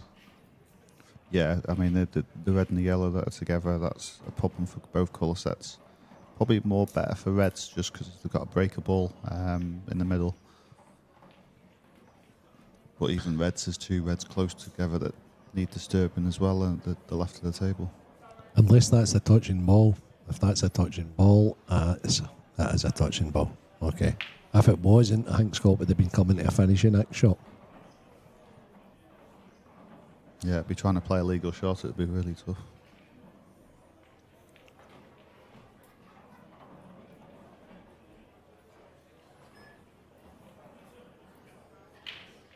It's tricky to know where to leave it, really. Maybe the middle of the bottom cushion.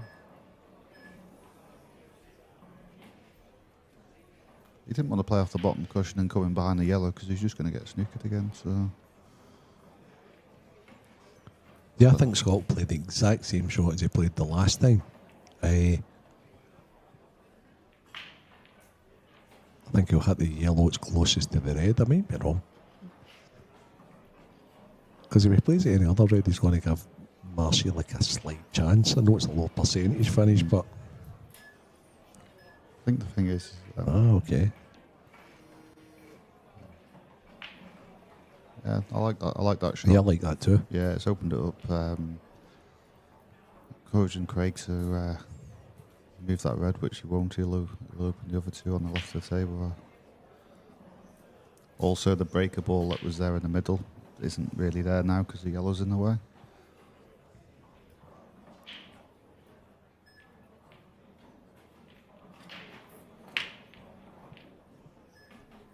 Craig doesn't like it, he's running out of time as well. Oh yeah, Craig's just got... Everything's got to be at the Craig there. That's very unlike him, to be honest with you. I think he just didn't know what to do. The clock was running down and he decided to just throw his arm at the only pot he could see. I was thinking maybe the two reds together, you could maybe hit one of them and put it at the left corner. But, I mean, even if you couldn't cover the pocket, the problem is you're leaving yourself open to the yellow, then covering the red. So.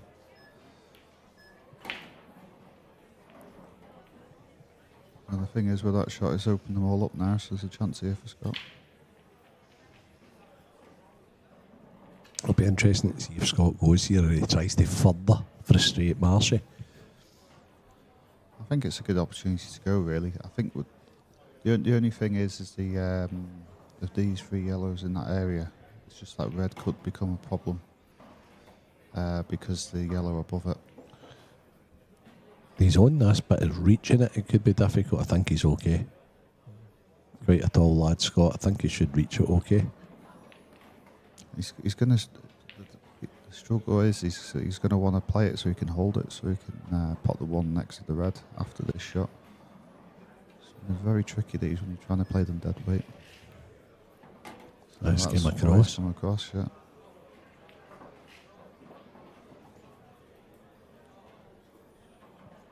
So now it's just getting a little tricky. So he's looking off the left cushion. Come across. If he pots it, he should be dead straight on the yellow into the bottom left corner.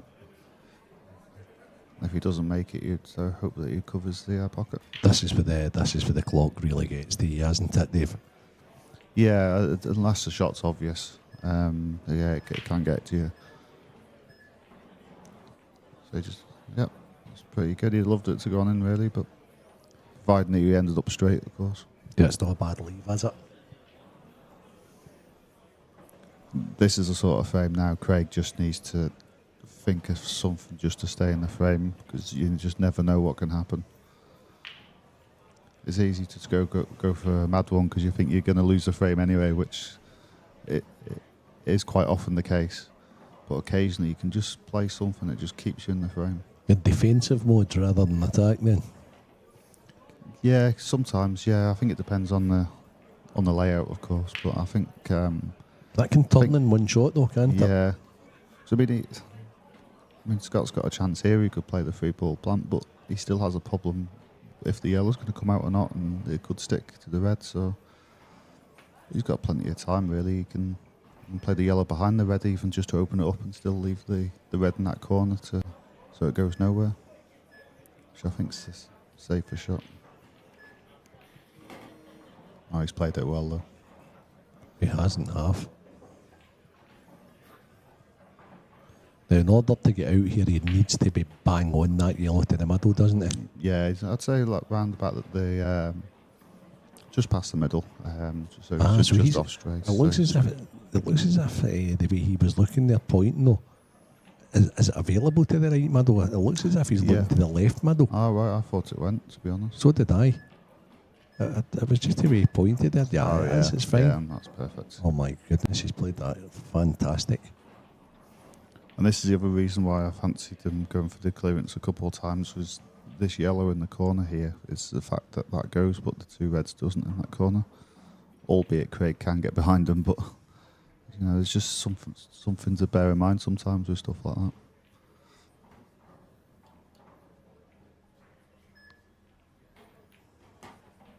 Yeah, it's a good shot. That means he's not interfering with the red down there. He can just come straight through. Yeah. You can either drop this in or go down off the bottom cushion and get up closer to the... I think just drop it in. You don't want the risk hitting that red. Yeah, that's fine. As soon as you start hitting that with any pace, the cue ball goes wide. So there's black to go 7-2. 7-2. Scott Gillespie on the hill. And Craig won't be looking forward to breaking here, that's for sure.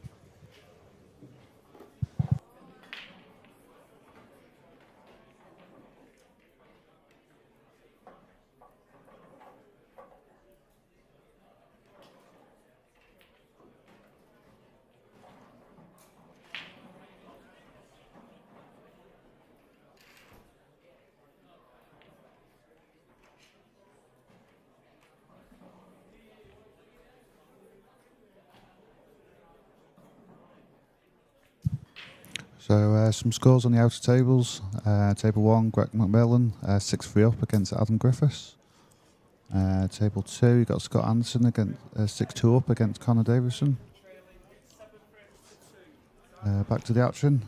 We've got Craig to break again. If he's going to have any more friends. No, and there's probably what he expected.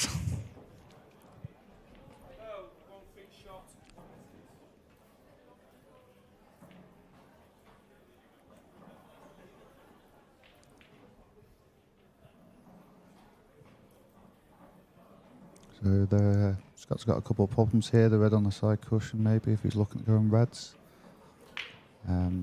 Especially with the two yellows on the side cushion, so yeah, he'll definitely be going reds. He may look at clipping off that, and the cue ball come off the bottom cushion to go into the 8 ball. Open that up as well. He does run the risk of maybe not having a positional shot after it. Quite a lot to do with this first shot, whatever he decides.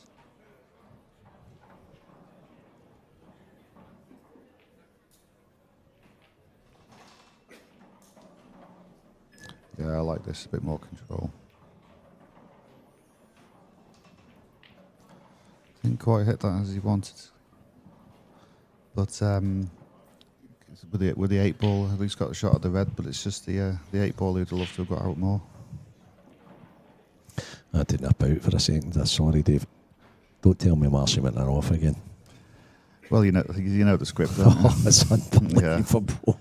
Yeah, there was no surprises there. Yeah, Craig had a little chuckle to himself. I think everyone was expecting that with the way this match has gone. So a little tricky one there for Scott. He just needed to. He needed to get round the back, didn't he? Yeah.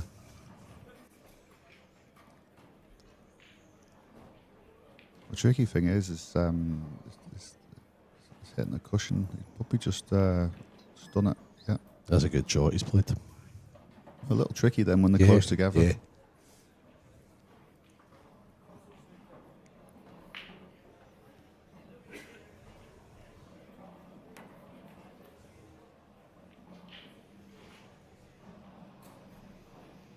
I get the feeling that Craig just wants out of there now. It's just not his day. And I think the thing is, well, I think it's just left with just no shot. Just again, he's come to the table with absolutely nothing to play, and he's had to play something. Craig's best hope here was where the 8-ball is. That may come to save him, but I think Scott's going to try and deal with that now. Yeah, great shot. I loved it a bit more because I bet you wishes he was on the 8-ball just now. Yeah, it just restricts his positional. He'd have loved a bit more of a gap between the yellow and the 8-ball there. I think he's going to take one upstairs just now. Yeah, I think he'll play this one down at the bottom first, but he's just looking at where his position is going to be later on. Okay. So how does he get on the 8-ball? Yeah, Where he's looking just now. I think he'd have loved the gap between the two yellows to play the top left and then play the one down the rail.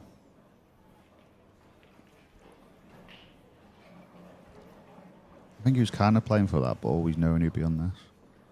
They're playing this way. Oh no, he's not. He seems to be screwing the ball back. Just stunning it out, I think. I thought that. Playing that with a touch of left. Which makes a shot incredibly harder. He played that very well. Inside. One of the hardest shots to play. Very much so. Very much. Is this one of these shots here that he plays for the area he looked at, but he's going to have a double at it at all costs, Dave? Yeah, he's got to make sure he just doesn't underhit it. As long as he doesn't underhit it, that looks perfect. He'll always have a shot. Even if it was an extreme cut, he'd have the extreme cut or the double.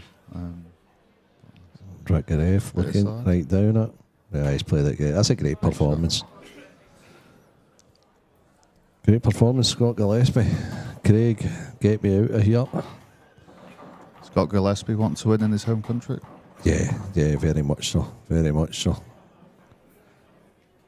Scott, we going over to Stevie now. I think our next match, we've not quite know who's playing yet because all these matches are still going on. It's going to be a second round match. So we're not 100% sure who's up next. Maybe Stevie will be able to tell us when he interviews Scott. Dave, thanks for coming in, doing a wee bit with me. That's only half a shift, but that's what happens if you're through. Then you need to go up and get changed and things like that. Thanks. Hopefully I don't get you back in because that'll mean you're in the tournament for the rest of the week. Hopefully. When are you here? Are you here today? Sunday? Are you staying Sunday night? Yeah, I'm here till Sunday night. Leave about 9, 10 o'clock. Well, hopefully we're commentating on you, and but if not, we'll get you back in the commentary booth. So thanks very much, Dave. Very welcome. Great to. Stevie Delighted now to be joined by the victor of that match, none other than Goobsy, Scott Gillespie. You're playing well there. Aye, but I felt as if I was playing on Thailand or something. It was absolutely sweltering out there. I seen a status for Craig saying that he'd left his queue or something in Bush's car. So, I mean, I didn't look too much into it because Craig's still a great player regardless what queue he uses. But you could see with a few shots that it caught him out, because there was a couple of finishes here that he should have got, but he also went in off 3 or 4 times. Don't get me wrong, I had 3 or 4 dry breaks myself, but I was more punishing there, to be honest. There's a few people that they talk about the TV table, they talk about how different it is. There's a lot of people struggle. That's a brand new table they've sent for this event, as we've added a couple of tables to it's a big venue we're in. How did it feel? You looked like your cue ball was pretty good. Aye, listen, I mean, I've not hit a ball since the final last week, so like, I'm looking back on that on positive notes. You know what I mean? I mean, I tend to not play anyway, but listen, I've played well the last few weekends. I knew these 3 weekends were good for me, because it was a Saltire, a class same as a major, to be honest. Then obviously the IM, which is a great field as well, and then into the IPA in Glasgow. So I knew I was hitting a good ball, and me being a new pro, you're going to get tricky ties, and that gets me up for games as well, you know what I mean? Because people might see me as a wee bit an underdog there, but I mean, people might not. But yeah, it's a tough draw for Marshy as well. I think obviously, as you say, because you've not been in the IPA Tour the last few years, coming in, maybe on the outside, people saying, well, he's lower down in the rankings, he's new in the pro ranks this year, but you're not a new professional. It's obviously, so I think anybody that knows the game knows that obviously that's going to be a tough match regardless. Aye, and see, to be honest, the last pro IPA Tour weekend, I had to withdraw, unfortunately, and I felt good there as well. So I know I have been playing well. But aye, so obviously I'm a tricky tie, but you've got like your Morgans and all these new pros that are coming back over as well. So listen, the IPA, to be honest, there's no easy draws, but there is like easier, if you want to class it as that. But there's no easy draws. I mean, everybody's capable of breaking and finishing, and it's just good to be competing with the big boys. So talking about your winning a couple of weeks ago, obviously getting the Saltire over the line, coming into this, the IM, sorry. No one else Saltire yet. So, but winning breeds winning, people say. Did you come into this weekend thinking, do you know what, I've got that win, can I motor on, can I kick on and get this, or is it just game by game? Nah, listen, I mean, I've spoke to you in the last few weeks, Stevie, like, what happens now with me. Like, I'm too lazy to practice. I'm a first rounder, I go deep. There's no in between. Like, I don't try and plod in matches and try and hang in. Like, I just like to go game. Obviously, the odd time you have to try and play some tactical frames, but no, it excites me to go for big finishes and stuff. And I'm a bit old to be trying to just hang in like the youngsters these days. You know what I mean? But no, I still love competing, and that one last week did give me a wee bit of hunger back, because I'd kind of lost that there. You know what I mean? No, congratulations, mate. You are through to the next round, and that's all you can do. Exactly. So, congratulations, Scott. We are waiting on a couple of matches getting done before the decision is made on who you guys are going to watch next. So, we'll be back very, very soon.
Table 9, please. Kira Whitcomb, Kelly Egan. Kira Whitcomb, Kelly Egan, table 9.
table 11, please, in the elite event, Jenny Lawson, Hayley Weston. Jenny Lawson, Hayley Weston, table 11.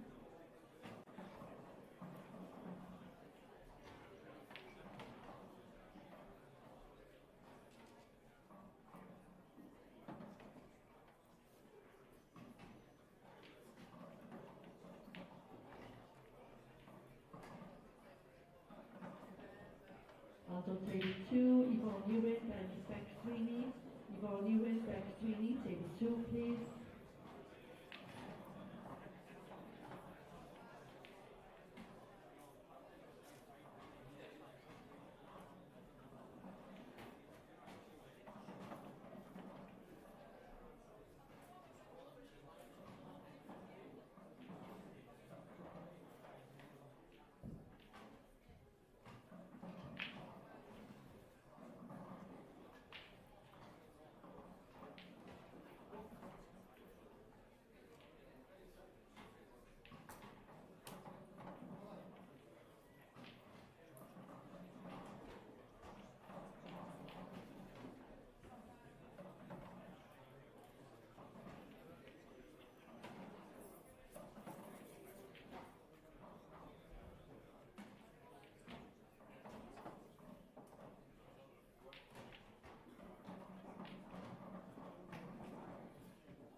Okay, so the next match on the stream then will be Scott Anderson and Robert Stevens.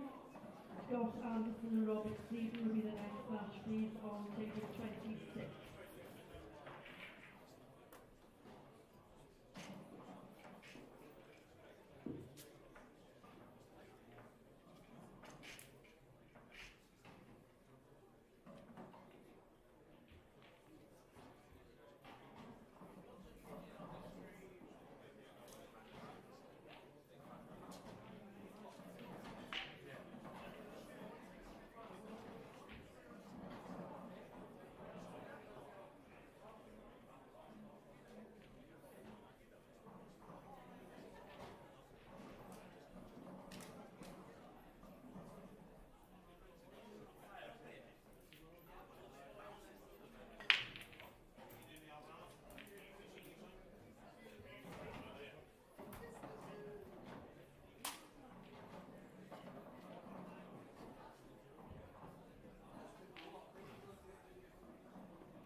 To the ladies event, please on table 10, Maura McCann and Laura Gillett. Maura McCann and Laura Gillett, table 10.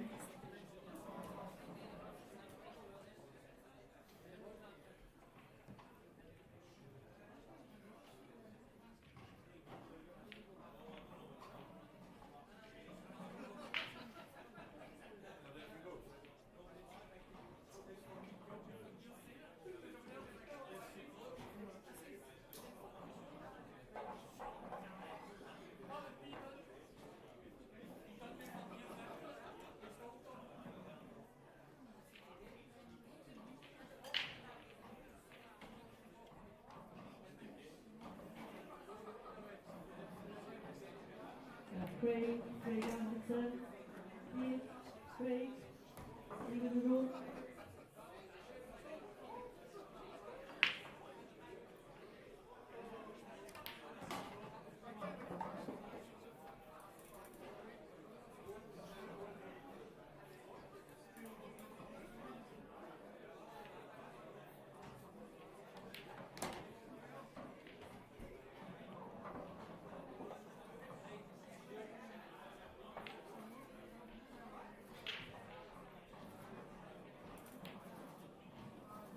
Hi, Craig.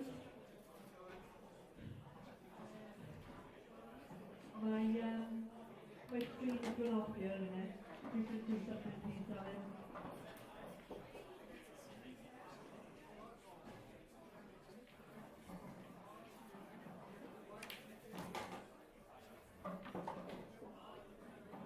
Table 19, please, in the amateur event, Elliot Sanderson, David Thompson.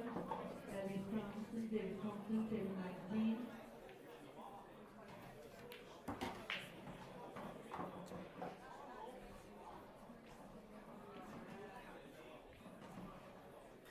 On table 20, please, David Forrest, Colin Bradford.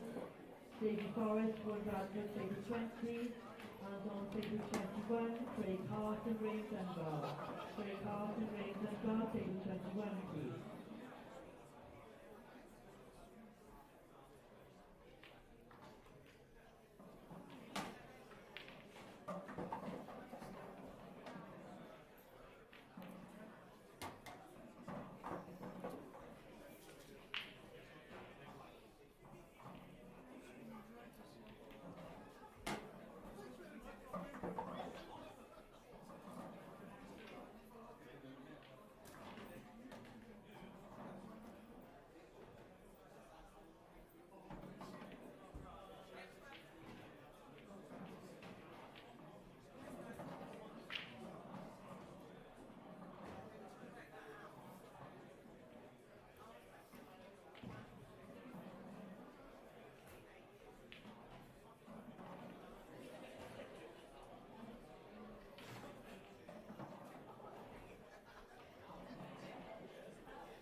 Good evening, ladies and gentlemen. Stevie Walker here. As Robert Stephen and Scott Anderson are about to go head to head here. I'm sure someone will likely join me at some point soon, but if they don't, I will be here to get us through. Should be a good match, this. Robert, he actually spoke to me just before I stepped in here. Said it's the best he's felt in a long time, so I could see more good form from him here. Scott was absolutely flying in his previous match. It then got a bit scrappy, but he was one of the first players through to this stage, so this should be a cracker.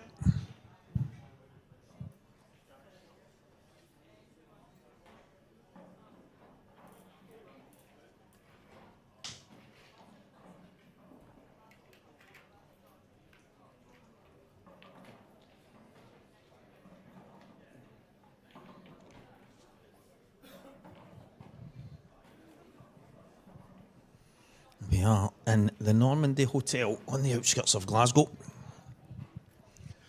One of the big things on the players' lips today is the amount of space in this venue. I was asked a question, guys, not so long ago, about venues in Scotland and stuff, and could we get the IPA up here? And I mentioned the Normandy Hotel.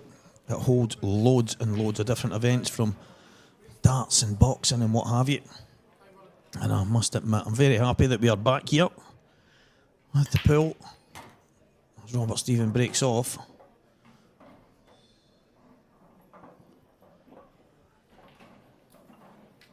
Does the yellow pass to the left middle? If it does,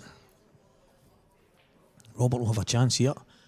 I don't know if he can see enough of the red to flick it in the right middle. So, a big question. Does that yellow go? And if it does, he will have a chance. I mean, the yellow on the right-hand cushion, highest of the two, will go in off the red.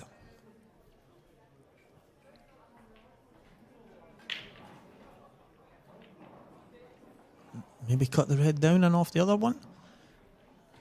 It's going to be decision time very, very soon, but I think the yellow to the middle. Does it go in the bottom? Does it go in the bottom even off the red? He's looking at it in the middle.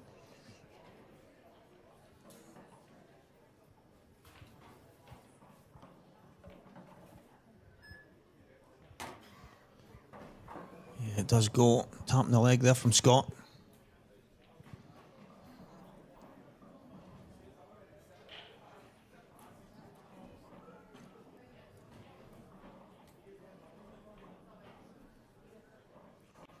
So Robert, Macca, Stephen. Make sure we call him Macca, guys. He'll know what he's talking about.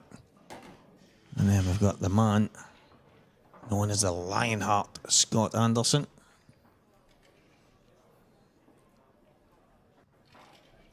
Another one actually says that he feels like he's got his game back.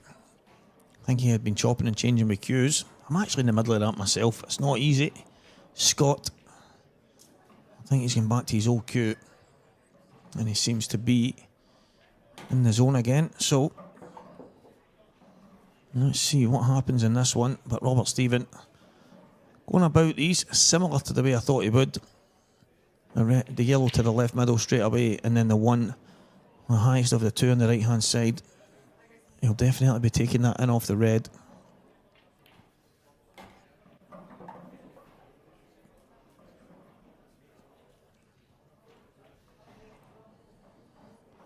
As much as these were quite obvious in the way they were going to be mapped out, the pattern. However, you've still got to go and do it. You've still got to get them. Just a nice little angle. Should be able to just pull the cue ball back. Just past the black.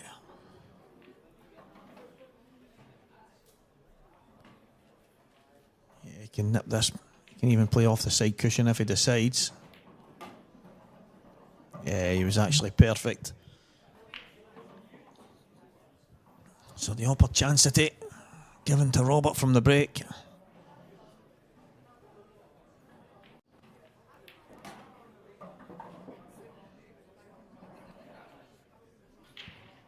And the Scot looking like he means business here against the Scot, Scott Anderson. 1-0 Robert Stephen.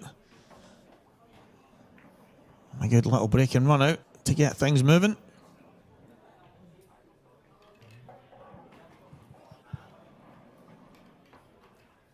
It is all go in the venue right now. Ladies elite, ladies amateur.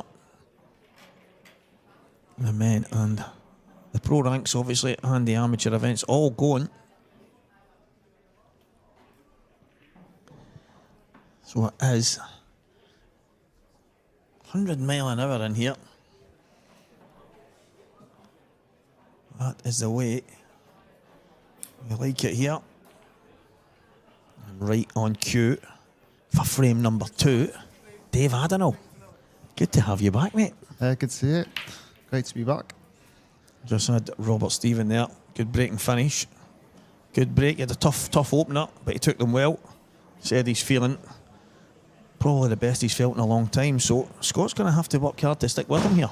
Yeah, it'll. If Robert's playing well, definitely, yeah. He's a really good player, Robert, when he gets going and gets in the flow, and sometimes just doesn't miss when he gets in that kind of role. I think that's one of the biggest things about him over the last while. He's probably, someone asked me about underachieving, and I know when it's been in the IPA pro ranks, he's maybe not done as much as was maybe expected of him, and probably say the same in Scotland after he won one of the major IM titles and stuff. He's probably not won as much as would be expected for a guy of his ability, but there's always a chance, and if he plays well, who's to say it can't be when he's at home? I think as well as you could say that for so many players, and that's No, because exactly. There's so many players in the same boat. So few titles, and yet so many I think great players, and that's probably, maybe it's a bit of an injustice when you say underachieved, because when you look at the pro ranks right now, Dave, you're in the middle of it. The standard is absolutely incredible. Scott Gillespie said in the last match, in the interview after his last match, he's like, here at the IPA right now in these pro ranks, there's no easy matches. You can argue there's slightly easier ties, he went, but anybody on any given day can blow you away. Exactly, yeah. Anyone could beat anyone, and I think the only difference between the top players and the rest is the fact they just do it more often. But they still all lose plenty of matches. That's a bad miss. He didn't have to worry too much about the cue ball, so yeah, it was a surprising one. Yeah, I wonder if he's maybe just taking his eye off it just to follow the cue ball, but quite surprised at that.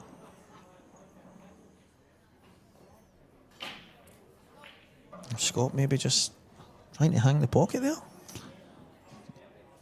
I'm not sure. I think he'd have gone for it just purely because. No, yeah, I'd say hang, but yeah, cover the pocket. Yeah, just the way he's landed with the cue ball. Is he going to? Looks like he's lining up a cross double. I still think he may have gone for it because there's still a chance on these yellows, even with the red over the pocket. So I think he would have wanted that in.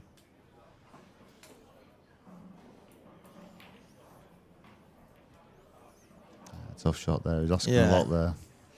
The thing, I spoke to him just before this match, and he said, same idea as Robert. He actually mentioned that he's been chopping and changing with the cues, and he's went back to his old cue a few weeks ago, and he feels like he's got his game back. And the match he played earlier, he was in quite a commanding lead. I think he was about 5-1 up, got a bit scrappy, but he's got over the line. But he said he's feeling really good, using his old cue again. But oh wow. That's brilliant. Yeah, sometimes that can happen. Yeah. You're probably speaking to the worst person in the world when it comes to keys, but we'll not open that can of worms. But yeah, sometimes it's just something familiar. I think I've done it once where I was trying different cues, and then I was kind of moaning and complaining about my own, and then when I got it back, it was like I had a part of me. Yeah. It was like adding a limb back onto my body and thinking, what was I thinking in the first place? But I know there's a lot of people. I know that Jake Dillon-Newlive apparently goes through quite a lot, which I would have never have guessed, but apparently he's quite high up the list for turning some cues into firewood. And Yeah. I don't. I mean, I know I've got a cheek here. I've got a brand new cue this weekend, but I don't change very often. Yeah, I wish I could say the same. Just looking at your face right now, I Yeah. wish the viewers could see that. I wish I could say the same. I've actually just had the cue away for a couple of months and got it back last night. So yeah, I've been using that. Looking forward to get it back. So I'll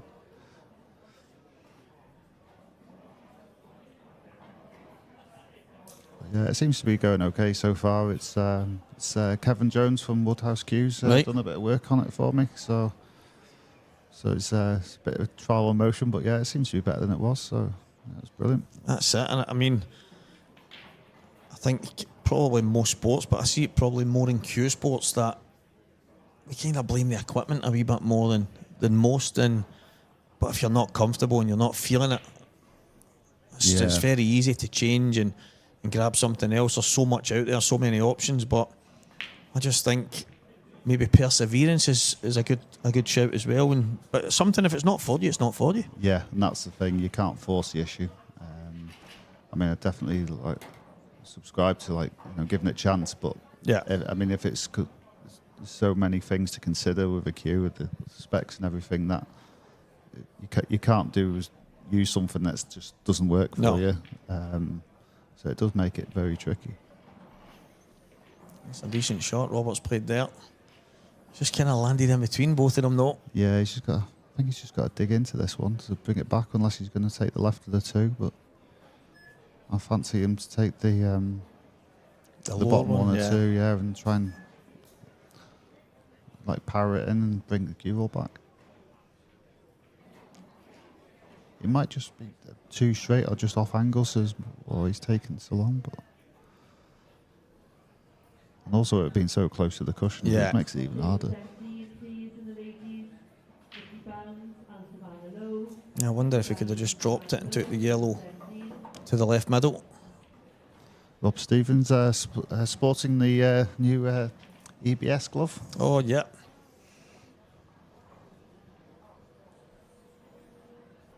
Yeah, it's great to have a shop at these venues.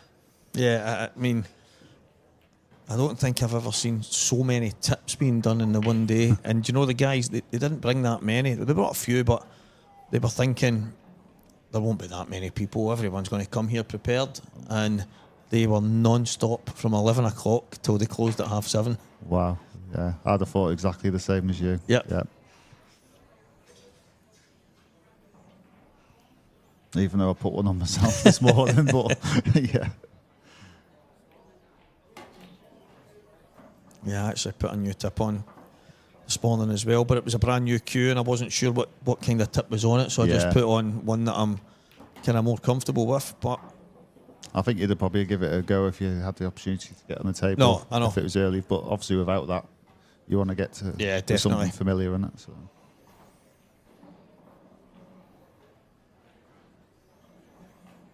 This has been a bit of a crazy frame. Both of them have had chances. Roberts had a couple of good ones. The 8 ball was a little tricky for Robert, and I think that would always. Oh wow! Yeah, he's fortunate there. Just goes to show how grippy this cloth can be on the stream table. Yeah, I think with Robert's one, it's just with the 8 ball was a little guarded. I think that made it a little tricky, and you can even miss a ball with it just being in the back of your mind. So just got to cue this one well.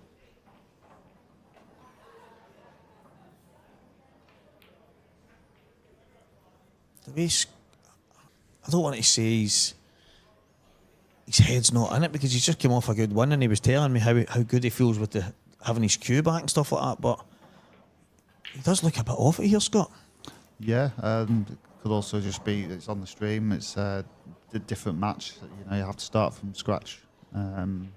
Could just be that, and you always still need to get off to a good start regardless. So, well, obviously this table's a brand new table that we've got a couple of extra tables here. Normally 24, we've got 26, and this is one of the brand new ones, brand new cloth.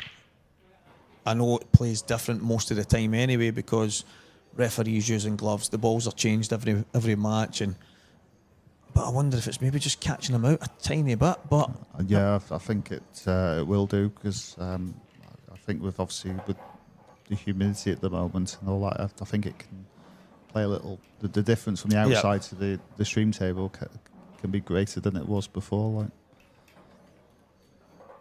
yeah, it's a bit of a let off there for Robert because he made the mistake a couple of times when he had probably wasn't straightforward, but he had a chance to get over the line in the frame, and then I think it's a bit of a gift from Scott, that one. Maybe I'm being a bit harsh, but I think it's one of them. You just got to pick your line and stick to it, and maybe he's trying to get into a bit of a rhythm as well. Yeah, and just try and force it a little, which we all do. He plays pretty quick. I mean, there's not many play quicker than young Harry Peart, but Scott was in my team in Bridlington not so long ago, and there was times I actually said to him, Scott, listen, it's not that he was struggling a wee bit, Dave, but he didn't chalk his cue like at any visit. He would chalk it when he broke, and then that was him.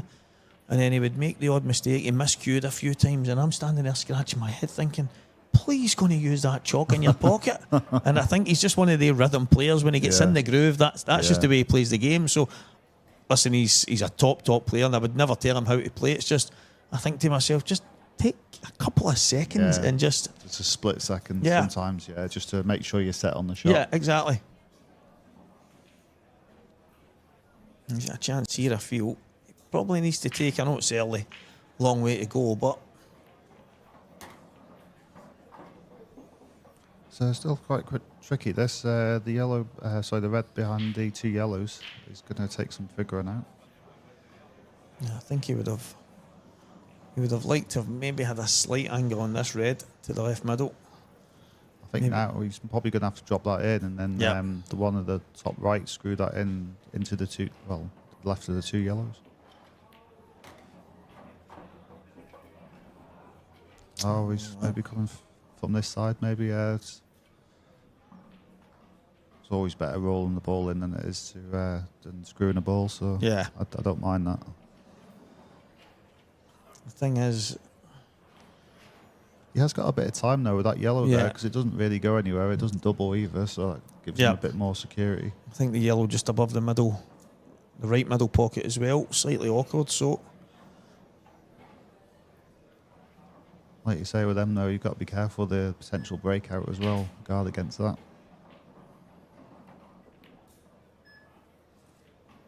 So I didn't mind that shot from Robert. I thought maybe the yellow on the cushion was the one to do that with. No, double that one across. That one was already kind of in the open, but the fact that he's got the top left corner, Scott was always going to bring that out, but the thing is, he could have doubled that and had a chance. So did need to guard against that.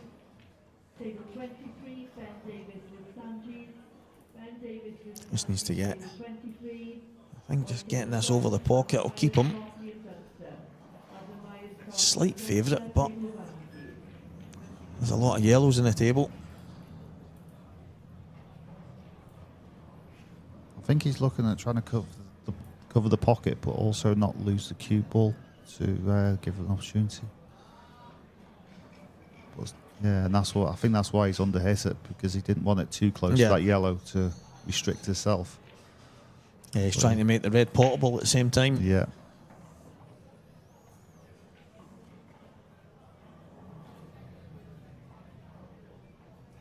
What are you thinking here? Yeah, I think he's just got to go for it. Cut in the middle. Yeah, because the yellow on the cushion doubles. Yeah, so. I wasn't sure that went in clean there, but it's probably a bit of a poor shot in the end from Scott. I know he's obviously trying to keep the red in the open at the same time, but I think more than anything you need to make sure you get the bag covered. And I think I could understand why Scott was thinking like that, because if he made it too safe, then he was second Yeah, favourite. he can't finish it anyway. Yeah, but he was also outnumbered. So, he really did have to try that. So a nice natural angle here, if he wants to disturb the ball from the cushion, but you are trusting a little to luck if you go into that. Yeah. However, does that yellow go down the rail off the red maybe? Yeah, he's If he just wants had to a get look at behind it. Yeah, that's a good shout. He's just had a look. So I wonder if he can drop on it right now, play up towards the two reds. And he can't.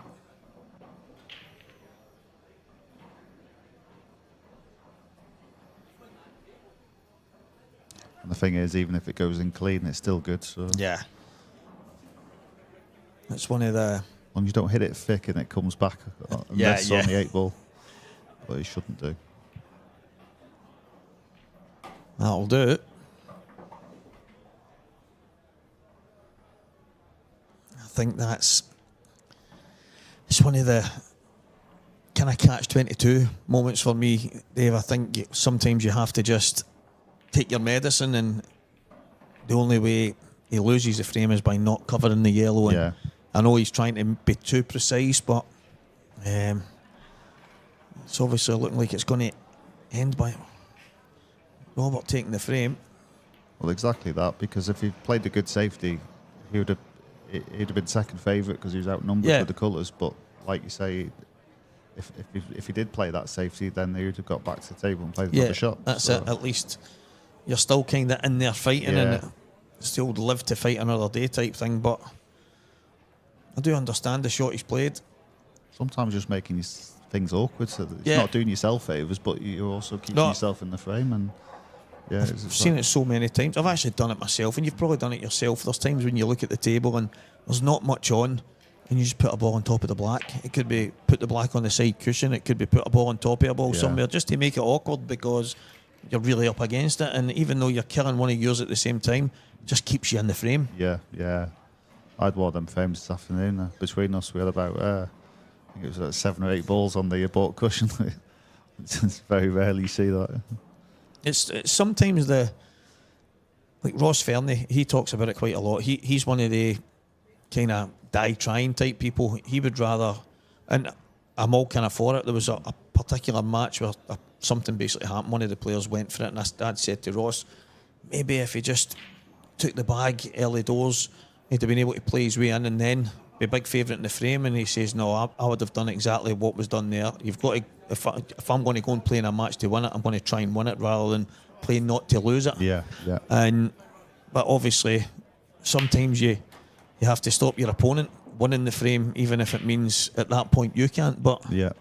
I think everybody's different. What a break! So effortless.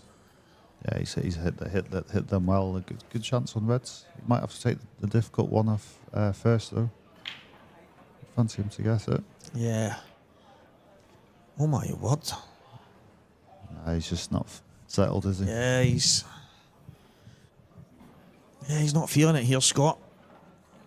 Which is honestly, it's so strange because I spoke to both players before it. I didn't know they were going on the TV table. I was just talking to Scott on the outer tables, and then when I heard the match that was going to be on with Scott and Robert, I met Robert on the way in here, and both of them kind of gave a kind of similar type feeling the way they're playing. Scott was loving having his old cue back, and Robert said it was the best he played in a long time, and I'm thinking this is going to be some match here, but Another example why this game doesn't make any sense. it's crazy. You've hit the nail on the head. It absolutely drives you insane at times, and that's Scott's probably sitting there scratching his head thinking, half an hour ago I was feeling unbelievable, and then in no time he's struggling. Well, I think it's not that he's not used to these conditions, and it's just the fact that he's not done it today. And it's different going from one to the other, and it's getting used to that. And that's, I was going to ask you that there. So, Dave, when you talk about the 3 p.m. sessions and then the winners play straight away again, so you could be on the outer tables and then your next match could be on the TV table. Then at the 5 p.m. you're straight back on again. How does that affect you as players when you're going from one to the other? I know it's the same for everyone, but there might be someone that's already been on that, and you might go and play them next. And does it? I know this is mad, and the viewers, they ask me, I can get messages and stuff, and they go, Steve, it can't be that much different, but everyone says it is. Yeah, no, it's massively different. And when we had the festival in the Isle of Man, Aaron Thompson in the Isle of Man was, when we're doing the one frame for the Lolas. Yeah. So he managed to get on the stream table, and I've been telling him this for ages about what it was like and how different it is, and you could just tell like it was. Yeah. He wasn't having any of it. He wasn't buying it. Anyway, when he got on there, he come to me afterwards and he said, "That is weird." So I was like, "Well, do you believe me now, then?" That is weird. That is the best. That's probably the best description you're going to get. No, that's different. That is weird. I think it's because probably everyone's thinking, well, it's the same table, same cloth, same balls. How can it be that different? Yeah, and it's crazy, isn't it? It really is. I mean, it's the fact that the everything's brand new for a start. Yeah. So the cushions are sliding, the cloth, it's react different. Also, the balls are polished, which makes a massive difference. I think that's huge. Even on the outside tables at the start of the day, when the balls are all new and polished and ready to go, they're really reactive and really zippy. On the outside tables, as the day goes on, that changes slightly. And I think as the day goes on and you're playing, you kind of get used to it. But then that's obviously the difference of going from the outside to the main table, whereas there's one table that's going to stay different all the time because of new balls every match, and the referees have got gloves on as well, so there's no sticky hands touching them. Exactly. It all adds up. All the dust, everything throughout the day. The chalk as well. Yeah. Another thing that gets debated about. It all adds up. Yeah, it's absolutely massive. 4-0 Robert here. That was a decent finish. I expected him to get them, but he looks like he's, even in the frame where he kind of chipped a few chances to Scott, he looks by far the more settled. Yeah, no, most definitely. And I think the other thing as well for Scott there is that shot he had. If he was already on that colour set, I think he would have got it. Yeah. I think with it having to play the hardest shot first, it just adds that element of pressure on that. You need it to get on the colour set. Yeah, it's tough at the moment for Scott Anderson.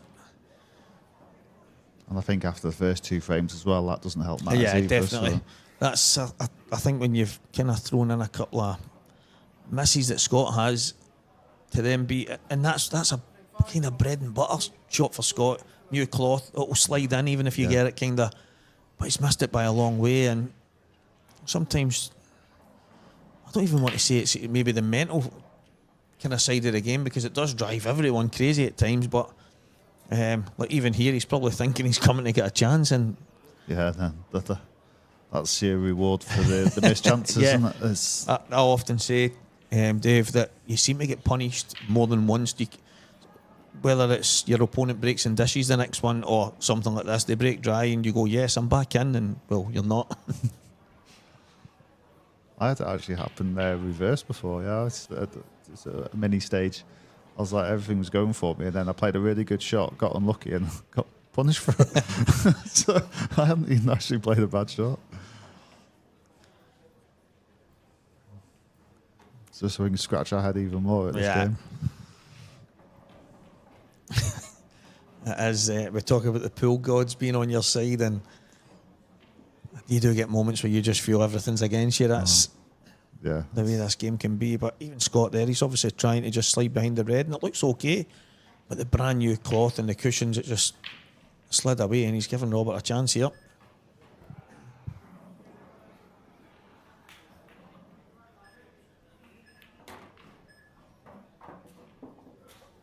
The three yellows close to the red at the top right. That's what I was going to ask. But what way would you be going about this? But it looks like Robert's going to drop the one in the middle and then play the one. Yeah, I think he's got no real choice but to go this way, to be honest. But it's tricky to how they're going to come out. Is when he goes into them, it could stick. Providing that yellow does go towards the left middle, but it's not a guarantee. And also, if he comes off the yellow well, but then rocks into the red with the cue ball, that could tie that yellow up as well on the baulk line. But yeah, that's why he's just give it that extra pace just to make sure there's separation. But obviously that meant that yellow went to the left middle a bit more. Looks like they've landed slightly awkward. But if he didn't hit that as hard, then that red would have been on top of the Yeah, yellow. you're so, right. So it's a bit of like a trade-off between.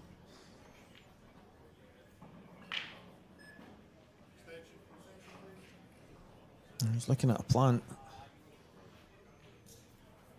And then he's got no control where the first yellow's going to go. See from the overhead. I mean, if he plays that plant and then the yellow goes into the red and it hits it thick, then it might not go in that pocket. Playing the cut. Is he going to go cushion first, maybe? No, he's just potting it clean. Good shot. He's again. And it's all from that shot, Dave. Yeah, yeah. And if he tried to dig into that, it would have made the pot even harder. I always thought that just was more problematic than normal. Than it looked. Sorry.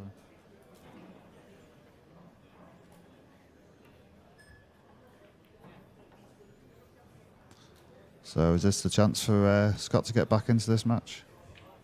Change momentum? Yeah, I think you get moments in matches that we normally talk about long races where they can kind of ebb and flow back and forward, but although a race to 8, it's a decent kind of race, they can get away from you, and I think if Scott's going to start firing, probably now would be a good time.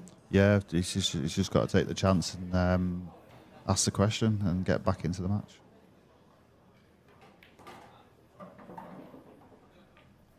The two reds at the left-hand side. Straightforward enough for you?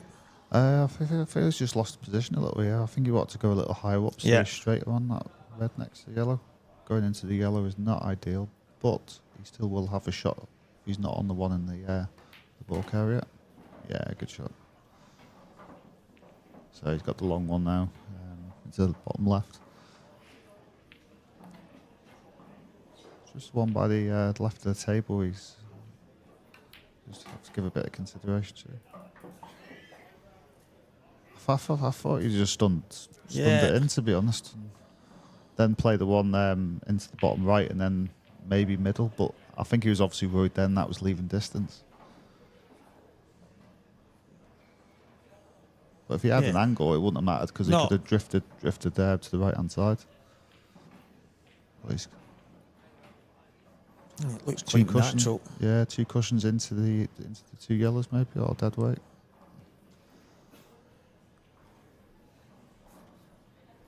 I think I'd have fancied a bit more pace in the bottom of the 2 yellows, just so you can cue it properly. He's fortunate. He's not played them well. He's given him. It's not an easy shot. Any shot getting even 1 cushion because of the slide on the cloth, it's never as straightforward as it might look on the TV. That's the pace that you've got to play that at. It kind of takes that slide out the equation. What makes it even trickier is when you haven't got the choice to play at that pace and you have to hit it slow. That's when it can be tricky. Yeah, definitely. And then the fact the angle's blocked off at playing it at that slow pace, it's even worse. Doesn't want to be straight though. Wants a bit of angle to either stun or top off the cushion. Yeah. It's hard to see from the camera, or he's dead straight. Yeah, he'll have to just stun this back a little, I think.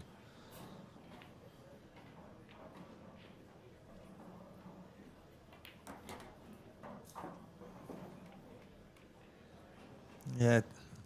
Sometimes you have to just take your medicine. He's made the right decision there. I'd have liked a little less, just so he could cue it in off 2 cushions, but then he was also being wary of not hampering on with the red in the bulk area.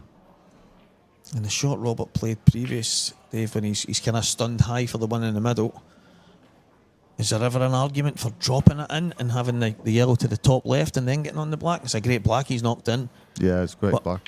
I often see it with Robert. We've actually spoke about it, and he'll say as a snooker player, something like that, and I'll say, I think you could have maybe dropped that, and he'll go, I never even seen it as that.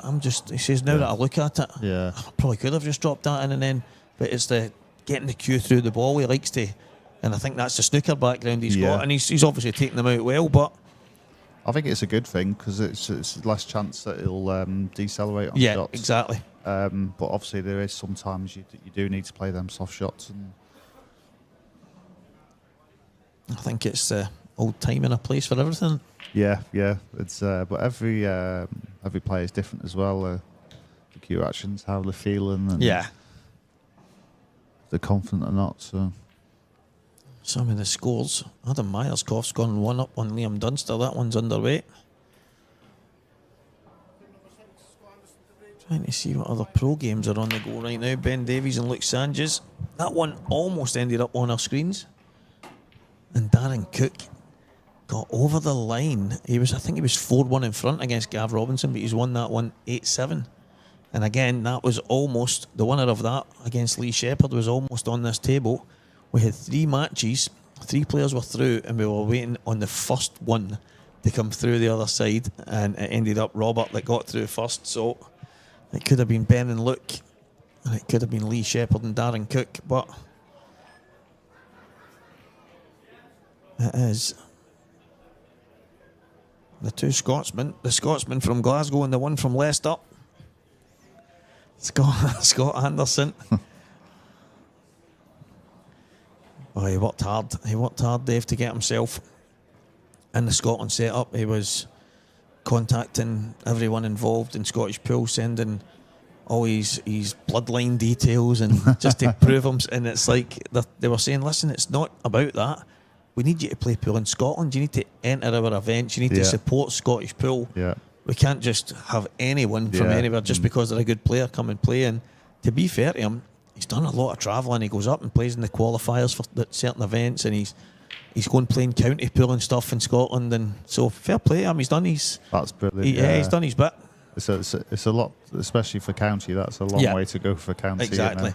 You know? It's 4 frames the maximum you got on this. Well, we do it in Scotland. It's a bit different. We do ours over 2 weekends. We've got start of the years the Super 11s, and at the end of the year Super 15s, and the league tables. So you play like it's Glasgow, Coatbridge, Paisley, Falkirk, Aberdeen, and Dunfermline, and all Edinburgh.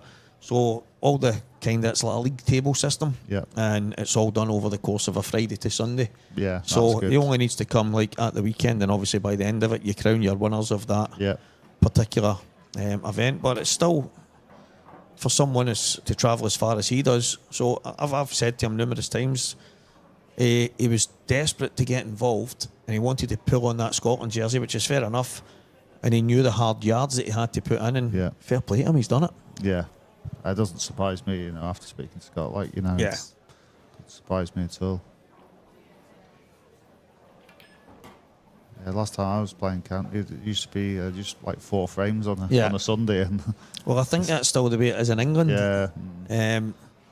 Which kind of surprises me slightly. I understand the reason and the way they do it, and it goes to all different venues and stuff, but ours is done in a caravan park. All the tables are out and everybody's there, but the atmosphere's electric. I think it makes sense, because especially with the pool calendar now is so busy. Yeah. That by condensing it like that, it really does help. Yeah. Robert Stephen, he really isn't missing now, Dave, and obviously Scott's going off the table with a cue ball there, just kind of had a swing at it. I think at this level, you're playing at it every single event.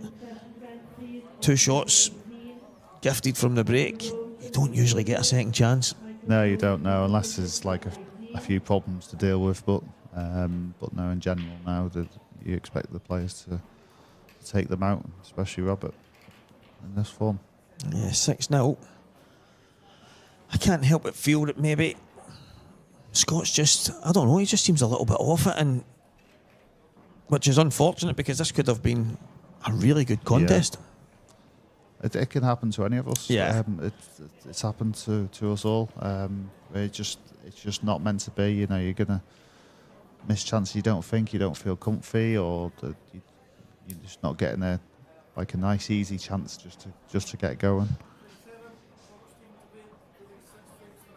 I mean, I know he has had easy-ish ones, but one that you definitely can't finish, and then you can't miss, and then you get going. Yeah. It was a good break, but there's some problems. If that yellow goes past the two yellows, if the first one goes, then he's probably got a chance on yellows. I think it does. You'd initially think reds, but with that red there, that it just completely rules it out. Yeah, the yellow at the left middle, slightly awkward just below it. Doesn't look like it goes in the bottom corner.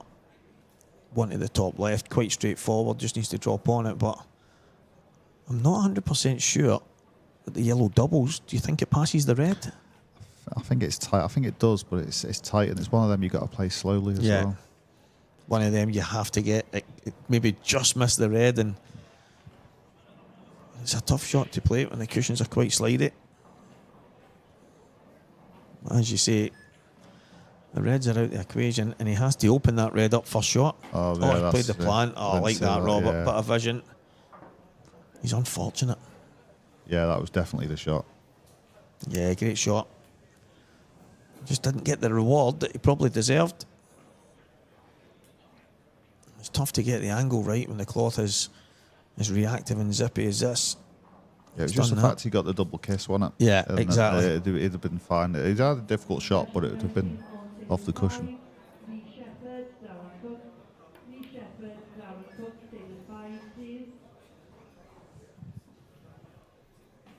Yeah, just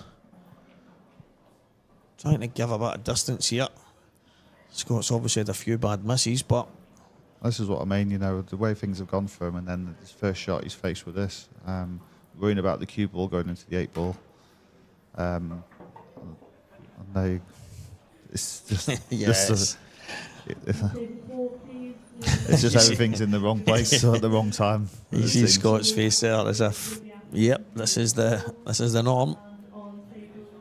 Well, then going back to what we were saying before about wanting to cue it in properly, but you can't on that because you're thinking of the 8 ball. Yeah. So it's hard to get going.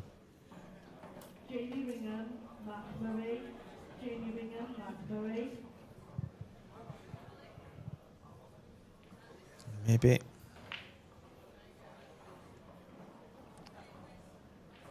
Yeah, I don't think he would be playing the double because of the black, so if he can get through the gap, should be straightforward to hit. I think it's more...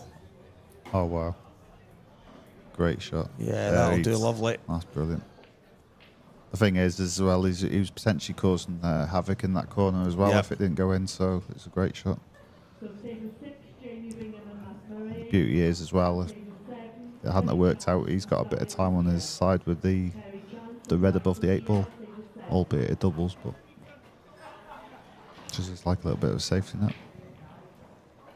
I think the yellow should pass the black, but also goes in the bottom left. He's just getting the right angle on this next yellow now to be able to get there.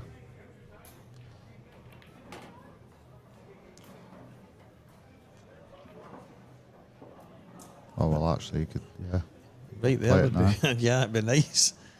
And then, it makes sense. Go, yellow to the top for the last ball. Screw onto the red here.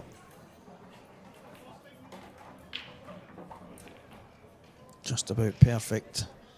Kind of punishing almost every mistake Scott makes, and he didn't really have much there. He's potted that. You said it right away. Just didn't want to really begin into the 8 ball. He's knocked it over to the right hand cushion, covered the red, tried to play a safety, and all of a sudden he's lost the frame. Oh, just about lost the frame. I think the thing is, he always knew he was going into the 8 ball. Yeah. Just the fact he just had to play it softly when you want to hit them a bit harder, isn't it? Robert Stephen now 1 frame away in this match. Yeah, it's gotten away from Scott. I think it's a matter of when, not if now. But if Robert can win 7 in a row, maybe Scott can. Yeah, why not? One at a time. These things happen. The longer you're in the match, the more chance you've got.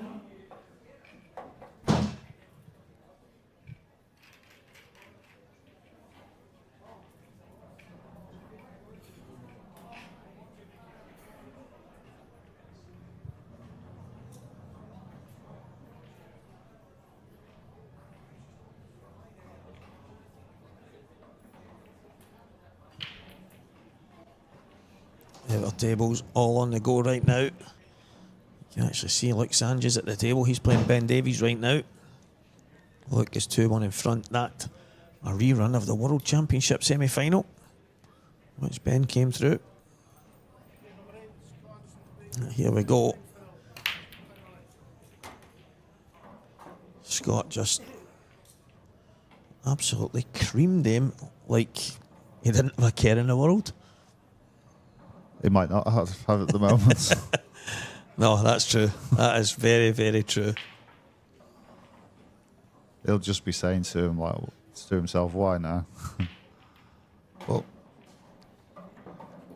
yeah, you know, the more I'm looking at some of it, I think he's just maybe not been comfortable on the table. You said it earlier, sometimes you're not comfy, you don't get that feeling. Although he's missed the odd shot, I think probably more than anything, there's been a couple of bad positional shots that's probably caught him more than anything. Yeah. And things are just snowballing. I mean, yeah, he's such a talent. I think he's some of the things that Scott can do with a cue in his hand is incredible, but it's just sometimes it's just not your day, as you say. There only can be one winner, and whether it's 8-0, 8-7, sometimes that's just the way it goes. Yeah, and that's the thing with all the pros. You know, the scores never tell a story. No. You know, the match can be anything. I mean, a perfect example. I played Scott about 18 months ago, 2 years ago. We didn't miss a ball, and I was 7-4 up, missed an 8 ball, and then he come back and beat me 8-7. But that was literally the only ball missed in the whole match. The table was breaking like a dream when we were both laughing with each other as well. Like it just sometimes happens. Like that. I think that's the beauty of the level that a lot of guys in this venue are trying to get to, and the level that obviously you guys are all playing at. It really can happen. That even some of the top amateurs spoke about it last night. Actually, that on their day or in any given match, they can blow anybody away. It wouldn't matter if it was Boyle, Dunster, Gareth Tibbett. On now that one match, it's just doing it consistently. When you see these guys, I never ever look at these and think, oh, someone lost 8-0 or 8-1. It's the context of the match that it kind of sticks out to me. And on any given day, this can happen at this level. I mean, I always ask that when the people, I ask people the scoreline. So they tell me scoreline, I'll say, "Oh, did you have any chance?" Yeah. The score really doesn't mean anything. It's just like the way the match goes. And I mean, Roberts obviously had a lot more easier chances, but obviously Scott hasn't played his best.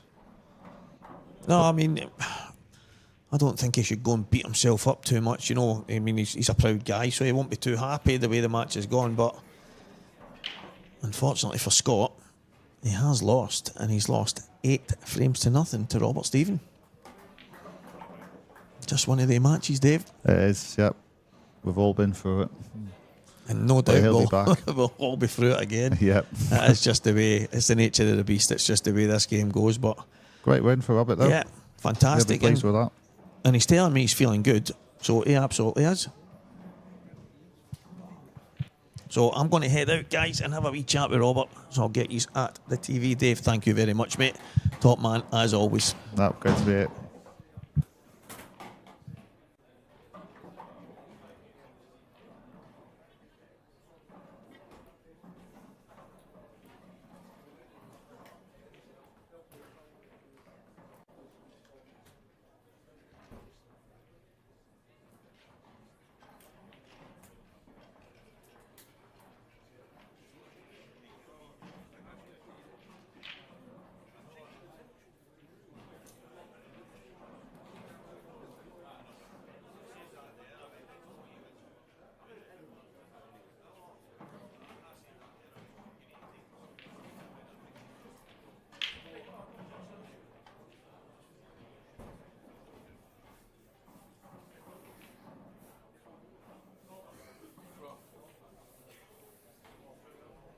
Table 13, please. Anthony Jeffers, Ryan Martin.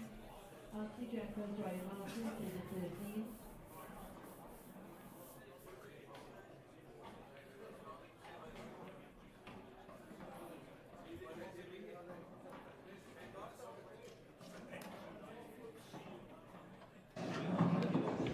Here we are, back again from the commentary booth, and I am with the man that just ran riot, Robert Stephen. Robert the Riot. It's usually Fernie, but that was good there.